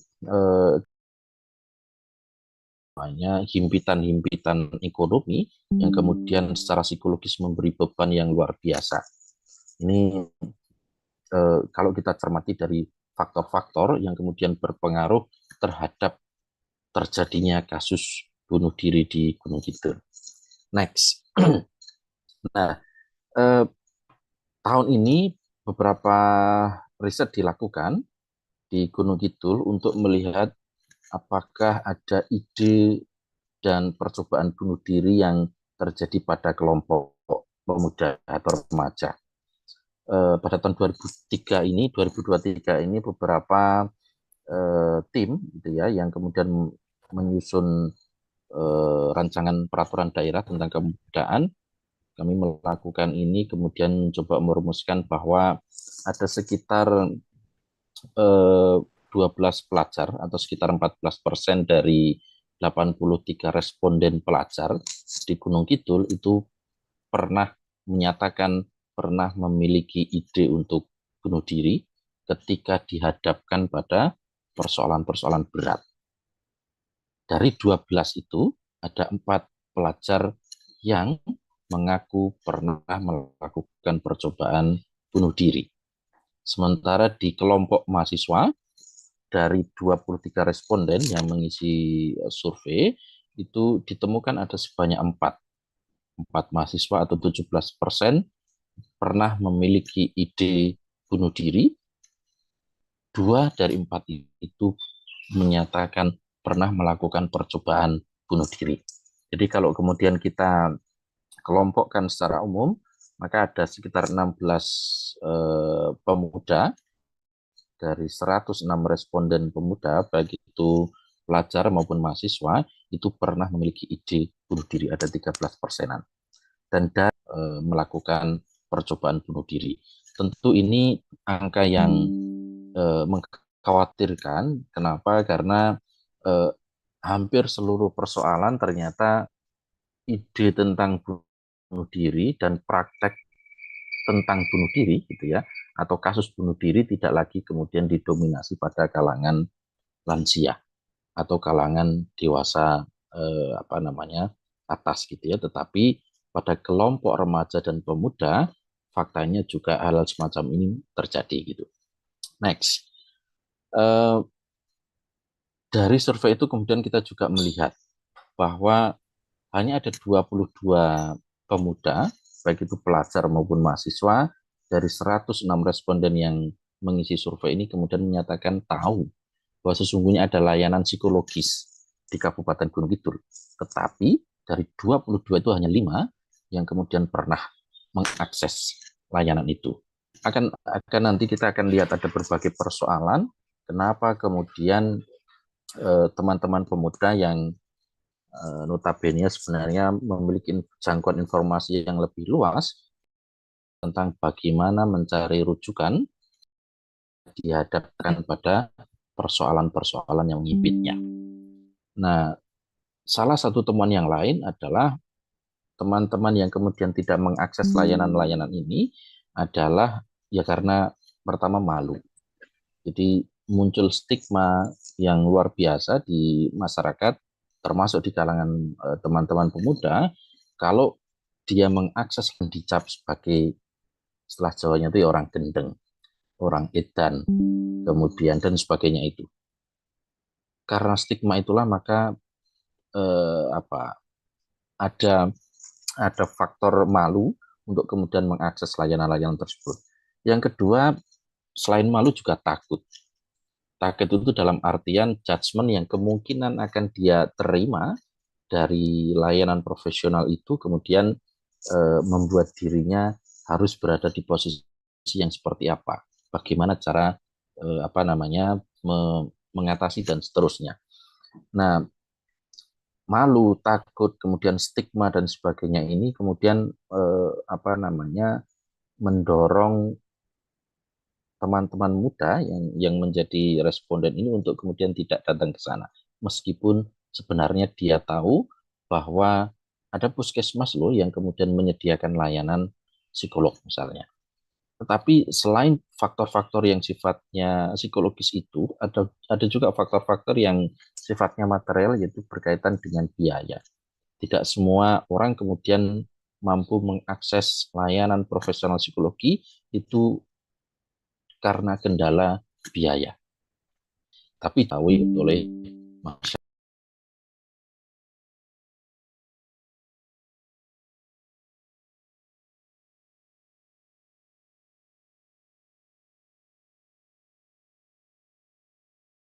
Mencegah kasus-kasus bunuh diri ini sudah dilakukan.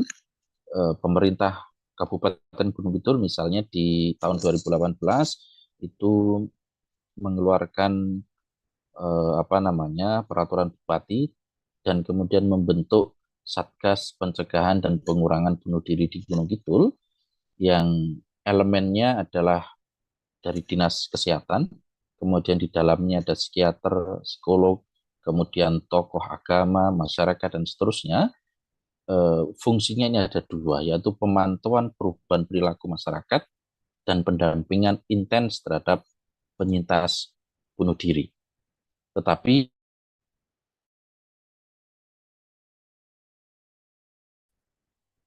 pada tahun-tahun berikutnya memang angkanya masih akan kelihatan berapa jumlah kasus bunuh diri di Gunung Kidul. Hal ini menunjukkan bagaimana tingkat efektivitas Satgas. Karena itu di tahun 2022 kemudian Satgas ini disebut sebagai Satgas Berani Mati, Berani Hidup. Satgas Berani Hidup kemudian digeser menjadi tim pelaksana kesehatan jiwa masyarakat. Yang kalau kemudian dicermati sebenarnya tugasnya relatif komprehensif gitu ya. Tetapi tampaknya kalau kita cermati di dalam rencana strategis pembangunan kesehatan di Kabupaten Gunung Kidul, Renstra tahun 2021 sampai 2026 hanya sedikit ditemukan istilah-istilah atau terminologi yang menunjukkan keseriusan untuk penanganan kasus bunuh diri itu. Saya melacak hanya ada 2 kata bunuh diri yang tercantum di dalam Renstra dan hanya ada 1 kata ulung gantung gitu ya yang berada di dalam Renstra. Pada titik ini sebenarnya bisa menunjukkan bagaimana keseriusan gitu ya rencana pembangunan strategis di Kabupaten Gunung Kidul untuk jangka waktu 5 tahun ke depan, tahun 2021 sampai 2026. Karena ruang ini gitu ya, tentu rencana ini akan kemudian juga diikuti dengan penganggaran. Sehingga kasus-kasus semacam ini tampaknya belum menjadi isu yang utama di sana.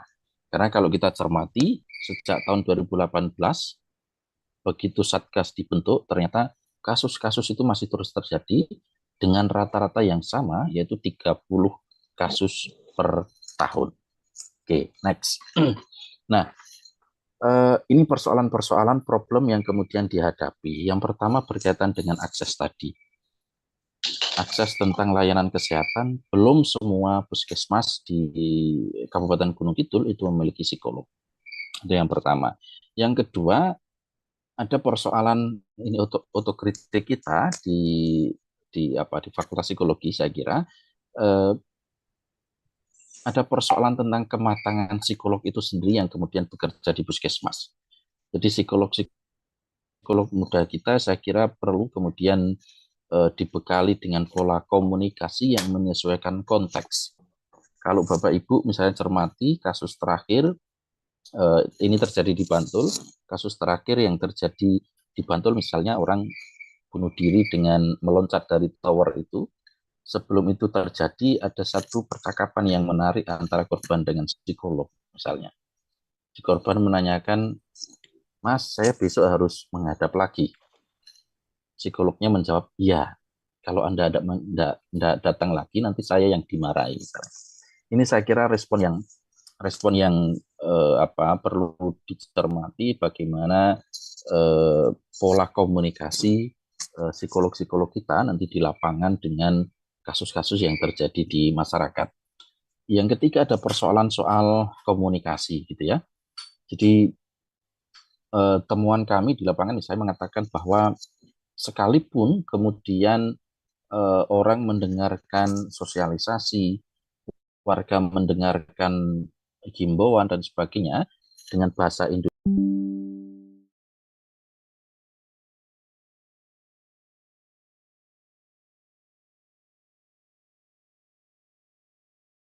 tetapi juga ada persoalan yang sifatnya relasi sosial.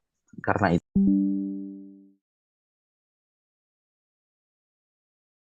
faktor-faktor itu seolah-olah menjadi penentu, menjadi faktor yang kemudian menyebabkan kematian di Gunung Kidul, gitu ya. Oke, saya coba share screen dari sini. Nah,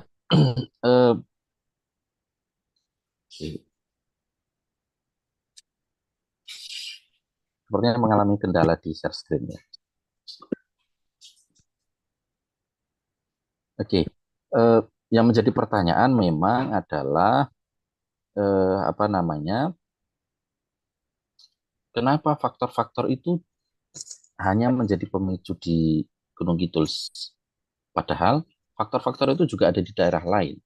Kenapa di Gunung Kidul kemudian diakhiri dengan bunuh diri, sedangkan di daerah lain tidak, misalnya. Oke, slide berikutnya. Oke. Nah, ini isu utama yang hari ini terjadi pada kasus-kasus bunuh diri di Gunung Kidul. Mitos masih ada, bahkan sampai hari ini, gitu ya. Kemudian modus bunuh dirinya juga masih sama, gantung diri.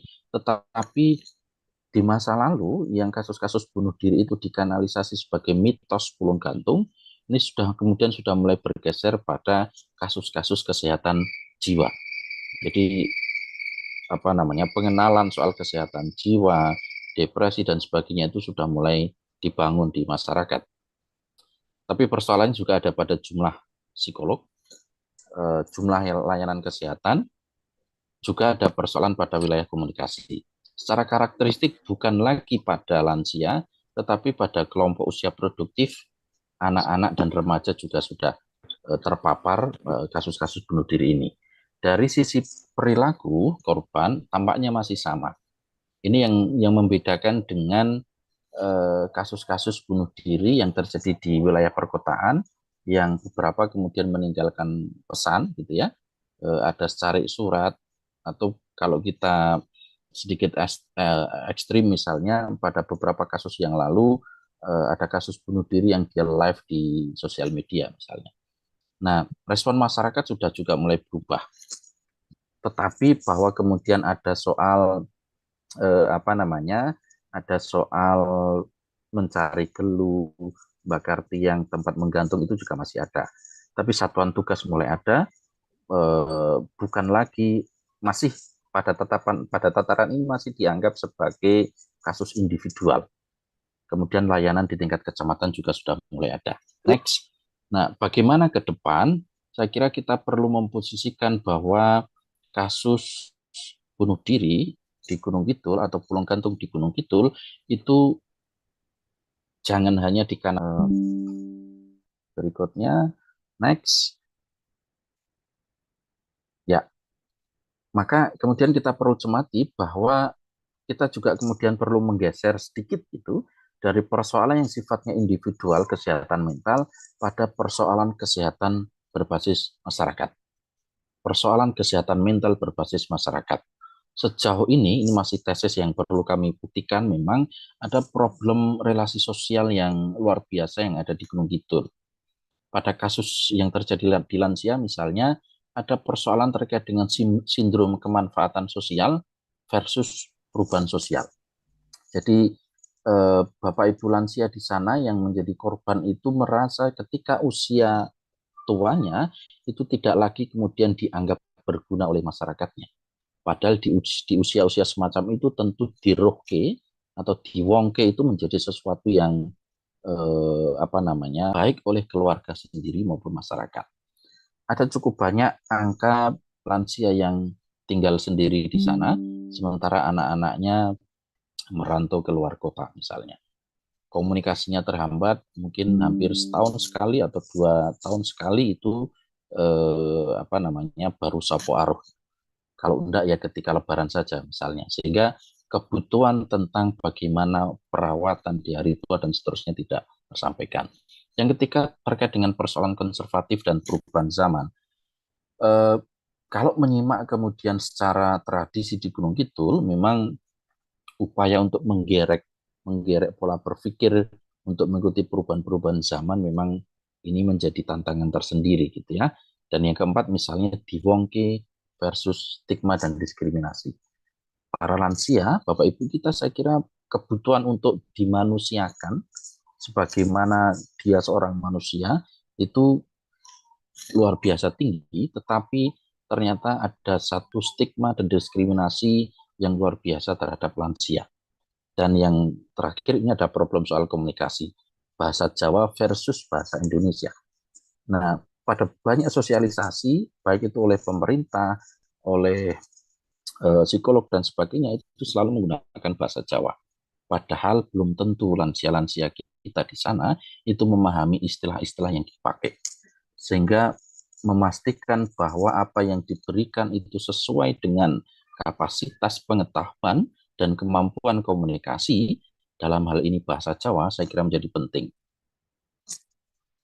Penggunaan bahasa ngoko pun itu juga mengalami jarak, sehingga penggunaan bahasa Jawa dalam hal ini bahasa Jawa halus itu dimungkinkan. Karena itu tadi saya di awal mengatakan psikolog-psikolog kita itu kemudian perlu konteks bahasa yang jauh lebih dalam. Pada kasus orang dewasa dan remaja, tadi kita sebutkan soal rasa malu, putus cinta, kemudian stigma sosial masih sangat terjadi, dan verbal bullying juga masih terjadi di sana, termasuk kemudian juga pola relasi antara anak dan orang tua. Ada satu subjek saya mengatakan hal menarik misalnya, Mas, tidak ada satu anak di Gunung Kidul yang dia tidak pernah mendapatkan pisuhan. Bapak Ibu saya kira paham ya, pisuhan dari orang tuanya. Kasus anak juga begitu, karena yang tidak dituruti itu ternyata menjadi faktor dominan bagi pada kasus anak yang dia mengalami kasus-kasus bunuh diri. Slide terakhir, saya kira ini yang kemudian perlu didorong memang ini problem relasi sosial ini beberapa temuan kami di tahun 2001 yang kami tulis ada persoalan problem relasi sosial yang kemudian berpengaruh terhadap kondisi internal korban. Slide terakhir. Nah ini, sehingga kita perlu menggeser dari perspektif klinis yang individual itu kepada perspektif sosial yang berbasis pada hak. Sehingga isu utamanya ada pada kesehatan jiwa itu sebagai hak dasar, relasi sosial juga harus dibangun, karakteristik akan ada di semua kalangan. Artinya isu soal kesehatan mental harus ada pada usia anak sampai pada lansia, kemudian kesadaran kesehatan mentalnya juga harus dibangun, termasuk resiliensi sosialnya, termasuk kemudian respon masyarakat harus ada pada kesehatan mental berbasis komunitas. Saya kira sebagai pemantik diskusi begitu, Bapak Ibu sekalian, nanti kalau ada diskusi akan kita lanjutkan. Terima kasih, selamat siang. Terima kasih Pak Rian. Waduh, ini topik yang sangat menarik ya, karena seperti yang kita tahu, bunuh diri itu bukan kasus yang individual. Saya sempat teringat nih sama materi psikologi komunitas ya, bahwa kita itu cenderung lupa dengan masalah konteks. Kita cenderung fokusnya ke individualnya saja. Nah, saya lihat sih sebenarnya palung gantung ini adalah katalis. Sebenarnya sudah ada masalah, tapi katalisnya muncul. Jadinya banyak nih kasus bunuh dirinya. Apakah seperti itu, Varian? Ya, dalam konteks di Gunung Kidul saya kira persoalannya lebih pada persoalan relasi sosial. Nah, kasus-kasus misalnya ya tadi tidak gak diwongki, kemudian distigma dan sebagainya, ini kan kasus-kasus dalam berelasi yang memungkinkan orang kemudian memilih jalan terbaiknya dalam konteks itu kemudian adalah dengan mengakhiri hidupnya. Padahal ini bukan persoalan individu, ini adalah persoalan sosial yang kemudian harus diselesaikan juga secara sosial. Betul, Bapak. Sayangnya itu ya, bahkan masyarakat kita pun masih memberikan stigma pada orang yang saya kok pengen selesai aja ya semua, malah disuruh bersyukur, malah disuruh tobat ya. Persis. Padahal Nah, betul, stigma-stigma itu yang juga ditemui pada keluarga penyintas. Hingga kalau dicermati di sana ya keluarga penyintas selalu mendapatkan stigma berikutnya, bukan mendapatkan support yang apa untuk kemudian bombong gitu ya, tetapi ternyata stigma itu juga muncul luar biasa dari masyarakat. ya, saya jadi teringat sih Pak. Kebetulan pas saya S1 dulu, teman saya punya sahabat. Sahabatnya ini ternyata melakukan bunuh diri. Yang disalahkan ternyata korbannya juga disalahkan, yang melakukan suicide juga disalahkan, teman saya juga disalahkan. Kok kamu bisa nggak ngeh sih? Kok kamu bisa nggak ngerti? Jadinya kayak lingkaran setan nggak sih Pak? Persis, betul. Situlah maka yang kemudian perlu didorong adalah penyelesaian dengan multidisiplin gitu ya. Artinya psikologi saja tidak akan selesai menyelesaikan itu, tetapi kebudayaan, spiritualitas, filsafat, antropologi dan sebagainya harus masuk di sana untuk menyelesaikan itu. Dan dalam konteks Gunung Kidul memang ini sesuatu yang sangat kompleks, sehingga satu disiplin ilmu saja tidak akan mencukupi untuk mengurai persoalan ini. Betul, Bapak. Memang apa ya, kalau dibilang ini sih, kalau bunuh diri itu karena memang ada individunya punya masalah klinis gitu. Ternyata tidak juga. Komunitas juga punya andil yang cukup besar ya, Pak ya? Persis, ya. Gitu. Baik, kalau begitu sambil Varian cooling down, mungkin mau minum dulu, Bapak. Saya dulu ya, saya cek dulu. Nuhun sewu kalau kelewat ya, teman-teman ya. Karena ini kayak banjir gitu sih si pertanyaannya gitu. Tolong saya cek dulu atau kita kayak nge-raise hand dulu aja ya biar saya punya waktu juga untuk mensortir. Siapa nih yang raise hand? Saya lihat dulu. Ada Putri, ada. Waduh, banyak nih, ada 8 ya. Mbak Putri ya.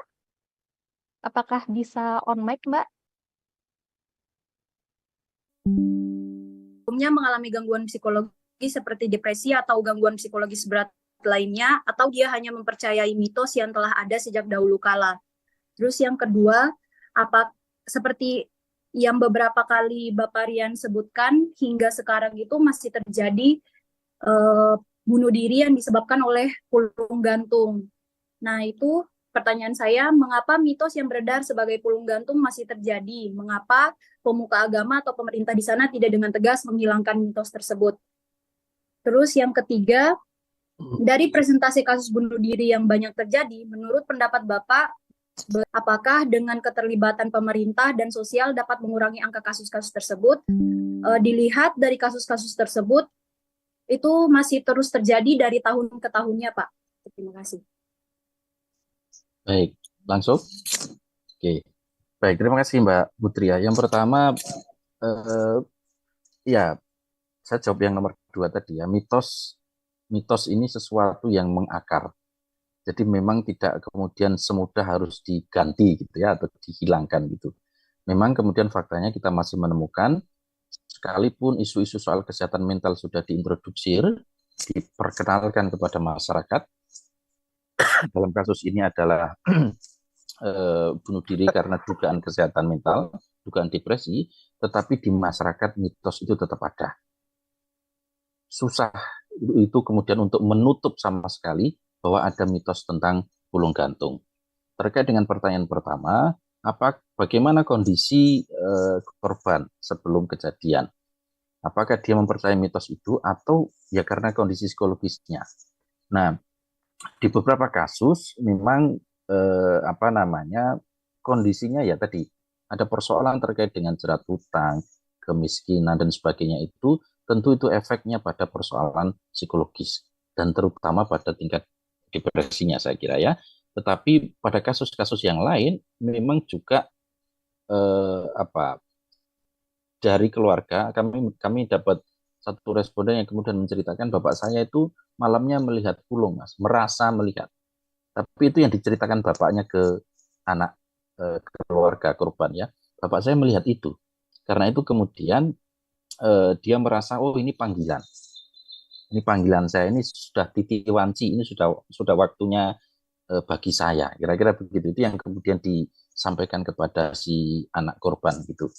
Nah, sehingga memang upaya untuk kemudian memisahkan secara tegas ini mitos dan ini persoalan psikologis atau persoalan kesehatan mental itu memang belum betul-betul selesai gitu ya. Tapi kalau kita lihat seberapa lama sih kemudian mitos itu bisa kemudian kita tutup misalnya.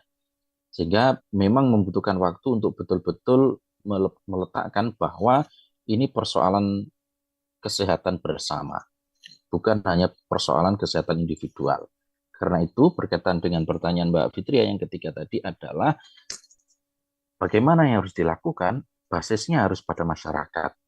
Artinya tadi sebenarnya tim kesehatan mental masyarakat itu dibentuk dalam rangka itu, tetapi sejauh ini memang efektivitasnya masih kemudian perlu kita cermati. Artinya menjadi kesadaran bersama di tingkat masyarakat, baik di lini keluarga, masyarakat, ataupun kemudian pemerintah secara umum. Maka di awal tadi saya menyampaikan, ini sebagian dari otokritik kita di kampus gitu ya. Gunung Kidul itu hanya sepelemparan batu dari Jogja, dari Bantul, yang banyak universitas-universitas di sana, banyak fakultas-fakultas psikologi di sana, tetapi kasus-kasus bunuh diri masih tinggi di Gunung Kidul. Yang menjadi pertanyaan kemudian adalah kira-kira apa yang bisa kita sumbangkan sebagai akademisi, sebagai peneliti untuk kemudian mengurai persoalan ini satu persatu. Tentu kolaborasi lintas stakeholder itu harus dilakukan. Dan ini saya kira menjadi catatan penting ke depan adalah bahwa ya bukan hanya pemerintah saja yang kemudian harus menanggulangi ini atau menyelesaikan ini, tetapi masyarakat, akademisi, kemudian peneliti dan seterusnya harus turun di sana bareng-bareng. Saya kira begitu Mbak Putri ya.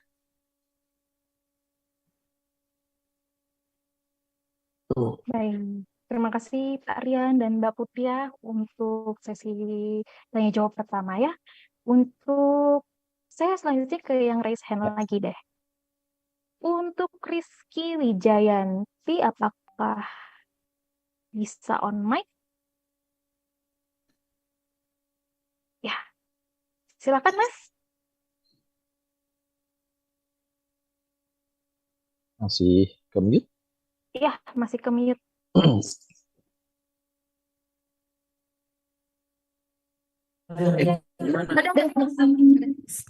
Assalamualaikum warahmatullahi wabarakatuh. Izin bertanya, apa yang harus kita lakukan sebagai mahasiswa psikologi untuk menerapkan angka bunuh diri, terutama kepada orang-orang yang cenderung tertutup karena merasa tidak ingin merepotkan orang lain atau tidak ingin dianggap lemah? Oke, ini pertanyaan klinis sebenarnya ya. Saya kira begini. Yang pertama, menjadi support system itu menjadi penting gitu ya. Karena itu kalau teman-teman cermati misalnya Jogo Konco, Jogo Tonggo itu menjadi penting. Dan beberapa ide ini sebenarnya sudah coba kita inisiasi gitu ya.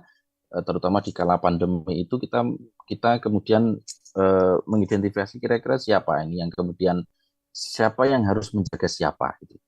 Jadi Jogo Konco gitu ya. Jogo konco, jogo tonggo, jogo warga, kalau di istilah di Jogja ada jaga warga gitu ya, itu menjadi penting. Saya ingin mengatakan bahwa support system itu menjadi penting untuk kasus-kasus semacam ini. Ada banyak orang yang kemudian melakukan itu karena merasa tidak memiliki support system atau self-help group, yang kemudian ya dia akan merasa sendiri, merasa menjadi beban, dan seterusnya. Karena itu yang perlu dilakukan adalah bangun support sistem pertemanan yang sehat, sehingga kita kemudian bisa selain mendeteksi, kemudian bisa kemudian melakukan upaya pengurangan. Jadi support system ini saya kira menjadi titik kunci penting bagi kita untuk mencegah hal-hal semacam itu. Gitu ya Mas Rizky ya.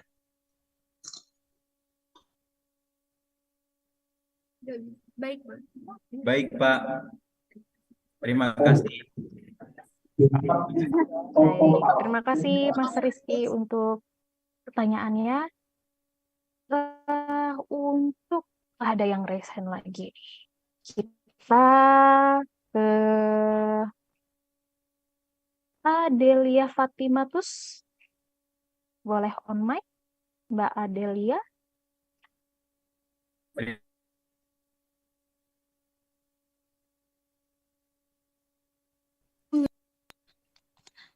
Selamat siang Pak, izin bertanya.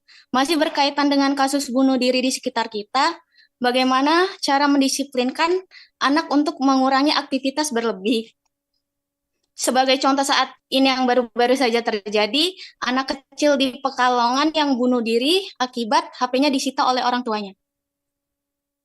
Ya, terima kasih Mbak Adelia. Ini lagi-lagi ini persoalan relasional sebenarnya ya. Jadi tadi saya sebutkan sebenarnya kadang-kadang mutung itu karena karep atau keinginan yang tidak tercapai. Keinginan si anak tidak ketemu dengan keinginan orang tua. Maka sebenarnya memahami karepnya anak itu juga penting. Anak memahami karepnya orang tua itu juga penting. Karena itu di dalam satu tradisi pemikiran di Kawruh Jiwa di Yogyakarta itu mengatakan harus ada petukan rasa, ketemu keinginan antara satu pihak dengan pihak yang lain. Dalam hal ini adalah tadi, dalam kasusnya Mbak Adelia tadi adalah anak dan orang tua. Sehingga bukan persoalan mendisiplinkan, tetapi persoalan bagaimana kemudian menemui rasa satu dengan rasa yang lain. Ketemu rasa antara saya dengan Mbak Adelia misalnya, itu akan menyambungkan pola komunikasinya akan jauh lebih enak ketimbang saya memaksakan kehendak saya dengan Mbak Adelia, atau sebaliknya Mbak Adelia memaksakan kehendak saya misalnya. Nah, istilah Jawanya itu petukan roso atau petukan raos. Ketemunya satu perasaan yang sama antara satu orang dengan orang yang lain, sehingga proses komunikasinya akan terjadi di sana. Kira-kira begitu ya Mbak Adelia, semoga bisa menjawab ya. Baik Pak, terima kasih. Baik, terima kasih juga Mbak Adelia atas pertanyaannya. Untuk pertanyaan di chat box nih Pak, saya ingin membacakan pertanyaan dari Akil Ajis Alfaris, mahasiswa Unpak Surabaya.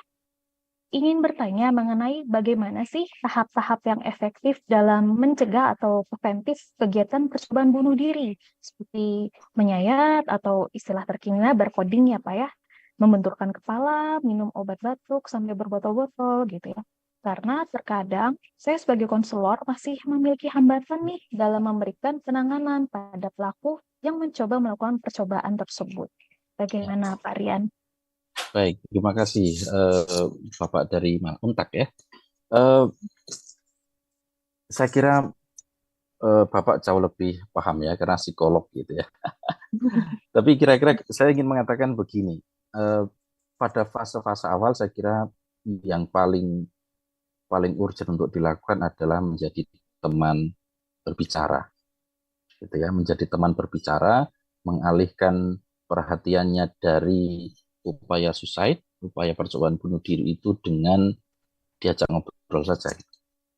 Tapi jangan diceramai, jangan dinasihati, karena pada kasus-kasus semacam ini itu nasihat sudah tidak mempan.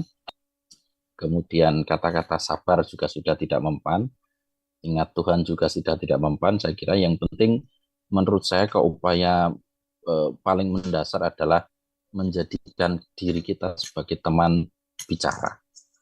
Dan kalau itu terjadi maka upaya menggeser intensi untuk percobaan bunuh diri sudah bisa dilakukan dengan tadi ngajak saja bicara, ajak saja ngobrol sampai kemudian dia lupa bahwa dia punya niat untuk melakukan itu.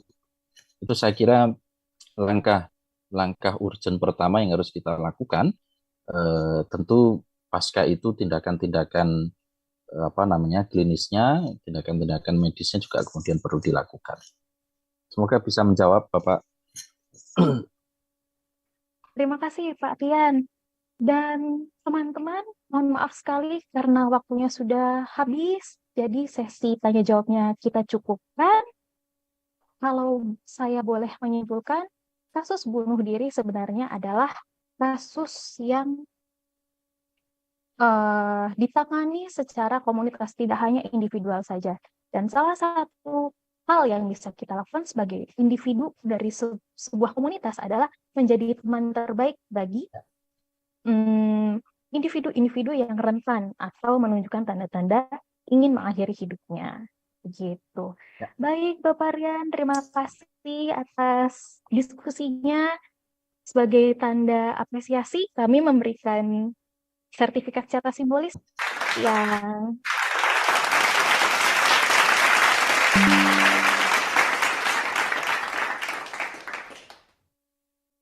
session. We will be moving forward to our final session, which is we'll be having another speculation of the Faculty of Psychology of Mercubuana University, and she has published several publications. One of them is an indigenous approach, positive effect and negative effect measurement for subjective well-being components. Well, without further ado, please welcome Mrs. Reni Yuniasanti. Mrs. Reni.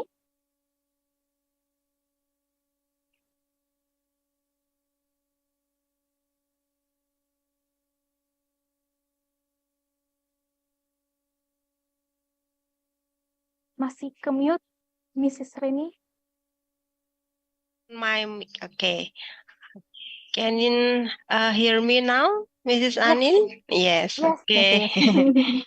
Yeah, How are you my today? final session. Yeah, this is Yes. Okay. Okay. Good afternoon to good evening. Yeah, Good I hope afternoon.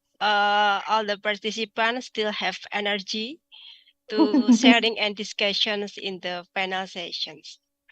Okay, thank you, Miss Anin, for the time, and in here maybe can help for the slide presentations. Is the committee? The slide, please. Yes.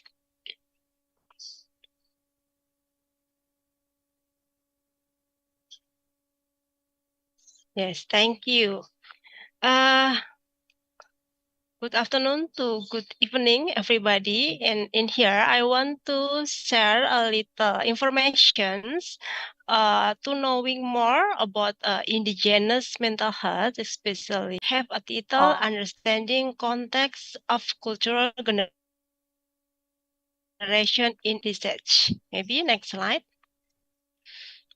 Yes, before to all participants in here, maybe all know the highest issue about the mental health that happened in Indonesia. Who know what is the mental health issue that still happening in here? Maybe you can write in the chat box.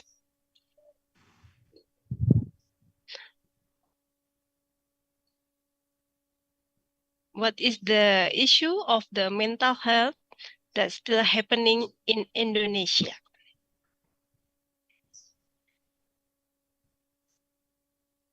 Stigma, suicide. Oh, it's almost same with the topic of Pistorian, right? Suicide and depression. Maybe for the others participants, because I know the person that answer is all my friend. Suicide, anxiety, that's correct. Yeah. Suicide, depression, right? Anxiety. And what is the meaning of the symbol in it, Pak Rido? Anxiety, stress. Okay, there is OCD, phobia, society. Wow, yeah. Thank you for all of your response. As we know, the issue of mental health that we face in this era is not always just suicide, but there's another issue that we can see, like anxiety, like a depression, OCD, and etc. And that is become the great question, why it can happen in Indonesia. And in here, this is the need of our future needs of research. This is called evidence-based practice. What is evidence-based practice? Maybe because the intervention and the assessment that already used in Indonesia, this is not effective anymore. This is the question is why.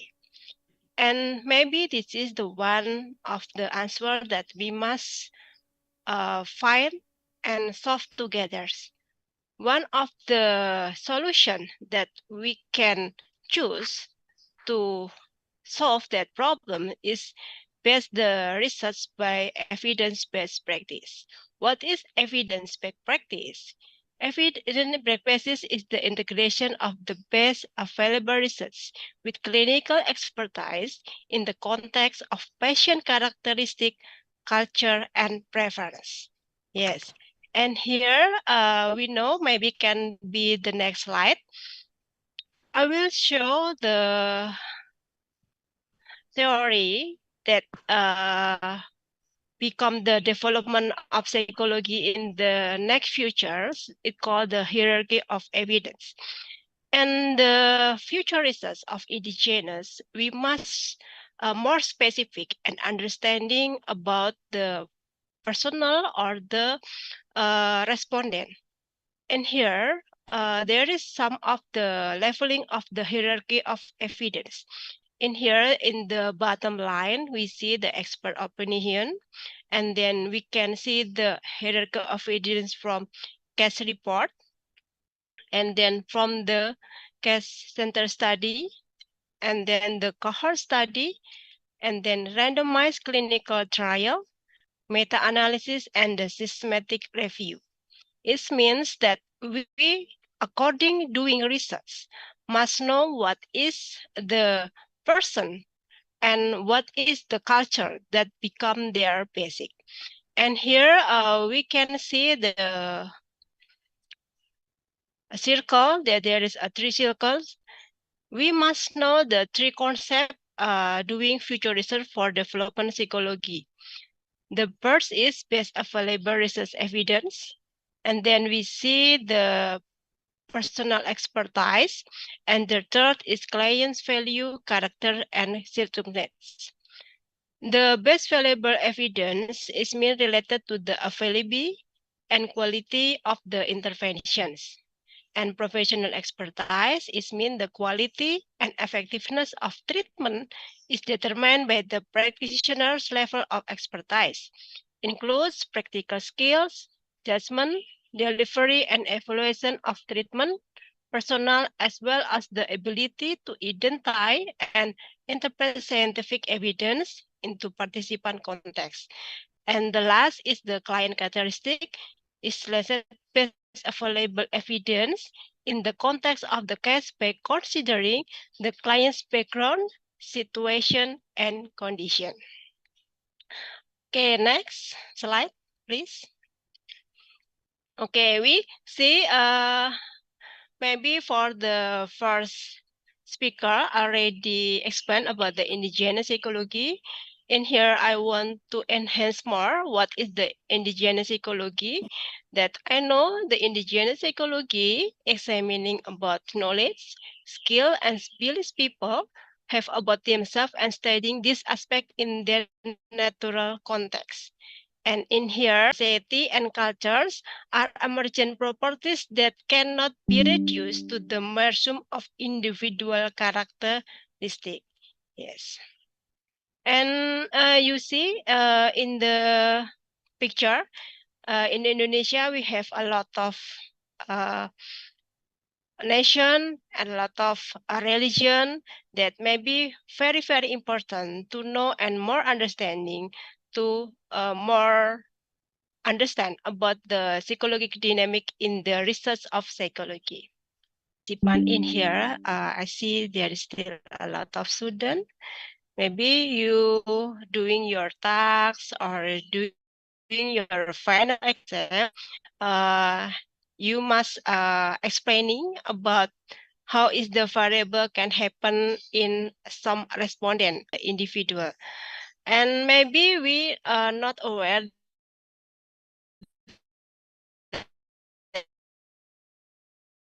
that explain the correlation of psychological dynamic that we put in a person. Usually, right now, people still only just explain between variable, not put the respondent perspective, not respondent characteristic, and the respondent values. And that is the important gap that maybe you as the next researchers, or maybe you are curious in the some variable that must add about this gap. Maybe next slide. Yes. And the past of the indigenous, all of you, I think, really understand that the culture is very, very important and become the background of the perspective that explain each of the variable psychologies in our research perspective and our perceptions. But in some future research, not only we are again in the term in culture, but some of the research can be used the different perspective in generations. But first, we understand and must know what is the generations.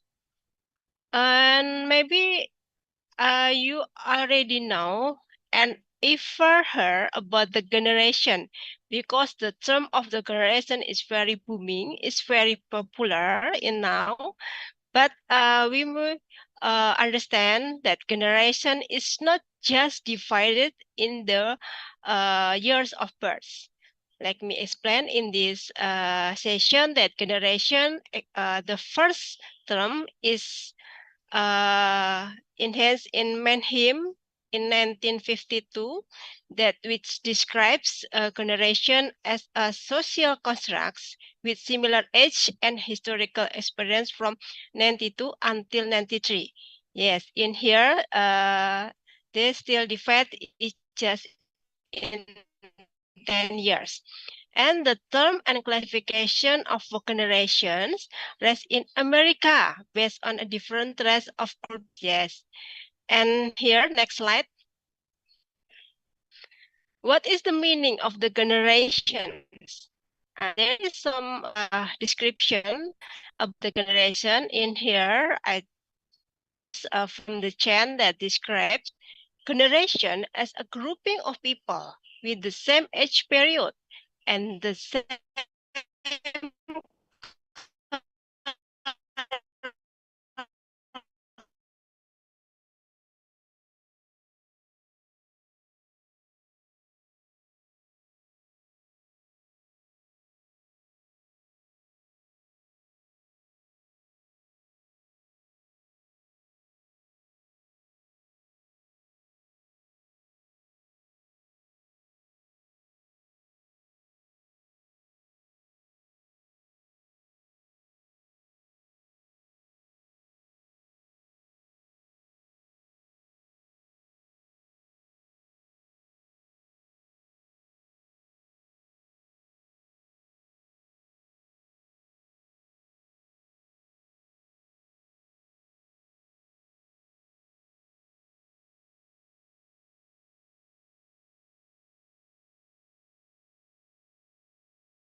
understand that generation really have a special topic that have a different places, and the event experience in each of the three had different steps.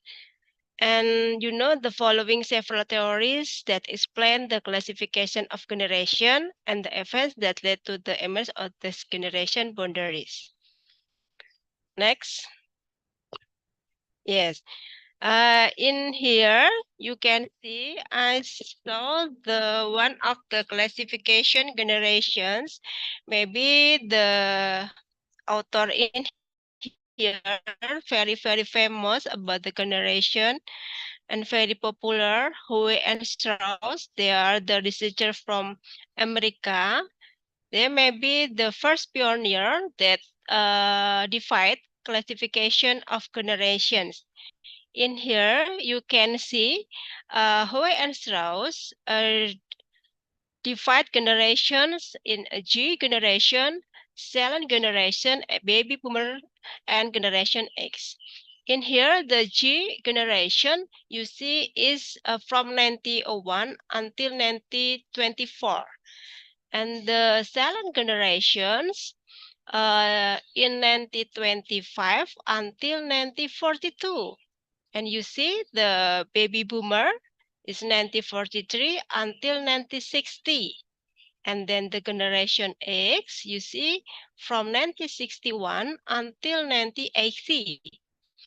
And come back again, yeah, you see, millennial is under the G, is 1982 until 2000. Still prototype because you see the research of Howe and Strauss is happened in 1997. And beside the divided millennial and silent baby boomer and generation X and GE is just from the birth, there is must know another aspect of values, characteristic of generation that we must more know to explain about generations, not just the time where or when they birth. In here, we can see there is a point and reputation as a child. How is the each of generations?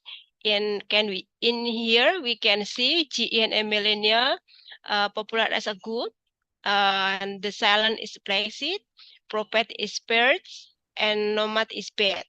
And then there is a point of coming of age.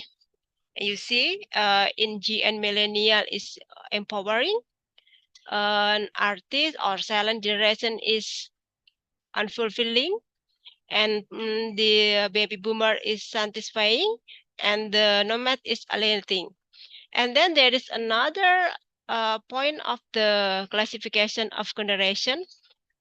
We see in the left side, we can see the divided in the primary focus coming of age, and then the young adulthood, and then the translation in middle, leadership style, entering elderhood, reputation as an elder, treatment as an elder, how is nurtured, how is nurtures, positive reputations, yeah, it's maybe an interesting point. As we see, G and Embelina, positive reputation is self, rational and competent. And then the silent generation, according Howe and Strauss, is caring, open-minded, and expert. And for baby boomers, principle, resulted, and creativity. And then from generation X is savvy, practical, and perceptive. And beside the positive reputation, in the bottom, we can see there is point with the negative reputation too. Yeah, from the GE and millennial, we can see the point is unreflective, mechanistic, and overboard. Silent is sentimental, complicating, and indecisive. And for baby boomers is narcissistic, reassumption, ruthless.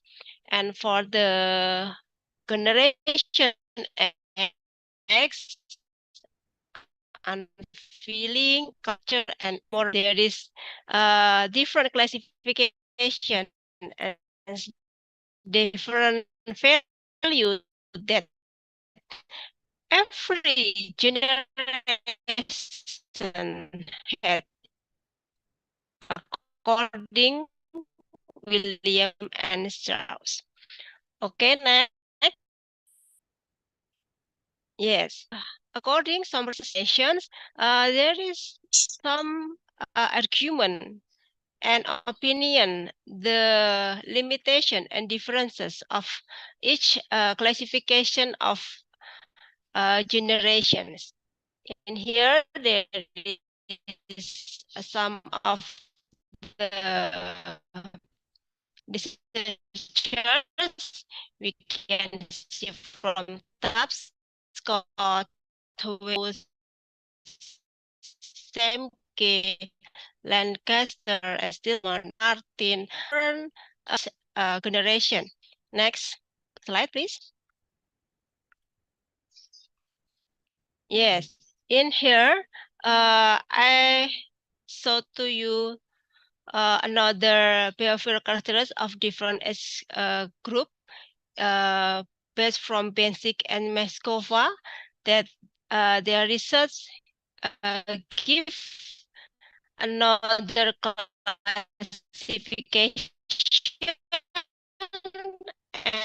and the characteristic for generations. And in their research, they divided in the 6 point in here about aim, self-realization, about IT, about values. Yeah, you can see in here there is a baby boom generation, X generation, Y generation, and Z generations. We maybe can see the point, the bottom one. The values like we can see in the table for baby boom generations. The values is passion, then soft skills, respect for tradition, EQ, yeah, emotional quotient, and hard work. And for X generation is hard work, and then openness, respect for diversity, curiosity, and practically. And then for Y generation, flexibility, mobility, broad by superficial knowledge, success orientation, creativity, freedom on information, and text priority. And then in the last, for the Z generation, according Benzik and Markova, they are mentioned for values is life for the present, rapid reaction to everything, initiator and brave, rapid information access, and contentious. This is some of the information that we choose and take from the researcher outside from Indonesia. Maybe in next slide. Like what I mentioned before, there is a difference of millennial generation between authors in the words, yes. And here I show to you some researchers that from Indonesia that have different perception and values that divided generation. Especially in here, I more mention to previous generation, generation X, and the millennial generation. In here, I saw to you, there is two researchers. The one is from Luntungan, and the next slide maybe we can see is from Faisal. In the, no, I mean back to the before it, I want to explain. Okay, thank you. Okay, in here in Luntungan, we can see there found that there is a previous generation have a different value from the Western author, and for the millennial generation is almost same. Why it can be happen? Because the values and the characteristic that happen in the Western and the Asia, especially in Indonesia, can be different because one of the cause of the divided of a generation is internet factor or the government factor or political stability and purse freedom and another independent events. And this is that make values, make the creativity, even the classification of the years of birth is different.